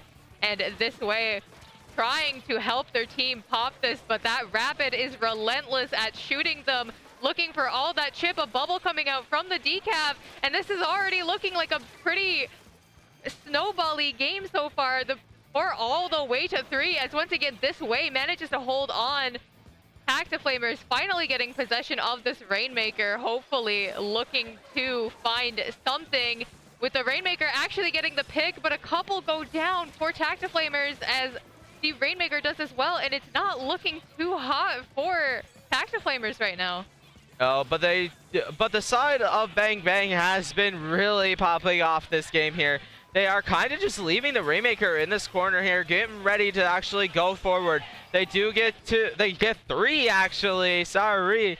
3 down on the side of Tactiflamers here. It looks to be that they're going for that KO. Zipcaster being popped from Sadakai, unfortunately could not get anything. That is 2 down on the side of Tactiflamers. Bang Bang looking to get that KO. Is just Sadakai left. They do manage to get that pick, stopping the Rainmaker before it's too late. Managing to get 2. Sadakai really putting in the effort here to prevent a KO. Trying to get another pick onto iCarlyGod. Forces them back down. And it's just Krim in this area here. Unfortunately does go down, but they are able to hold plat from that stall from Krim. Banana opting to drop that Rainmaker into that corner. Don't want to risk a KO. And a very, very strong offense here from the side of Bang Bang, as once again 3 do go down on the side of Tactiflamers. The Rainmaker in the possession of Bang Bang once again, and iCarlyGod getting a good pick here on Bomb, as Sonic Kai is looking to once again try and stop this. Unfortunately gets picked off, and that is a wipe for Tactiflamers, as once again they're in a position of just trying to stop the bleeding, trying to stop this KO. But if you're Bang Bang, all you want to do is slam that Rainmaker on that podium. Unfortunately getting taken down from Banana here. Strikes do come out from that new pro. Azuka at the ready, but Silver is all the way up there, does get picked off. A bomb coming out, unable to get the pick, but Krim finishes it anyways, and Bang Bang is like playing with their food at this point. Yeah, they are really in their spawn here. They're trying to find an opportunity to actually pick up that Rainmaker, but every time they do, Sonic Kai or Banana just run in and manage to get the Rainmaker before it's too late. They are holding on by a thread. And speak of Sonic Kai, they managed to get 2, and the bomb is actually dropping in this onto that right side. They're actually kind of alone here. Never mind, one of those pros are coming in to try and stop that Rainmaker there. There's 45 seconds left on the clock here.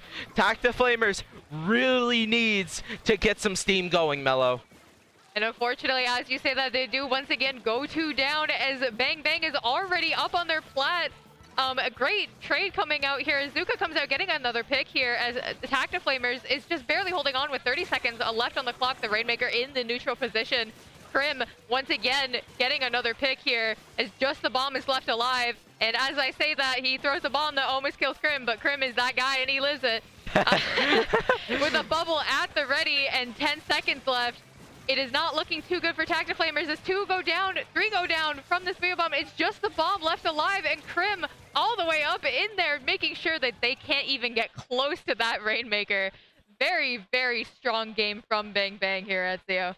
Yeah, once again, Bang Bang really showing why they are one of the higher seeds in this tournament. They are popping off. They didn't manage to KO that game, which is very unfortunate because the side of Tactiflamers was actually able to stop the Rainmaker before it was too late both times. Actually, probably like 4 times. But they were able to pretty much keep them in their spawn the entire game, which is very unfortunate if you are Tactiflamers. As I said, it was almost like they were playing with their food, just getting up into that spawn over and over, holding that position, getting close to knocking out so many times. But we are going to Clamblitz Crab Lake next here. Yeah, and this map mode is interesting, right? Because you can score from multiple spots. I think there's 3 different routes you can take. You take the one through the middle, which is the most popular one, but it's also kind of a bottleneck. There's only one ramp. That one ramp gets looked over by everything. So if you are on the top left grates, you can shoot down on the ramp. If you are on the plat, you can shoot down on the ramp because the ramp is going up to the plat. And you do have that sneaky right flank with that block. You do, again, get looked over while doing it, but not much people are looking at it because the other 2 options are on the left side. So sometimes it really works out if it works. Yeah, and Crab Lake being one of those maps, actually, like I said earlier, with a flank. I guess you could call it a flank. It is technically a flank. But yeah, only 3 ways to push in. One being kept by a grate, the other being straight through the middle, and one being a little tiny block flank. It's going to be very interesting, I think, from the side of Tactiflamers, with all of those fast-paced weapons, to see how they decide to try and counteract Bang Bang here. Yeah, Crab Leg really benefits from aggro plays, though. So I do believe we could see Tactiflamers really running it down with their weapons. And I do believe we can see a little bit of a closer game here from Tactiflamers and Bang Bang here. But we are getting ready to go into game number 2, Mello. Let's get it, Ezio. Yep. We do see same comp from Bang Bang here with the Tetras and a 52 on the side of Tactiflamers. Interesting comp changes here. But and already coming out on that Forge Pro here, of course, with Booyah Bomb, because we haven't seen enough of it already. It's right into mid there. The 52 going down pretty quickly, as well as the Tetras player. And Tan doing a great job at chipping members so that the team can finish them off, getting their own picks as well. Cooler coming out, as well as missiles. And with quite a few clams on the line here for Bang Bang, they do get a pretty early push 30 seconds into the game as the bubble comes out, holding space here. And that is a wipe for Bang Bang against Tactiflamers, as lots of clams are just going in here, Ezio. Yeah, it looks to be that Bang Bang is doing an amazing job here of just holding on to the space they need.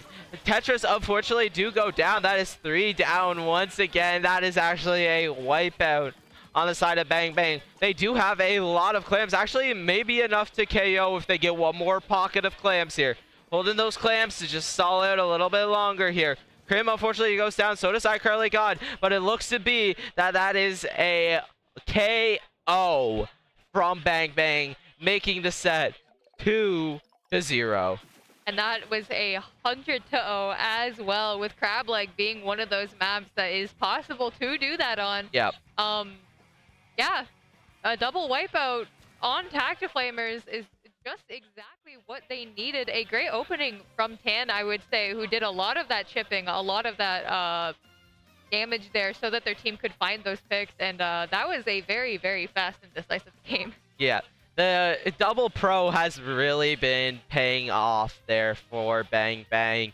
Bang Bang doing an amazing job just playing off of each other, right?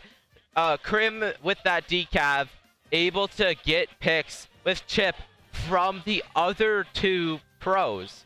These pros also provide a little bit of paint for Crim to use, right?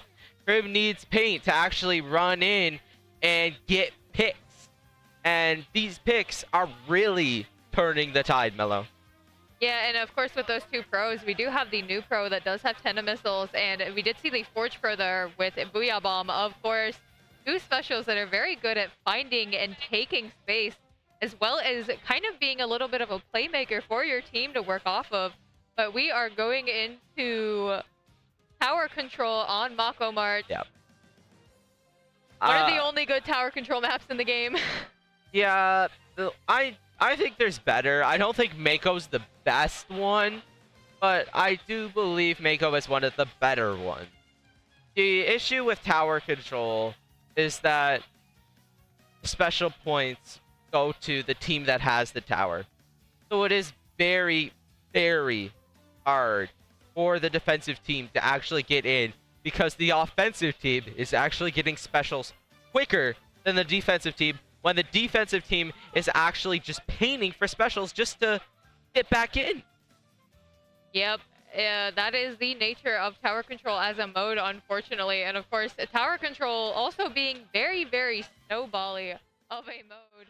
But yeah, tower control Mako, definitely some key positions here would be those stacks. Yeah. The stacks are also very important. We have 10 seconds before we get into our game, but let's talk about our stacks a little bit first. Those are the elevated stuff in the middle on the right and left side. They are very important to hold. These stacks, you can see them. They're on the other sides of the towers right now. They are the most important thing to hold because it looks over pretty much the entire map here, Mello. And we know that high ground is a very, very important thing to have with Splatoon. Lots of weapons hitting over high ground. But we do see a couple comp changes. Once again, a V range blaster from Bang Bang, and one of those sloshers again. The new stamper from the side of Tactiflamers, as well as that Neo Luna Blaster. And this way, looks like they ended up going down somewhere off screen. Tan goes down as well, and very, very fast 15-second wipeout on Tactiflamers as iCarly got very, very fast to take this tower with Cooler at the ready. Bang Bang once again is setting up to just snowball this game, to just take it. Two more going down in the form of the Stamper and the End Zap. No Cooler, and once again, that is another wipe on Tactiflamers. Bang Bang, unfortunately, this Cooler might die to this tower here. Yeah. But this is already at second checkpoint. Bang Bang is doing a very good job at bang banging the other team. Yeah, they are doing a very amazing job. And they do have that blaster now for the actual bang bang effect. They are going to... The Cooler missing the tower, getting ran over. Rest in peace, Cooler, man. But that is game number 3, and actually the set being won for Bang Bang. Very decisive game there. And that is a match point. Yeah. Once again, Bang Bang still undefeated so far in this pool. Yep. But their next team might actually be their hardest. Yeah, the next team is the top of their seed. They are Rusty Bucket, which is... We haven't seen them yet, actually. It is a team consisting of Pro Chara, Mecha, and Lux, and Cobb, I believe. Yes, and Max, technically. He's in Spirit. Yeah, so every single team before GOML had to fill out this form. And in this form, you put fun facts, the team roster, the pronouns, and their weapons. Rusty Bucket put Max on the roster. And in the weapons section, it says, couldn't go, but he's here in spirit. So, Max really is the MVP there for Rusty Bucket Bay, I guess. Emotional support. So, we are looking to be going into another set. I do believe we are going to be playing... Is there another set? Casting? Is there? I thought there was 4 teams. Yeah, there's 4 teams. Yeah.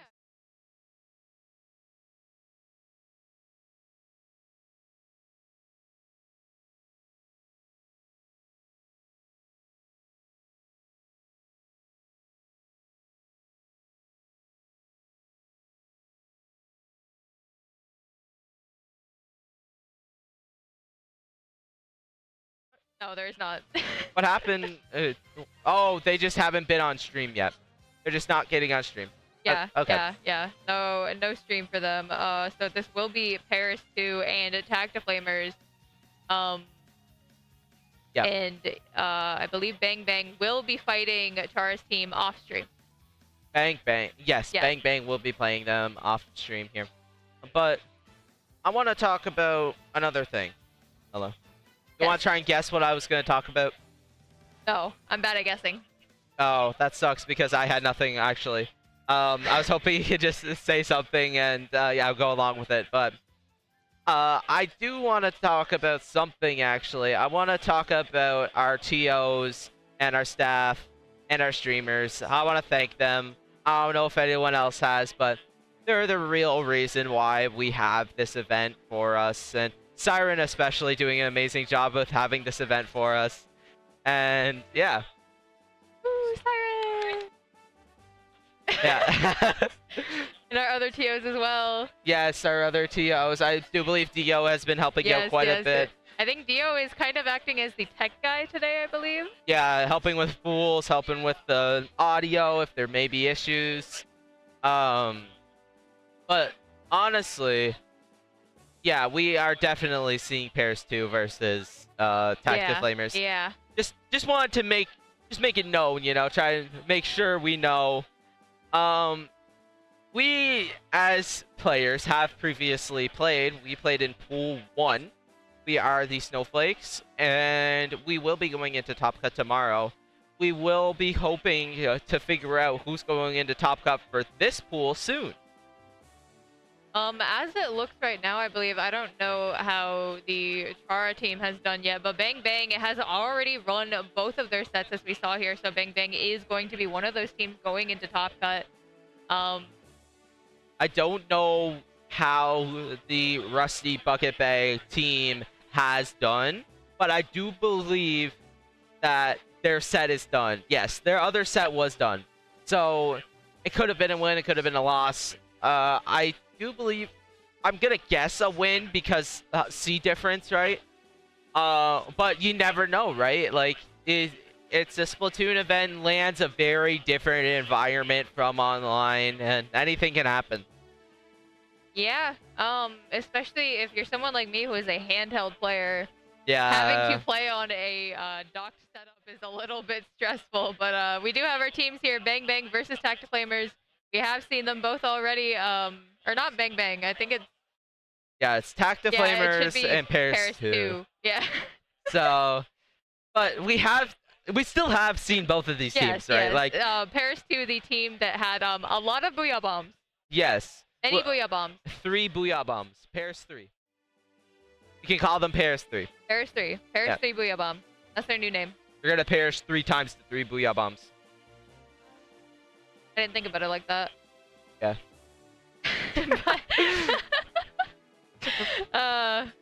Yeah, SU and I are teammates, Yeah.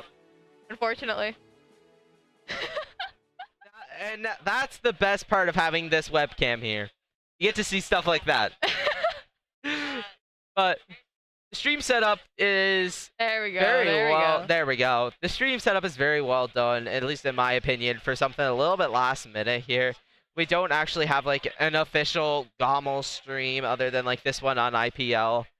We have this one on IPL, which is ours, but like other streamed games have like projectors in the venue. I believe this is the only event that is streamed that does not have a projector or a TV or something.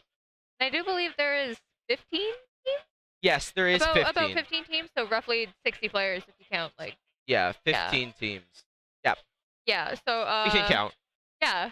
Not a bad turnout, for the first, like, major Splatoon tournament in Canada. Oh, yeah. But yeah, we are going back to Paris 2 here, once again with Paradigm on that splash, I believe. Parachu with that S-Blast, Hitarisu. We did see them on Stamper. They did end up swapping to Explo in the third game, and Hammy as well, rounding out that roster with the Reflux. And we can talk about our maps, because that actually has changed since our last couple sets. while the players have been the same, the maps are still changing. We are going to Umami Ruins once again. We did see Umami Splat Zones in round 1 of pools, but we are going into Clam Blitz on Umami Ruins. A little bit of a different way to play it, but it is still Umami Ruins. A bit of a nicher map mode, I think. Definitely still something you do see in tournaments from time to time, but similar to Splat Zones, a lot of those key points in the Zones version of the map are also pretty key points in the Clam Blitz version of the map, with that top mid being a big spot there, as well as the block in front of top mid and the dome as well. There's a lot of key points in Umami Ruins that you want to hold, but speaking of Umami Ruins, we are getting in to Umami Ruins Clam Blitz. Mello, are you excited? If you are excited, I want to hear a scream. I'm not gonna do that to the viewers, but like, woo! Tetra Dualies and that Reflux, very niche picks, but they have been seeing a little bit of success from both teams so far. We do see that Sonakai is playing a very aggressive opening, trying to 1v1 that other niche weapon that we just talked about. Unfortunately, does go down to the Paradigm on that splash. They do pop that Booyah Bomb as well. Booyah Bomb being popped under the Clam Blitz basket here to allow them to get some more space. Hammy looking to get some clams here to try and get a power clam. They do now have enough clams for it. They do get that power clam in. Very nice arc to Zuka shot there from Parachu. Strikes also being popped, a continuation that push here, and it looks to be they're already down to 40, Mello. Very, very fast opening here. Not even a full minute into the game as Paris too, quick to move up, quick to take space. Hammy's always doing a good job at just getting into the right position, getting those picks. But as I say that, they do end up going 3 down as Tactiflamers with Din's Fire here are on this heavy edit Splatling. Looking to paint for cooler. Sonakai on these Tetras does manage to get a pick here off of Hammy Sammy, and Tactiflamers, again, with 2 more down, they are looking ready to make a push here. Yeah, Cooler coming out from the side of Tactiflamers. Yeah. Yeah. They have a lot of points to make up here from Tactiflamers. They already have 14 down from Paris too, but they have a lot of clams, 11 to be exact here. This is enough to start a little bit of a push. Tri-strikes are going to put a little bit of a stall to that though. And it looks to be that Paris 2 is opting to not pop their crab tank or their Booyah Bomb. There it is. There's that crab tank being popped. Sonakai fighting that Reflux on that right side here. Sonakai really putting up a fight here in that 1v2. Does manage to trade out. Very good trade there if you are the Paris 2 here. Zuka being popped as well. They really need to pass these clams together. They need to have a little bit of teamwork here. Try and get some clams over to that splash to actually get a score in here. But it looks to be that Tactiflamers is really stalling them out. And it looks to be they won't be able to score just yet, Mello. And Tactiflamers, of course, with lots of clams on their own side here. Only 4 for, Paris too, lots of clams. Only 4 on the side of Tactiflamers, but they do have 2 specials at the ready with 1 down. Unfortunately, this Tetra does get picked off from that splasher from Hitarisu here. Missiles come out from this way as well as a whale, but only getting 1 pick. A Zuka coming out to answer, looking for anything really, but doesn't seem to find much as Paradigm pops this crab directly in front of someone on top mid.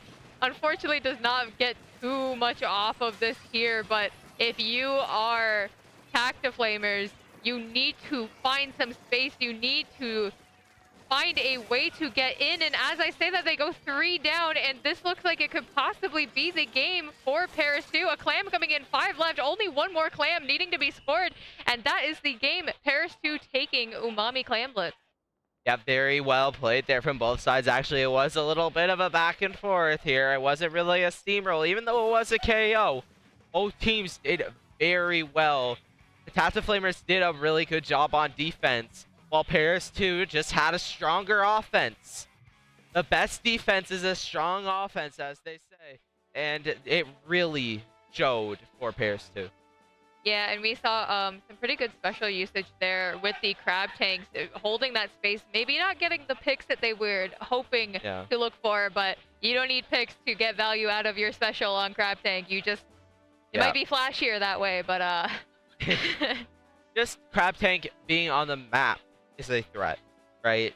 Because you can get one-hit comboed. There is a one-hit combo. You can hit that 90, or did it get patched to an 80? I can't remember. I think it's an 80. You can get hit by the 80 and then still get hit by one normal shot, and that will automatically kill you. And there's a way, there's a tech to where you can do it at the exact same time, and that alone is scary. Even if they don't know how to do it, just the thought of that happening is terrifying.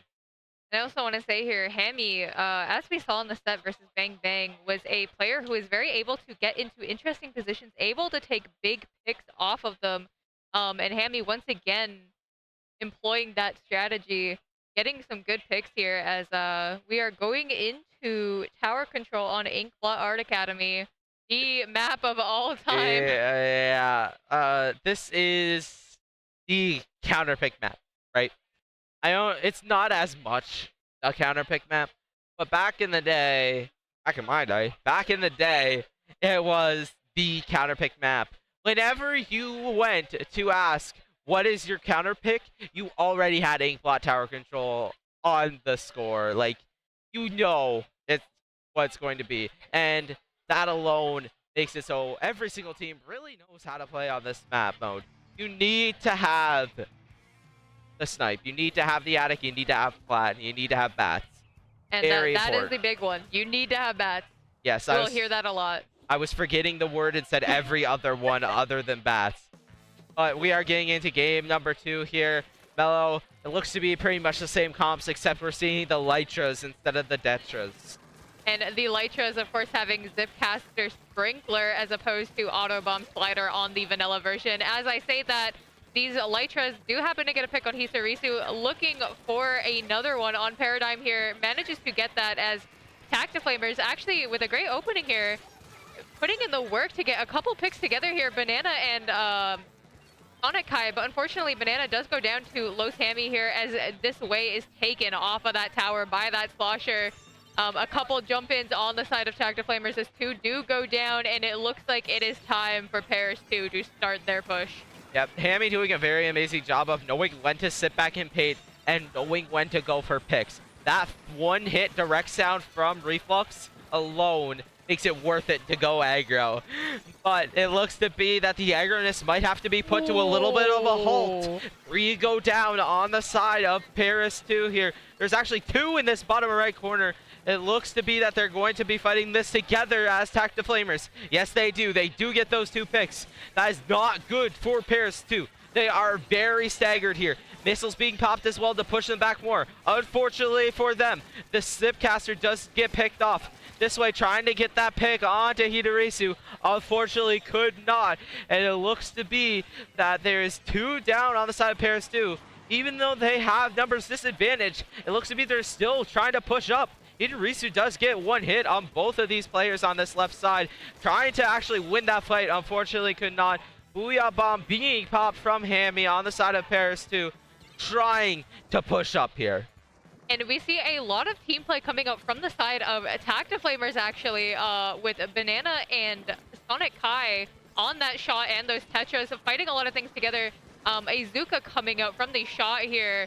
Looks like it does actually get a couple of picks as we see Tenna missiles coming out, forcing Paris 2 off of that tower as another 2 do go down on that team, but Parachu sitting behind there looking for a flank.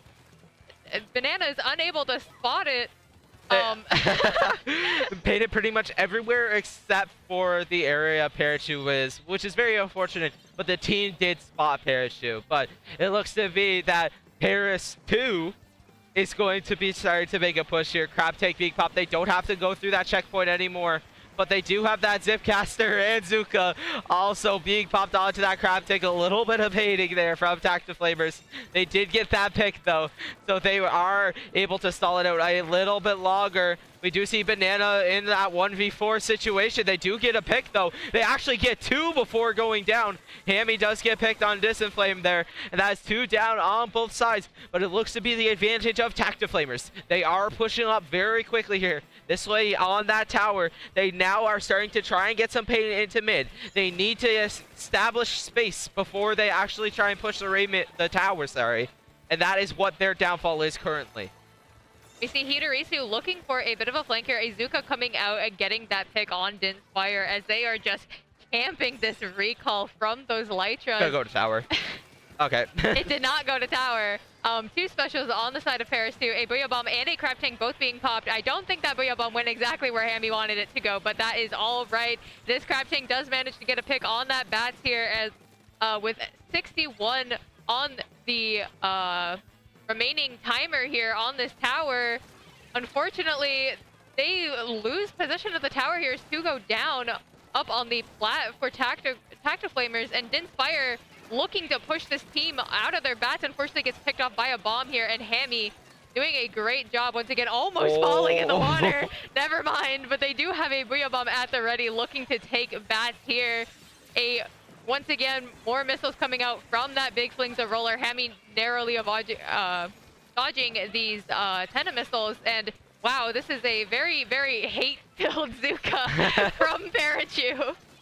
Yeah, they have 30 seconds remaining here. Paris 2 could play that slow game and play very passively, but they're opting to go for those aggressive plays. Want to get some more points on the board. They are not comfortable with their lead, and rightfully so. This is Tactiflamers' last chance here. Zipcaster and Zuka being popped alongside that cooler. Sonic-Eye, very good positioning there. Unfortunately, does get picked off from Parachu. There's only 2 remaining here. This way, the only one actually alive by the tower here. And it looks to be that game number 2 is going to be going in the favor of Paris 2. And a very, very back and forth game from both teams. The score actually only getting 259 there for the win. Tactiflamers actually did a very, very good job at fighting together, I believe. Lots of great plays coming out from the Tetras on Sonic-Eye. But unfortunately, Paris 2 does take that game, and we're looking at flat zones on Mahi Mahi as the match point for Paris 2. Yes, and Splat Stones on Mahi Mahi is probably, in my opinion, the most exciting game. Most exciting map mode to commentate. I agree, and we do have a couple of players who do play slider weapons, so there is a possibility of seeing sliders. We do have these Tetras, I believe, as well as Hammy with those just refluxes. Deco does have a reef slider on it, so Mahi Zones is the reef slider map of all time. Yeah, I was just gonna mention that. Mahi Zones is the reflux and the slider map, and Mahi can be very, very back and forth. It is a map mode to where anything can happen at any time. You could drop on that right side and you could get picks, or you could drop in on the left side and die. Anything can happen, Mello. And of course, if you are unfamiliar with Mahi Mahi, or you just need a reminder, it is actually one of the few maps with a map-changing gimmick. Once you hit a certain point with that time left on the clock, the water does drop and you do unlock more map to play with here. The map actually does start out relatively small, I would say, but once you do get control of that zone, and I think it's 60, you have to push 60. to, yeah, you do unlock lots of more space here.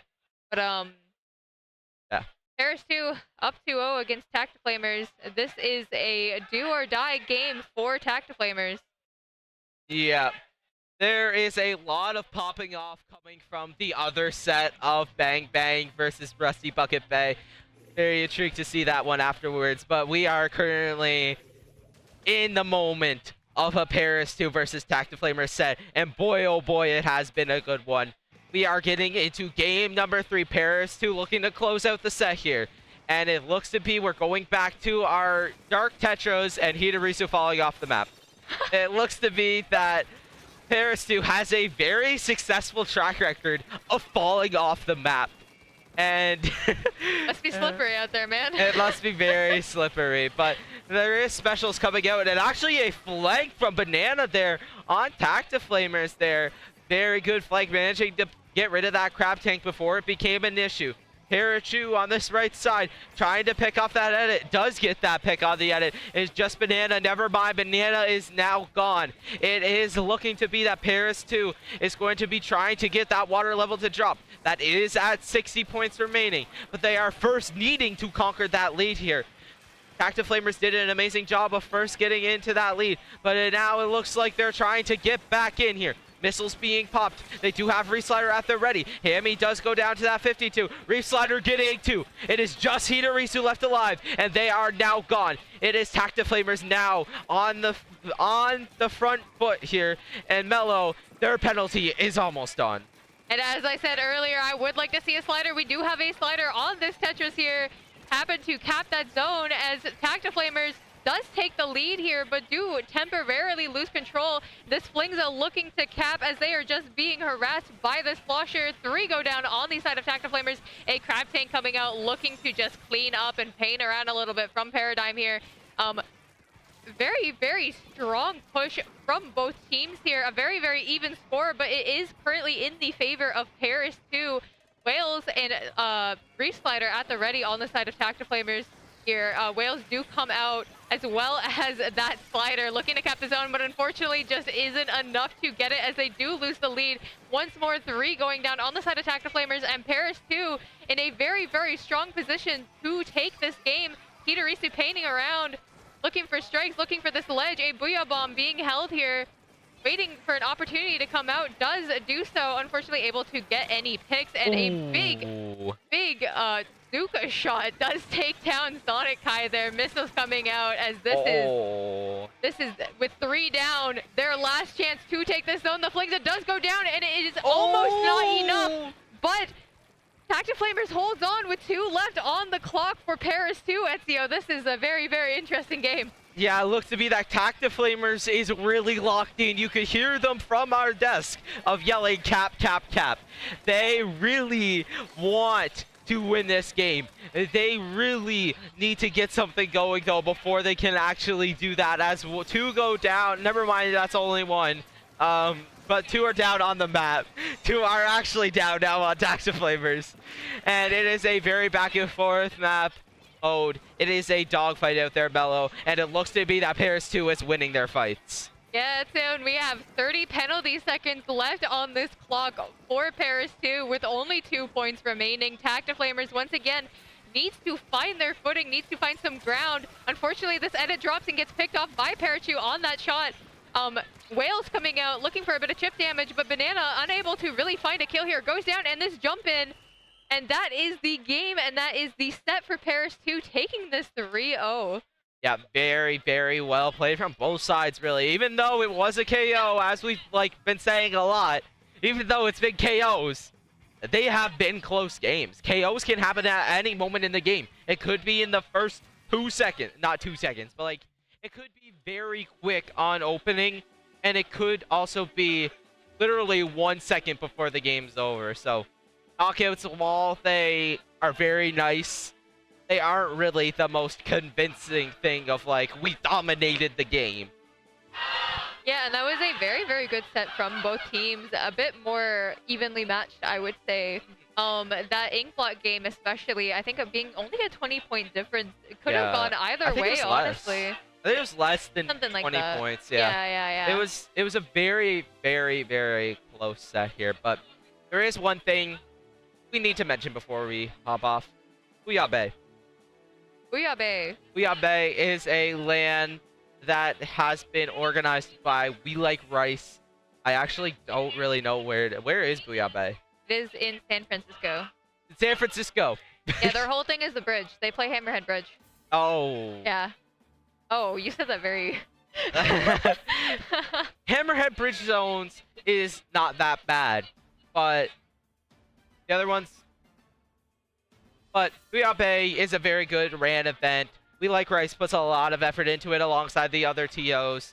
And that it has been a very good set, I'd say, Mello.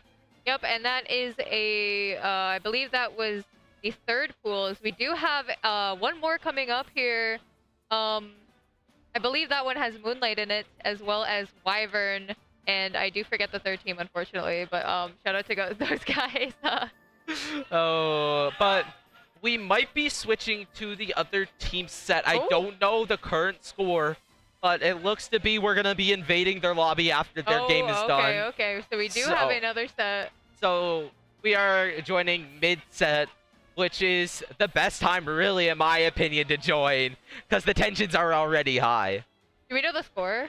I don't know the score, but it is probably a close game, because we have been hearing a ton of pop-offs. Lots of popping off from both sides. Yeah, both sides are putting in the effort there, too, and I don't know if you guys can hear it through our mics, but they are still yelling very loud.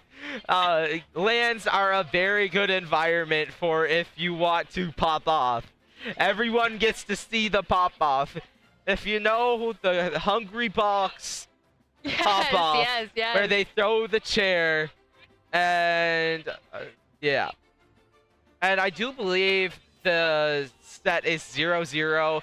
We are going to be going into it with at least 1-0 because, you know, we're waiting for the game. But it seems to be a very close game, Mello. And we will probably... No, they are on game 3 because they are on Splat Zones Mahi-Ha.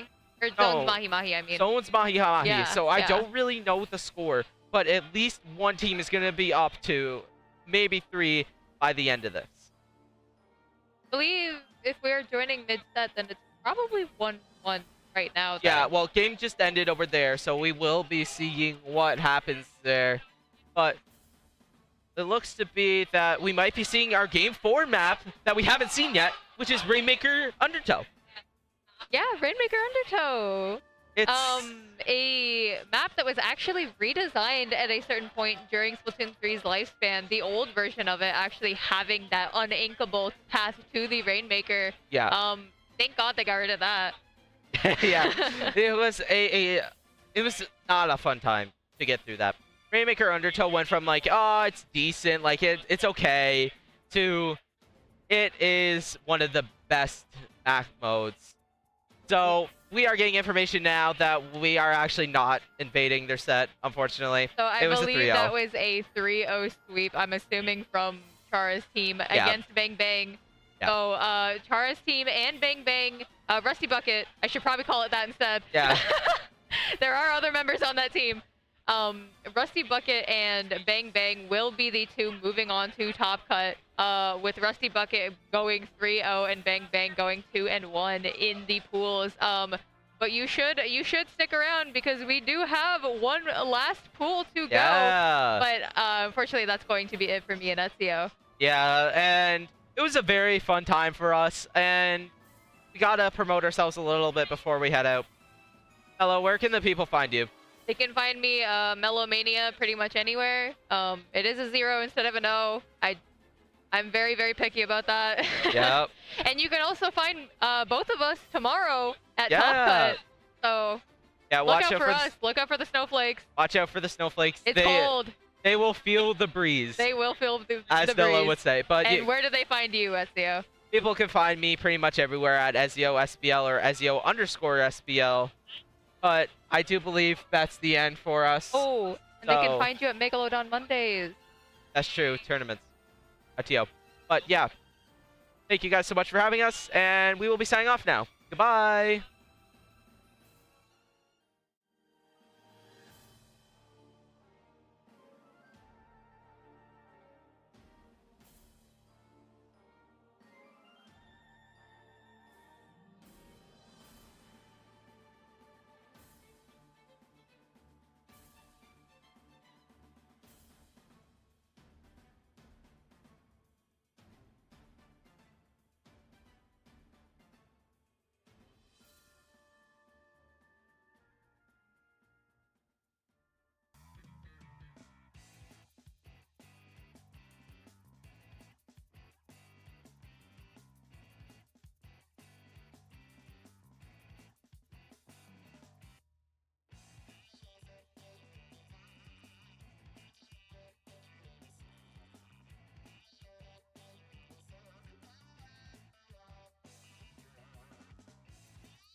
Get on my level. Hey, my name's Moki, and I'm the 4th best Melee player in the world for Shopify Rebellion. Hi, my name is Michael Kim, also known as Riddles, and I'm a former Smash professional player and currently Street Fighter player from Toronto. What's your favorite place in the city?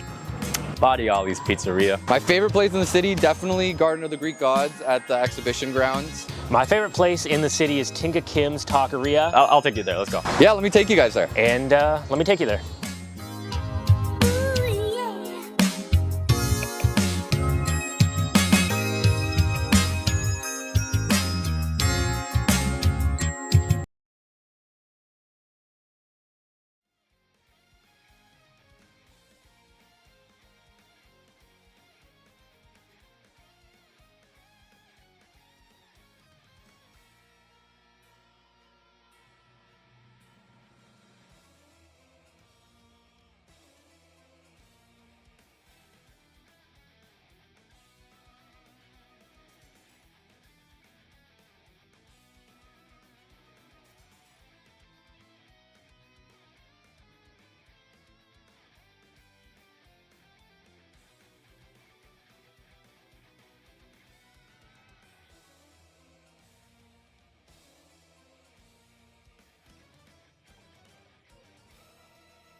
Welcome, everybody, back to GOML Forever here live at the downtown Sheridan here in Toronto, Ontario, Canada. We got a Frosty Bomb on commentary right now. I'm the Bomb 93. And I am Frostix, and we've been here the whole time. Shout out to my Dropout fans here. Welcome to Wave D of Get On My Level Forever. We have been going through an insane set of group stage here, Bomb. I mean, I was playing for Tactiflamers today. We didn't have a great set, but you know what? It was fun. We enjoyed ourselves. We had a great time. It's time to get back, and let's just enjoy Wave D here. Yeah, exactly. We've got three more teams to face off in Wave D. This will decide who's moving forward into Top Cut. We've got BeaverTails, we've got WyVeRN, and we've got the team of the hour, who will be coming in later, Moonlight. But game one, round one of Pool D, WyVeRN and BeaverTails. Let's just go over these teams for a bit here, Bomb. BeaverTails consisting of Jorion, Yoshido, Saltwin, and Onion, all repping Ontario, Canada.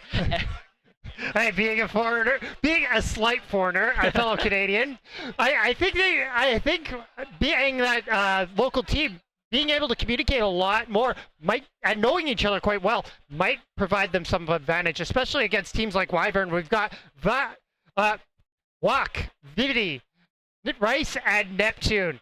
We like Rice. I like Rice. Everybody likes Rice, I think. Oh, the almighty carbohydrate. But something I also want to mention here, a lot of prod on both of these teams. Jorion, Yoshido, I know those two off of just casting a lot on Under Pressure. Jorion's, of course, behind a lot of the spec cam. He was literally just on 2 pools ago.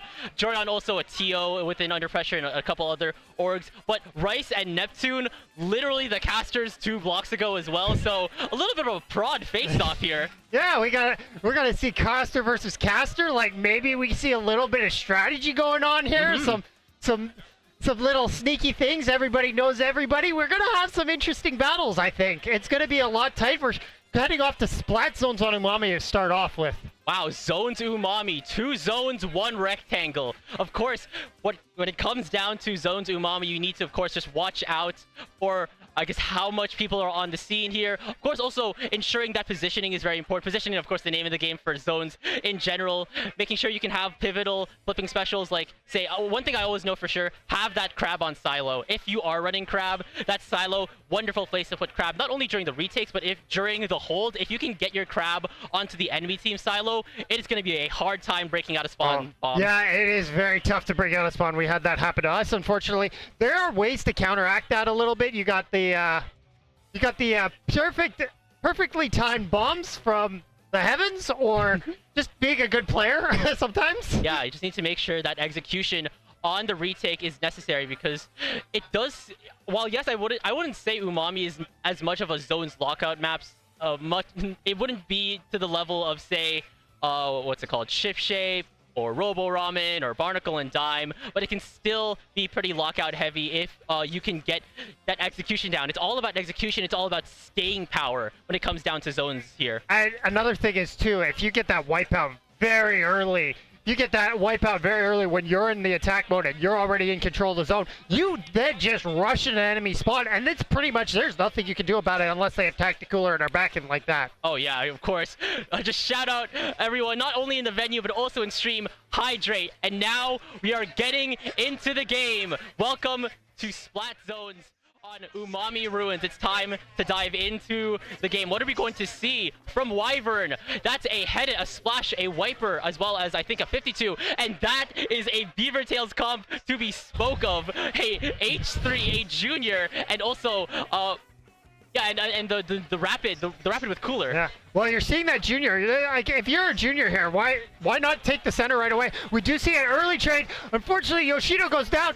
WyVeRN instantly getting that quick crab there. They're going to take control of the zones. Jorion goes down. WyVeRN keeps on pushing. They're going to take early control of that zone. They're going to try to take silo. They get another trade. They do have drinks, though. You see Yoshido and Onion trying to go for attack. They're not going to go anywhere. Onion taking control, but nowhere going there. as WyVeRN once again taking the pressure right to BeaverTails here. Exactly here. Nep is trying to move in, but they're blocked by that bubble, courtesy of Jorion's Jr. here. This will provide them a little bit of a safe haven, allowing them to get rid of that headed here. And now, I think BeaverTails is moving in. Onion is high up top with that Inkjet here, firing off. Here comes a hammer from Nep, going into a trade. Nep is running away. Onion is jumping back. Now, but BeaverTails will be in control.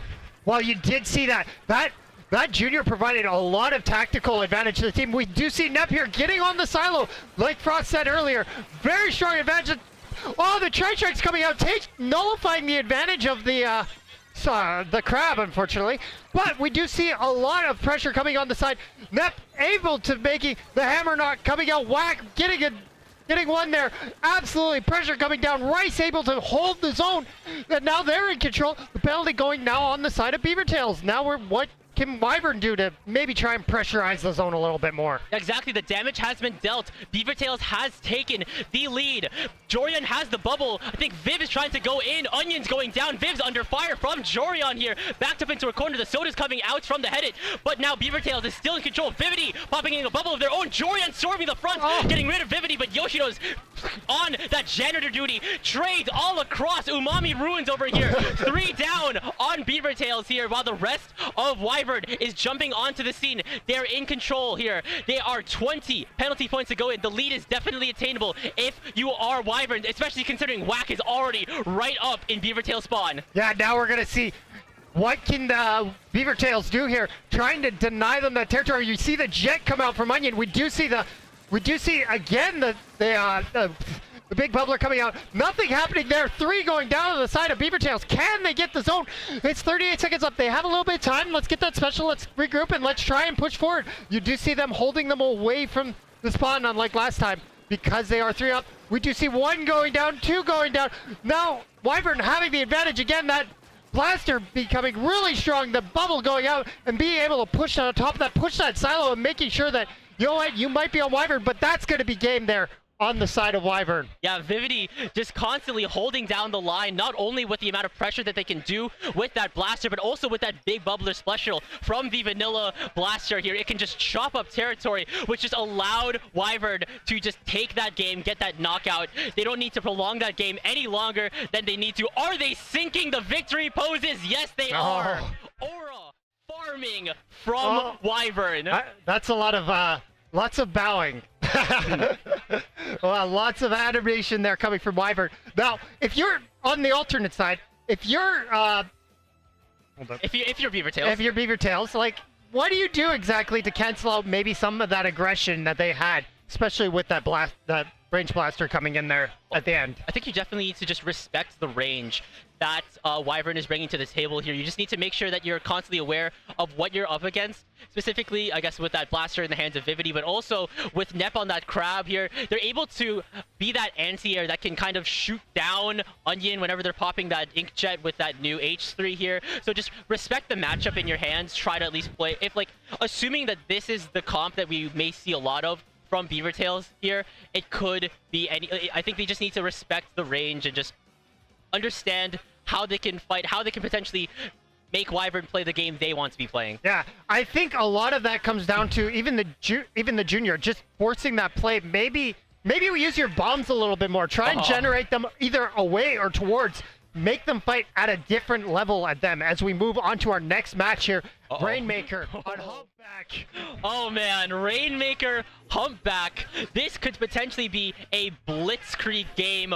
However, one thing about just Humpback in general is that bottlenecking, is that Yoshi's bringing out the Wellstring. What the heck is a Wellstring 5 doing here at Humpback Pump Track? They're getting a quick pop, which is one of the best things, probably one of the quicker pops. Thanks to that Wellstring 5. We do see a pick as well on Whack there. Can BeaverTails do something about this? The early drinks come out. They didn't quite have it in time, but the teammates do get it. So that's going to be a little bit of an advantage on WyVeRN. The hammer comes out. The hammer gets canceled, but look out. Someone's in trouble there by the skin of that Trizuka, but they're going nowhere and maybe jumping back to their teammates and allowing them to push up as Tank comes out from Saltwind there. Yeah, exactly. We're still in dead neutral right now. Vivity does have the Tri-Strikes that can chop up some territory in WyVeRN's favor, but there's just so much you need to look out for here. The bubble's coming out from Jorion. The Tri-Strikes have come out from Vivity. The bubble is immediately shredded. The hammer is coming out from both sides. 2 members, 3 members down. It's only the Wiper left on WyVeRN here as BeaverTails is taking back. That's a wipeout! Yoshi with the hammer throw! And now BeaverTails is in control of that Rainmaker. They are mad dashing to that first checkpoint. Can Onion make it? But we do see Vivity actually holding back the other team. The bubble comes out. That's probably going to be checkpoint 1 here for Onion. They're going to get there in time. They are going to get picked. Can WyVeRN actually hold one back now? Jorian not going to be able to get there. So now you've got, as BeaverTails, now you've got to regroup while WyVeRN tries to break through that checkpoint. You do see the Tri-Strikes coming out here. They're probably going to pop that first checkpoint. It's going to be about an even game. We're at 61-60.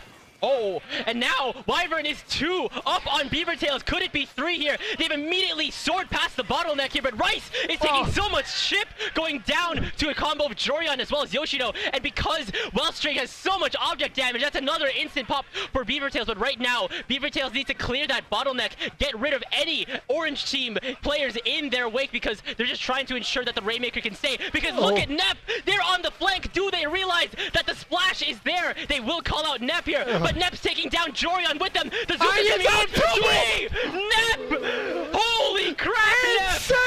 Insane! Now we've got, hopefully, WyVeRN trying to push forward. They do have the drinks. They do have, oh, Rice about to get away. Not quite there at 3. BeaverTails just barely holding on by the skin of their teeth. What do they have as a counter? The stamp! Oh no! Whack in trouble there. Yoshino coming through with the hammer. Now can BeaverTails now generate an attack in the other direction? Onion getting the drinks. They're going to take the Rainmaker. They're going to hopefully drop it down. And WyVeRN, Nep is sitting there in the flag, not going to work out for Jorian there. Do they realize that the splash is there? Nep has gotten so much sneaky plays with this splash. Never mess with the unseen Splash-O-Matic for what it can do is deadly. Now, right now, BeaverTails needs to find a way to maybe slow things down. It's been non-stop action here. Yoshino's already popping out the stamp. It will be able to take down the Wiper here. Onion's trying to remain in the game. They are almost at that tactical. They're sitting by this Rainmaker, but they're taking so much chip. The shots are arcing over the ledge, and Onion, unfortunately, is going down, and Rainmaker's resetting. But you see Solwyn able to get a couple of picks there. They've got Vivi in their sights. They're going to get away, though. And now, as BeaverTails, you've got to look out. You've got to play an objective here. Maybe try and push through, but they're going, even trade there. Trades are probably in the side of WyVeRN right now as they're at advantage because they have the lead down all the way to 3. Exactly here. Basically, if you're BeaverTails, you need to knock out if you want to win. You need to win if you want to win. Watch out for that stamp, BeaverTails, because WyVeRN is already back in control of the Rainmaker. Jorian's popping the bubble. Jorian's going down. WyVeRN's already past the bottleneck, but they're taking so much shit from this Wellstring. Rice is trying to dodge explosives on all angles, but the path is paved, and it's an orange brick road for WyVeRN. There's 1 minute left on the clock, though. BeaverTails needs to start acting fast. WyVeRN, you see Onion getting shoved down there. Solwyn with the crab able to hold a strong defense, but can they hold it for long enough? It looks like everybody's going to get jumps in there. We see WyVeRN going down to 1 person left there. Are they going to get away? They are going to jump away. And now Jorian going to take that junior and move forward, hopefully pushing forward. But we do see Nep there on the other side, hopefully holding that position there. Yoshino going into 3, not going to work out well for him. Uh-oh. And now, the strikes. No. Oh, and unfortunately Jorian going down there. As we see a wipeout from WyVeRN. Is that going to be it with 20 seconds left? There's little time left for BeaverTails to act. The Rainmaker is on WyVeRN's side of the map.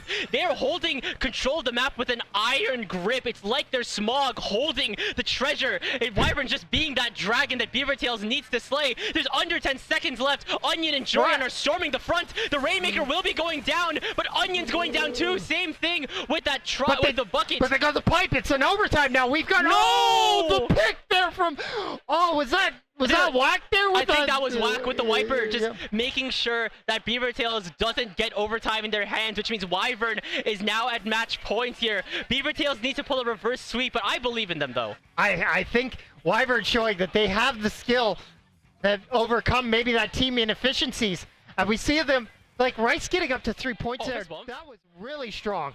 Definitely really strong. Spiel agrees with you, Bomb. This is my son, Spiel. Anyways, but it's just what we saw a lot of within that Rainmaker match is just how aggressive that WyVeRN is. They really, it's like I was saying earlier, they are the dragon that BeaverTails needs to slay here. This big, fast, deadly opposing threat here that plays the game by their rules and takes no prisoners. That's exactly what WyVeRN's been doing, not only within that Umami game. We saw them just be so willing to be pushed up right in front of BeaverTails spawn. Same thing with that Rainmaker match here. They basically got that really solid push here. They didn't even need to get that knockout. They pushed it to 3 and then basically handed the Rainmaker to BeaverTails. Say Spheal here is the Rainmaker bubble and go like, okay, here, you need to knock out or we win. Okay, I'm gonna hold it and I'm gonna get instant. And I'm just gonna, as the other team just stands there and becomes that brick wall of defense. The bombs, the pressure, the ink. Now you've got to fight through that. Yeah, sure, you're gonna have that special, but it's not going to work out very well for you as we move on to game 3 here. Clamblitz and Barnacle and Dime. Oh man, okay, so before we go into things, okay, you know what, screw that, let's talk about this comm switch up. WyVeRN is bringing out the Kraken shot here, a Swiss Army knife of the new kits, I say. It's just, what can't this new shot do? Meanwhile, on the side of BeaverTails, Yoshi's bringing out the V-dualies here. We're seeing Saltwind return to that rapid, the new Winter Rapid, and now we're going into the early game. Of course, it's a scramble to see who can get the clam economy in their favor. Oh, and you see Onion there getting into trouble.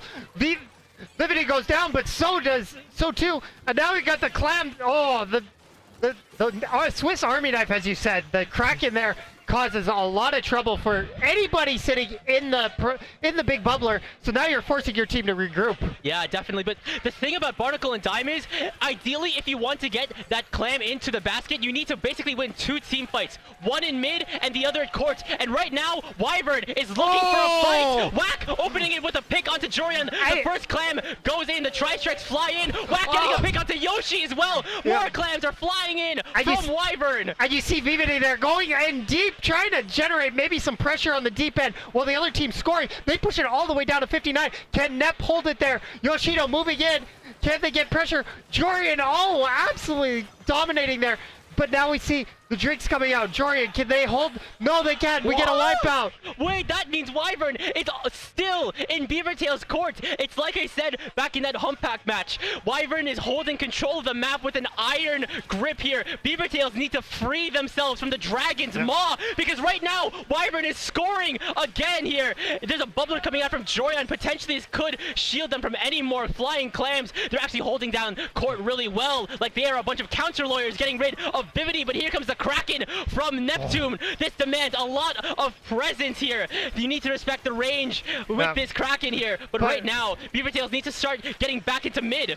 Well, now you see the strikes coming out, forcing the team towards them. 1 gets picked, 2 gets picked, the hammer's coming out. They're jumping away. Jorian gets taken out there by Whack with a very nice hammer. Now, are the teammates going to be able to surround them and come back? Yoshido and, who was the other person goes down there. Now we see Jorian. Solwyn and Jorian both have clamps. I think Solwyn accidentally picked up the Polar Pity while Jorian was just trying to hold on. Yoshido getting the crab out. Whack sitting underneath there. Is Yoshido going to respect that, or are they trying to push against that? We do see the curling bomb actually forcing Whack to set up there by mid. Okay, so right now, there are at least 1 less bucket to worry about. If you're WyVeRN, Saltwind's jump unfortunately being camped by Whack. It's what WyVeRN and the rest of the Platanas can do. Whack getting 1 more, and Jorian getting a 3rd with Yoshido. Once again, WyVeRN is playing in BeaverTails courts like they are prime Lakers right now here. And now, they don't even have a power clam. They're just doing this out of sheer love of the game. But I lied! Here's the power clam ready on WyVeRN's end once again. Yeah, they're hopping in the enemy team's base like they own it. It's their spot. Get out of our base. We want here. You don't have a chance to stand. Now we do see here BeaverTails actually making a strong push. Jorian goes down, but it's an even trade. Can WyVeRN now pushing against the crab? The crab tank goes down there, jumps in. Are they going to be able to shark that? 1 goes down. Yoshido not getting anywhere. Whack being able to grab that pity climb. Just hold on the timer a little bit more, maybe. Yeah, but there's 1 minute, 30 seconds left in the match. BeaverTails has not gotten a glimpse of what WyVeRN's basket looks like. They're being held off in mid. Already the bucket's going down. Whack is stamping off their plat, ensuring that BeaverTails just can't break out of court already. That the Rapid's going down. Rice is landing another power clam into BeaverTails' basket here. Yoshi is scrambling to return to the scene. They have the crab. They will be getting rid of Whack on the stamper here. Yoshi's signaling the clams to go into BeaverTails' hands. And now, is this finally BeaverTails' chance to push bomb? You see the crab coming out. Jorian getting the special off. Can they get another jump in there and maybe hold themselves in the zone? Zone at the back of the zone. That's not going to end well for them.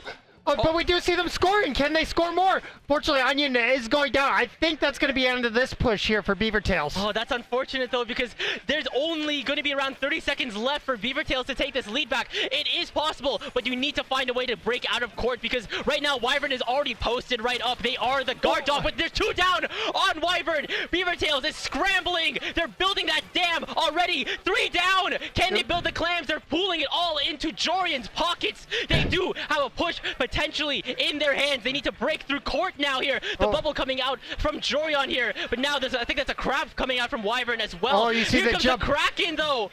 Oh, Jorian's gonna try and push the whole other team coming on the one side. That's gonna cancel out their push. Can Solwyn grab that clam and maybe score? Solwyn's going down. Yoshino, last one alive. That's gonna end it with a nice wipeout. That was deadly close. BeaverTails had all the resources. They had the opportunity to break out of mid. They were right at WyVeRN's court, but WyVeRN came back packing with fire breath of their own, with tri-strikes, with Kraken just pinching them in on their plat. You know, one final synchronized flip to end the set. 3-0. Wow, what a start to Wave D. Yeah, what a start indeed. Lots of close fighting. But it looks like WyVeRN just that much better than BeaverTails here. Exactly here. They were just, okay, I'm gonna say this once. I've said it once, I'm gonna say it again here. They are fast here. I think this is I think the pinnacle of their aggression this entire set here. For most of that match, or a good chunk of that match, WyVeRN was basically playing within BeaverTails' court here. But I wouldn't count out BeaverTails yet here. They did finally find their footing once more. In the end of it, they had the chance to go in, but then next thing you know, you're crunching for time, you're crunching for players, and then next thing you know, WyVeRN's coming out with specials to just wipe the floor, unfortunately. Yeah, it's just unfortunately for BeaverTails, they had the clan economy at certain points in the game, but when they did get that opportunity to shine, they didn't have the clams. Yeah. And that really limited them when they were when WyVeRN was wiped. They didn't have the time to push there. They had to make something happen, and they just couldn't, unfortunately. Yeah, just WyVeRN's just hoarding all the resources away from them, not just clams, but space, but with specials and also with just clams in general, just not allowing them to just have a fruitful moment for a bit, controlling the pace of the game, forcing BeaverTails how they want to play. It's something that I mentioned in before Game 2 started. Yeah, you really have to focus on playing the way you want to play. And unfortunately for BeaverTails, it showed. They didn't have control. Half the game, they didn't have control of Ink. And when you don't have control of Ink, then all of a sudden, especially in Clan Blitz, because it's more of team coordination, you don't have control of that Ink. Most of the time, you don't have the clam economy. Even if you do get a wipe, you have to hold back. Yeah, exactly.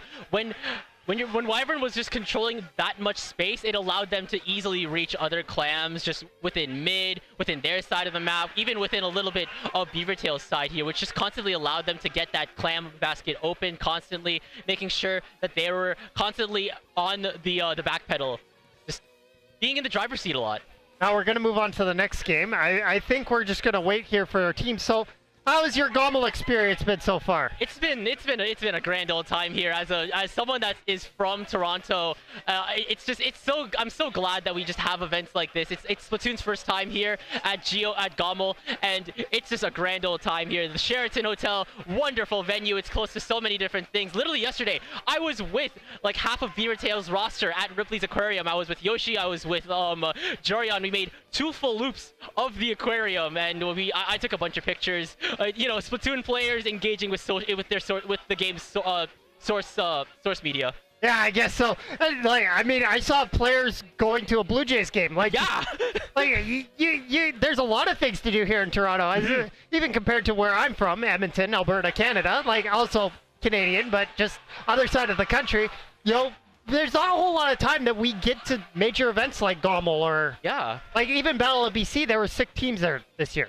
No, that's really unfortunate for Battle of BC. Yeah. Man, today was also just a lot here, just seeing the games just all play out here, witnessing, just meeting a lot of the people from the scene, and just meeting a lot of pro players here, meeting a lot of people at Prod, because like for just a while now, I've only seen a lot of people just on Discord calls. I've heard their voices, but finally, you know, just like meeting them, just, you know, sitting down in a mall food court with them, just enjoying BeaverTails with half of the BeaverTails roster.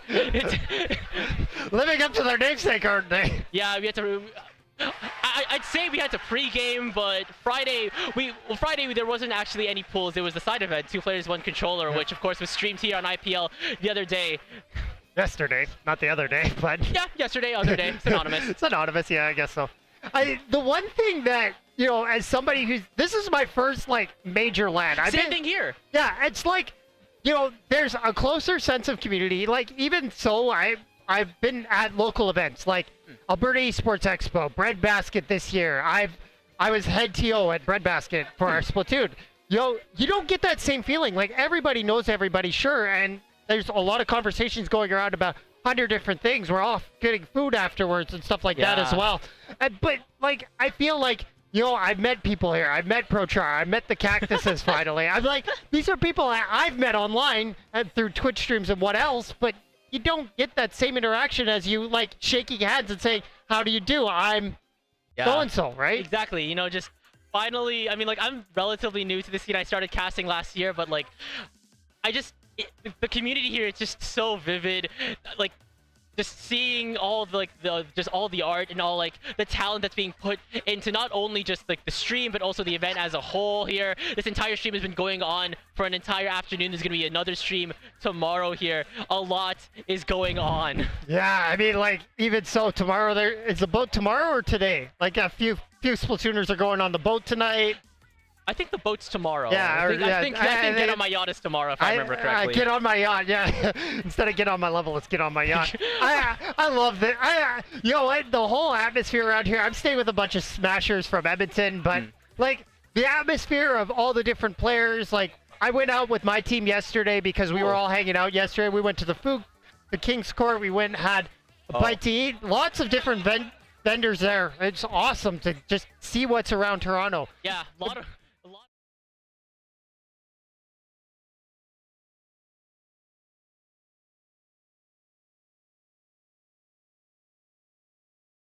We accidentally hit that. Oh, no. Oh, no audio. No audio?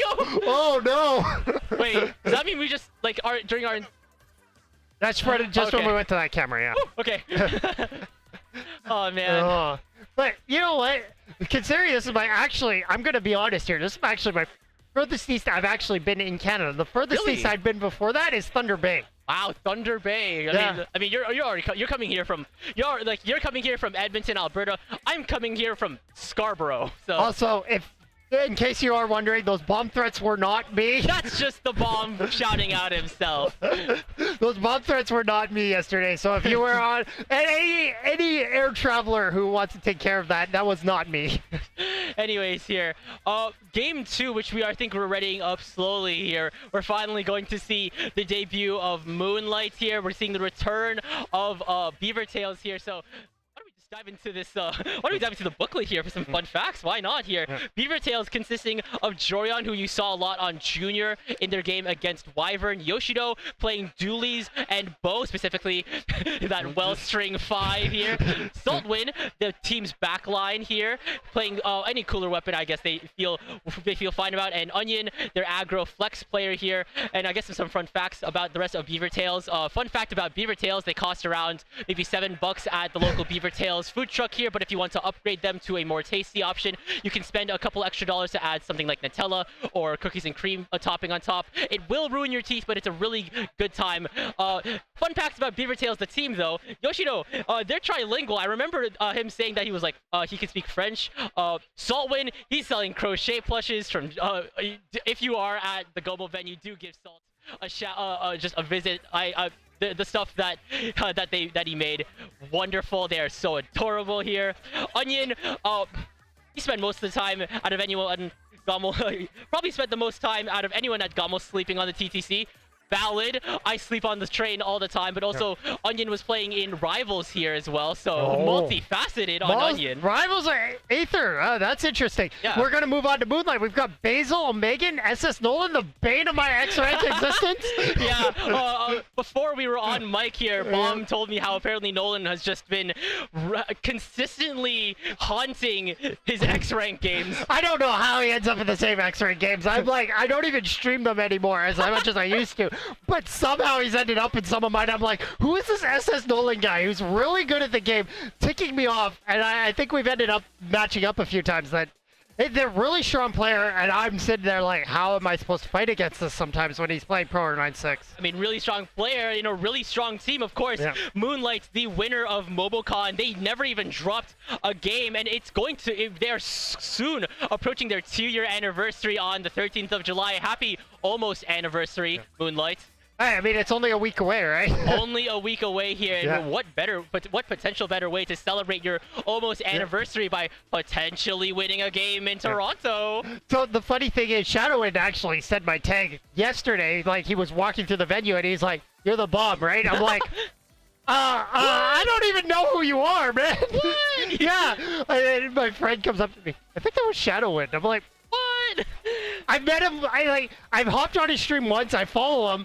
But I have no idea who's who. Like, as personally, I don't know people's faces. Like, yeah, unless they're face cam streamers. I kind of knew who Shadowwind was, but I was like, I've never met people before, so it's kind of interesting, especially here at GOML, like, seeing new faces for once. You more so recognize people by voices, and we finally have no more time to yap. We're going into game 1 of round 2. Rainmaker, Museum d'Alfonsino, welcome to Spinner City. Oh, Spinner City. But we are getting that Rainmaker again. We are seeing a little bit of a different comp showing up. This time, Nolan hitting that 9-6. We got Shadow on the 10. 10's being really strong. Omega on the Decav, and Basil, once again, being that backliner playing pencil here, but they're getting in quick! Yeah, I think BeaverTails learned a lesson from WyVeRN. Be fast with it here. Already getting 1 pick on their belts. Yoshi's already right up, paying a visit to Moonlight's backline, but they will suffer 2 down here. Their numbers are definitely down if they wanted to start a Rainmaker push, but I think they're just holding off, playing a little bit more slower now that the numbers are starting to equalize here. That's probably what you'd want when the numbers go down this quickly. Well, we see Shadow saying hello to BeaverTails base. They are going to get that first checkpoint. They're going to continue moving. They've got the pressure. They had a couple of early picks, and basically they staggered the team quite a lot. Yoshino trying to come in from behind. Are they going to be able to get that pick? Yes, they are. But that being said, that strat with Moonlight escorting that Rainmaker with Shadowwind's tent shield, genius. You love to see the tent being employed like that. And here comes SS Nolan's Kraken here, coming right up to Jorion's bubble here. Moonlight are still deep in BeaverTails territory here. Getting it all the way to 7. That's going to be really tough for BeaverTail here to try and come back from. Yoshino trying to get Shadow. Shadow getting it all the way down to 5. Yeah, and Omega takes him down.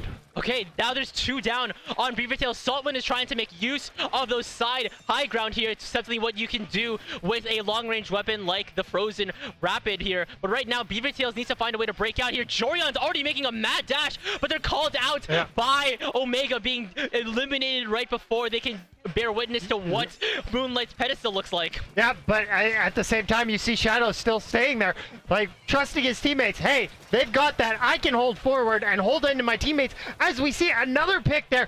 Now moving up even deeper, SS Nolan here, trying to getting a pick on Onion there in the top of that. Whoa, they're getting a lot of the picks on the members of BeaverTails camping up, and no, Basil slipping down and being chased by this junior Jorion, getting rid of Basil. A bomb being planted at the jump spot. Jordan jumping back. They do have bubble, but Yoshi's being shot down by that Zuka here. Moonlight are still within a favorable position right now. 5 to 89. That's no lead to scoff at. Yeah, no lead to scoff at here. Nolan getting in trouble there by Gloria. Jordan actually going down, getting called out by a teammate picking them up. You see BeaverTail actually, Basil jumping out. Shadow in trouble there. Omega is being able to push Yoshito back at them. Are they going to be able to get the pick? Yes, they are. Now we're going to see if BeaverTail can get the same pressure that Moonlight here got. Yeah, exactly. The Tri-Strikes are immediately coming out from Onion, but now they suffer 2 down. Once again, Yoshi is out of Tri-Strike shots here. I think Onion's trying to pop that bubble, but Shadowwind is waiting, lying in tow. Do they know that there are 2 members of Moonlight there? Shadow being forced to jump out, relocating to the backside. The bubble is almost being popped, but here comes the Kraken from Nolan. You gotta run from that Kraken, Jorian, or else, dude, that's no bubble. The bubble has been popped, but Jorian's going down. You try and use that bubble maybe to generate some big. Omega being able to pressure. They didn't even get drinks there. Oh, they did get drinks, but just barely. But now you're 2 down. You've got to hopefully let your teammates recoup and try and generate pressure against the enemy team while your team is getting pressured with all the specials coming out on the side of Moonlight. Everything is coming out. Yoshino will be able to get rid of Basil. Potentially Shadow as well, but Shadow's jumping out to safety. Izuka is ready from Yoshino here. I think that was Jorian also having a bubble, but they are in the hands. They have the Rainmaker here. And now there's 1 minute, 15 seconds left on the clock. Onion is already down. Omega causing shenanigans in the backline, but Yoshino's going to be able to call them out here. There's 1 minute left on the clock for BeaverTails to make this work though, Bomb. Yeah, well, you see Yoshino actually being able to get a pick on Nolan. Basil trying to find somebody, not quite finding anybody right now. Jorian getting in front, making sure they're able to paint. Hopefully the Kraken doesn't come out of their way, but it looks like 88%. They're not going to get that Kraken in time. Oh, as we see. Now, as BeaverTails moves up, they have 1 special on tap. They have 2 specials on tap. Are they going to be able to use those specials in pushing, or are they have to use it in defense as Moonlight has advantage of that zone? Yeah, exactly. Moonlight's already posted up. Shadow and Chop popping the Zuka. Their 10 shield is already flying up here. The Tri-Strikes are coming out from Onion, but here comes Nolan with the Kraken as well here. There's 30 seconds left. Saltwind dropping the cooler here. 20 seconds left for Moonlight to make this work. Meanwhile, Moonlight already has the Rainmaker. They're intent on keeping it for the rest of the duration. Omega already getting a jump, getting rid of Yoshino here. There's less than 10 seconds left, and Moonlight looks to have this here. Onion's going down too, and with Basil just firing shots onto the top spinner, Moonlight will be taking game 1. Well defended there by Moonlight, just making sure that, hey, you know what, we can sit in this corner, and you know what? Defend our Rainmaker. That's all we need to do here at the end of the game. We've got it up to 5. Why do we need to push any further? Wow, this feels awfully familiar to the WyVeRN matchup here. They push the Rainmaker to practically close to knockout, and then just once again, Sfeel as the Rainmaker here. They present the Rainmaker to BeaverTail and go, here you go, push it to the end. Yeah, and as you saw, BeaverTail not being able to hold it the same way that WyVeRN let them because of that 10. Shadow was in deep most of the game, creating chaos on the backside. Yeah, exactly. Tent is just this weapon that can chop up territory so effectively here with that 10 shield, with just how much cover it can provide, but also with that Zuka that can just pop out at any moment, just firing off on potential high ground spots on Umami. Players like Salt or Onion, they still need to watch out. They may be on high ground, but even still, Moonlight has the answers. No space is safe against the Trizuka, unfortunately. The one thing I did notice, maybe on BeaverTails, they got that early push, and they got a couple of picks. But then it was all Moonlight after that. They were able to counteract and say, okay, they got a couple of picks. Let's regroup. Let's generate a little bit of pressure back on them. Get a couple of picks on our side. And they were, like, it almost seemed like BeaverTails was staggered so bad that it was hard for them to recover. I think what I'm noticing a lot, like, with BeaverTails is that I think one thing that they can benefit more from is trying to at least just take control whenever they can here. Their comp can do that so effectively here. They have really solid painting weapons like Junior, like shots here. And even and they still have that soda in the hands of Saltwind here, and they have just specials that can provide a lot of utility, like the Zuka in the hands of Yoshi, the Tri-Strikes in the hands of Onion here, and same thing with Bubble on the side of Jorion here. And as long as they can find the space to act on, they don't even need to worry about aggressive teams like WyVeRN. So we're going straight into game 2 here. What are we seeing? We're seeing Crab Leg Clamblitz going from Spinner City to Great City. Oh, and and once again, Shadow on that. It's pretty much the same comp. I did see somebody switch out for the new Pro, B Pro. Looks like Nolan playing B Pro instead of the 9-6. We see the comp staying mostly the same there on the side of BeaverTails. Oh, okay. Yeah, definitely so here. But that new Pro, that's going to be scary, I'd say, because missiles are nothing to scoff at. Basil will immediately drop sodas for the rest of Moonlight because they're already storming BeaverTails' basket area. They're funneling all of their clams into potentially, I think, the Shadow's pocket, but Shadow's going down. The missiles are ready, and so is the bubble from Omega here, already getting rid of the shots here. Oh, another one going down. Yeah, exactly here. And now the soup has been scored in. The clams are flying in spades from Moonlight. Yeah, now we do see they're able. Unfortunately, there's a lot of pressure. Omega finding a jump somehow, being able to get out of there. You know, Shadow using the 10 to his advantage, scoring some more. Onion going down with a nice Trizuka there by Shadow. It's like you said, no space is safe from the Trizuka, and in Shadow's hand, perhaps it doesn't miss its mark yet, because look at Moonlight, 29 points off their first push. Is that 7 clams in the hands they're of not Shadow? gonna score though. Oh no! But, I mean, that was only first push, and they've already got it down to 29. They just need a couple of more power climbs. They break that penalty, and they're scoring more anyways. Yeah, exactly. BeaverTails needs to find a way to break out of their spawn once more because Basil is looking upon them with eagle eyes. Jorion's already gone down. The Zuka's coming out from Yoshino, but Yoshino's going down. Shadow has another power climb going in, and here come the clams once more. They're almost out of the penalties, and now they're scrambling in mid, trying to find more clams. The penalty is broken, and now this could be the score. More clams are flying in. They could break out of that 20 threshold here, but I think BeaverTails is upping the ante on their defense here. Yeah, you see Jorian there. A little bit of a small bubble. Omega goes down. Nice play there by Jorian. Shadow's still there. Basil not being able to get there. Unfortunately, Shadow comes in. Amazing play there. Absolutely able to take that clam ball and score. They may have whipped the first air ball, but the second one will land. Moonlight taking this game as well. It's 2-0 once more, which means Moonlight is at match point. Yeah, this is going to be very exciting.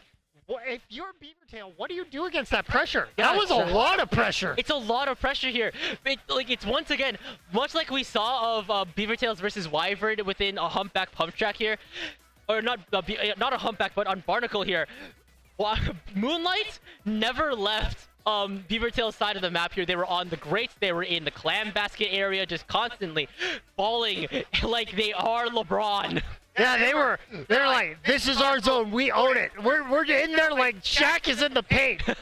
we are in there like swimwear. Yeah, we are in there like swimwear, and it doesn't matter what you do. We've got people on all three sides of the map, all 3 approaches, and now what are you gonna do? Yeah, what happens here? I think you just need to find a way to just stay alive during these crucial takes here, ensure that you can have the specials to, even when it comes down to breaking out of spawn, at least as long as you can break out of spawn, perhaps you can just try to find a way to make out with what you can here. That way, at least you have some things going on to a potential retake in mid for Clamblitz here. So game number 3. What does the map sheet say, Bomb? We're on tower control at Mako Mart, one of my favorite grocery stores in the world. Yeah, yeah, 5 big booms for Mako Mart, I'd say. So when it comes down to Mako Mart, of course, high ground, name of the game here. Not only when it comes down to snipe, but also the stacks as well in mid control here. It's just, you want to be like, you want to do your best Obi-Wan Kenobi impression. You have the high ground. I have the high ground, Anakin! Yeah, you don't want to end up like Anakin. You don't want to end up, well, you know, that's actually a good allegory. Even if you don't have control of the high ground, you could end up like Anakin. Become Lord Vader. Yeah, as we move here. And you know what? I think the big key here, controlling your own stack early. Like, owning, yeah, it's important to get a control of the enemy stack, but you don't have to do that right away. Own your own stack first, and maybe and then the pressure on the opposing team stack will come. in terms of comp switches up, we're seeing some interesting things. Nolan on the S-Blast, Shadow on the Splash, and I think that's Onion on the Tri-Slosher and Yoshido on the Octoshot here. Some interesting things going on for a potential final game, but already that Tri-Slosh is going down. Omega Storming will be able to get rid of Jorion as well. Another early numbers disadvantage for BeaverTails. You saw the S-Blast absolutely pressurizing the enemy team zone. Shadow going down. Did Solwyn barely be able to get a pick there? I don't think they are, as, you know, Moonlight might be 2 down, but they're putting a lot of pressure on BeaverTails here just to maybe come at us a little bit. Yeah, definitely here. And there, what Moonlight can do specifically in Nolan's case is just cheese out ledges. It's what S-Blast can do, especially with its variable range here. And look at Nolan just aura farming with this Booyah Bomb on the charge, ensuring that no one on Snipe is safe. I mean, they've already got it to the second checkpoint, down to 39. Really strong push here. Shadow being one of the other people up. We do see oh, wow, what a tri-strike there. Getting everybody off the tower. Nice play there by Yoshido. Unfortunately, 3 of his teams goes down, and we're going to see Moonlight continue to push up into that third checkpoint. Right now, things are deadly here. It's one more checkpoint left for Moonlight, and it's only Yoshido left on the high ground. It could be over, and it is! Right then and there, within a single push, Moonlight will take another sweep in their hands. 3-0 for Moonlight. And this time, by knockout, I saw Omega get in really deep there. And being able to pressure the enemy team, especially with Decav's pain and Decav's ability to kill, it was very hard for the enemy team to push back against that. Oh no, definitely so here. Decav isn't just a sword, it has a built-in shield as its special here. It is both, it protect and it also attack. It protect, it attack, but most importantly, it eats snack. It eats snack, yeah. Perhaps it's eating some wonderful, sweet, crunchy BeaverTails. But even still, BeaverTails showed out wonderfully this set both times around within this pool here. They were definitely climbing a very steep hill, but they showed out really well. They endured the climb, kept their stamina through and through here. Still, stellar showcase from BeaverTails. A stellar showcase from them. Fortunately, we're going to say goodbye to them and hello to our final matchup of the day. Oh yeah, we're seeing the return of WyVeRN going up against Moonlight here. This will be something to see here. And you know what? Being the 2 probably stronger teams in this pool, what are we going to expect here? Well, we saw how both WyVeRN and Moonlight were very aggressive in their own right, just constantly playing within enemy territories, deep into enemy territory, just constantly playing, forcing the enemy team to, forcing BeaverTails to just play the way they want to here, without any space. So what are we, how do you counteract the 10? If you're WyVeRN, because Shadow got in there a lot with 10, how do you act against that? Well, I think once again you need. I think if you're if you are I think WyVeRN, you have AoE weapons like Vivity on the blaster. I think. Let me just consult the WyVeRN team sheet real quick here. Okay, Vivity is on the blaster. I'm not sure if WyVeRN did bring out a bucket within their set against BeaverTails here, but I think AoE here, AoE weapons that can probably arc over the tent shield. It could potentially just cheese out the tent. I'm not sure if that's how AoE weapons work. I may be spewing absolute nonsense. Call me Sabrina Carpenter, but who knows? All right, I'm gonna interject here because I actually have a friend from the Alberta community. Shout out Kaz. Who happens to play 10. Okay. One of the big things is the blasters. Okay, I was right. You were right. You were right. I think having a strong mid-range blaster could help nullify that a little bit. Making sure, but another thing is too, Omega's going to be right there. Oh, you have to make sure you get a pick on Omega, maybe first, and then focus on your backlines there. Well, if anything, I think the weapons that WyVeRN's bringing to the table here, if they can just play the range out here, they could find a way to deal with Omega. But the thing with the Decavitator, as someone that plays a lot of Splatanas, Decavitator included, is that it has it's both. It has a lot of range for a Splatana, and it also just can go up right there. Hello? go up.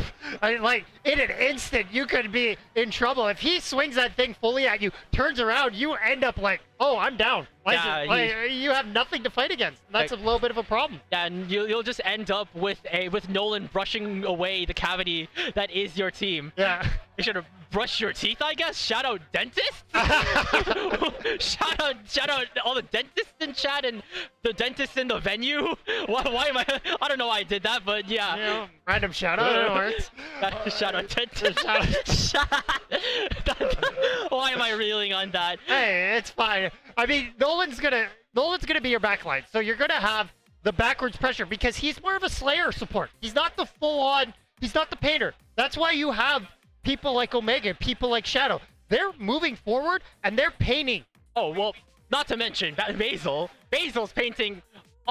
Everything up the wazoo with how much things Pencil can do. Even after all the times it's been adjusted within the patches, it remains the weapon that it is. But because it's a 5-shot. Because it's a 5-shot. If you charge it, you get 5 shots. And Basil, using that to his advantage, is able to paint a lot more territory than, say, its closest competitor in that category, Bamboo.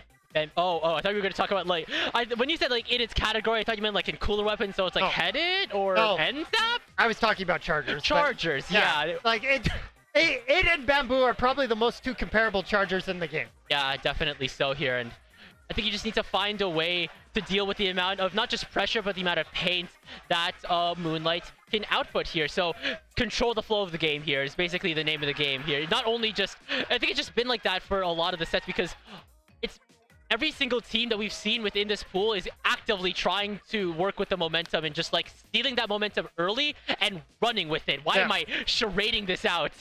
Hey, I mean, I was charading a decav earlier. It's I brought Spiel in for charades. Yeah, we're having fun, chat. We are kinesthetic people. Yeah, we talk with our hands. We're like Italians almost. Yeah. Sorry, any Italians in chat. I'm not Italian. I'm German.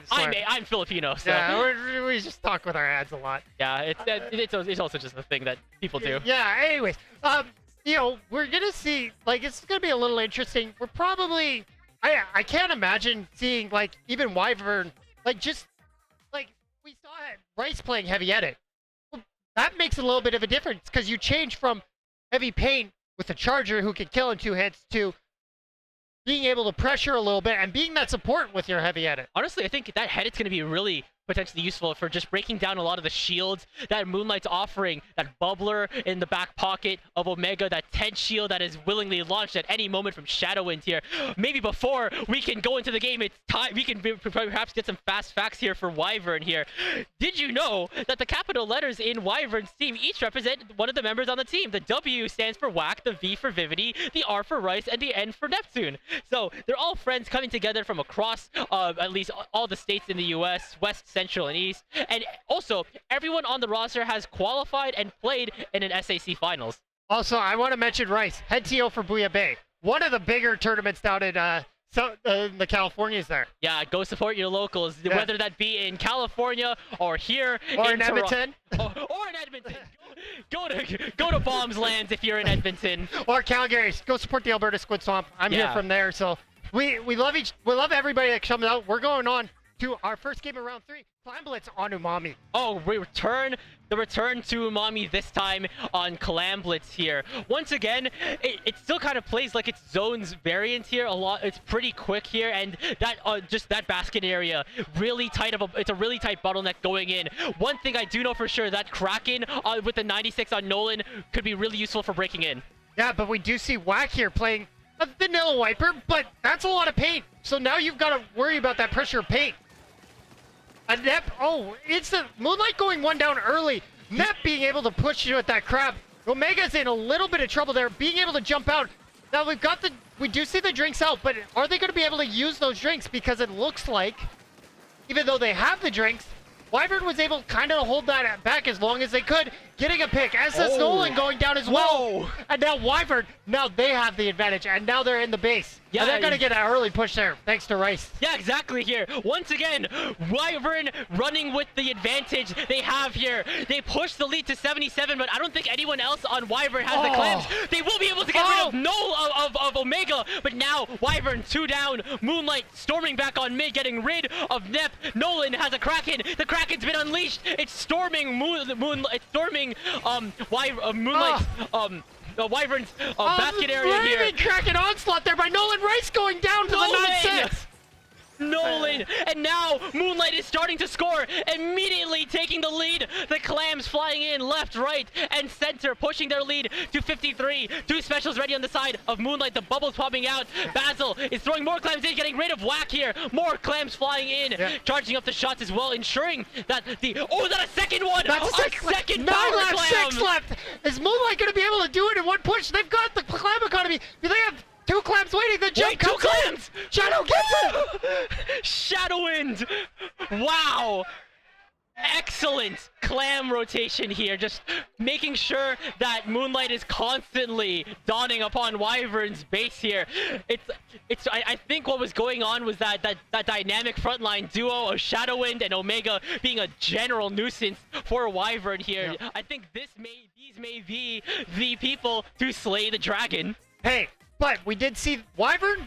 WyVeRN is like sitting there. They had the opportunity. Nolan came in after they got a pick and wiped out 2 of them, and all of a sudden they're in trouble now. Yeah, definitely here. WyVeRN had it early, but it did have it early, but Moonlight, they immediately struck back here. I think like we were talking a lot about just like controlling the flow, controlling space here. I think I want to dive into like staying power, ensuring that you just have the resources to ensure your pushes can last. That way you can just pull off something like what Moonlight just did within a single barrier break. And that goes back to what you said. They controlled the enemy team silo, and it led to a lot of problems in the rear end for them. Yeah, I think I noticed that Omega was putting the bubble specifically for Basil to stay covered. We're going into game 2. Welcome to Inkbot TC.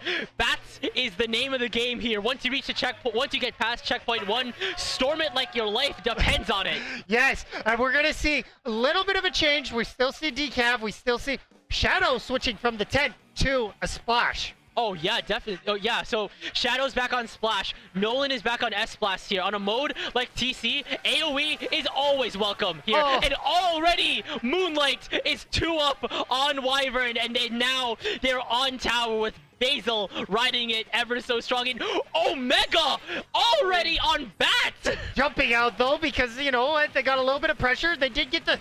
You do see Nep here getting the crap, getting some problems. Shadow in a little bit of trouble, being able to get the pick on Vividi. Neptune sitting there sharking, not going to get anything out of it. Yeah. Getting the wipeout there and continuing that press forward. Omega moving into the enemy team's bats. Look where everyone is right now. Omega's in bats here, and Shadowwind and I think that's Nolan. Shadow and Nolan are just up on WyVeRN's final checkpoint area here. They're already at checkpoint 2. Nolan is at a Booyah Bomb. This is good for stalling, charging it up, and Whack is trying to get the jump, getting rid of Vividi and Nep, and now what? That was such a quick game. The wipeout at the end there on BeaverTails kind of sealed, or not BeaverTails. Yeah, WyVeRN kind of sealed the deal. Wow. 2 breakneck blitzkriegs back to back.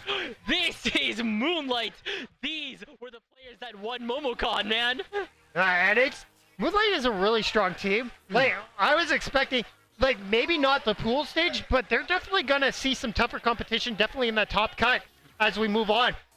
But we're seeing even tough teams like WyVeRN here struggling to keep up with the pace that, Moonlight just seems to be. We're here. We're going to keep pushing and pushing and pushing, and you've got to do something about it. Yeah, definitely here. I think you saw that a lot within that Clan Blitz match here. I think WyVeRN was trying to establish the flow by running with the advantage early, but then once again Moonlight in both games stealing that advantage right back, or just stealing it right before they can, and then just once again running with it, constantly being aggressive, being Moonlight in that essence. So I think right now, what Moonlight needs to do, especially considering that Moonlight is 2 up, you need to maybe slow things down a bit, try to maybe work with something a little bit more paint, maybe something a little bit more paint heavy, trying to just control them out. And speaking of controlling, welcome to the highly acclaimed Mahi Mahi Resort on Zones. I mean, not as good as a Sheraton Toronto, but, you know, Mahi's really good at his hotel, too. Oh yeah, I mean, when I mean highly acclaimed, I mean a lot of my caster fans love Mahi Mahi. We're getting some support from the crowd here. Even we can hear this all the way from the caster booth here as he dives straight in to Game 3. Already, Basil's pencil putting WyVeRN at a bit of a fork here. Whoa, Nep's cracking, getting canceled out by Basil. An early wipeout from Moonlight. The weird thing is, I don't see, even though this is a very strong map for Reef Slider, I don't see one on either team. Yeah, I mean, well... But, I mean, to be fair, we have Shadow.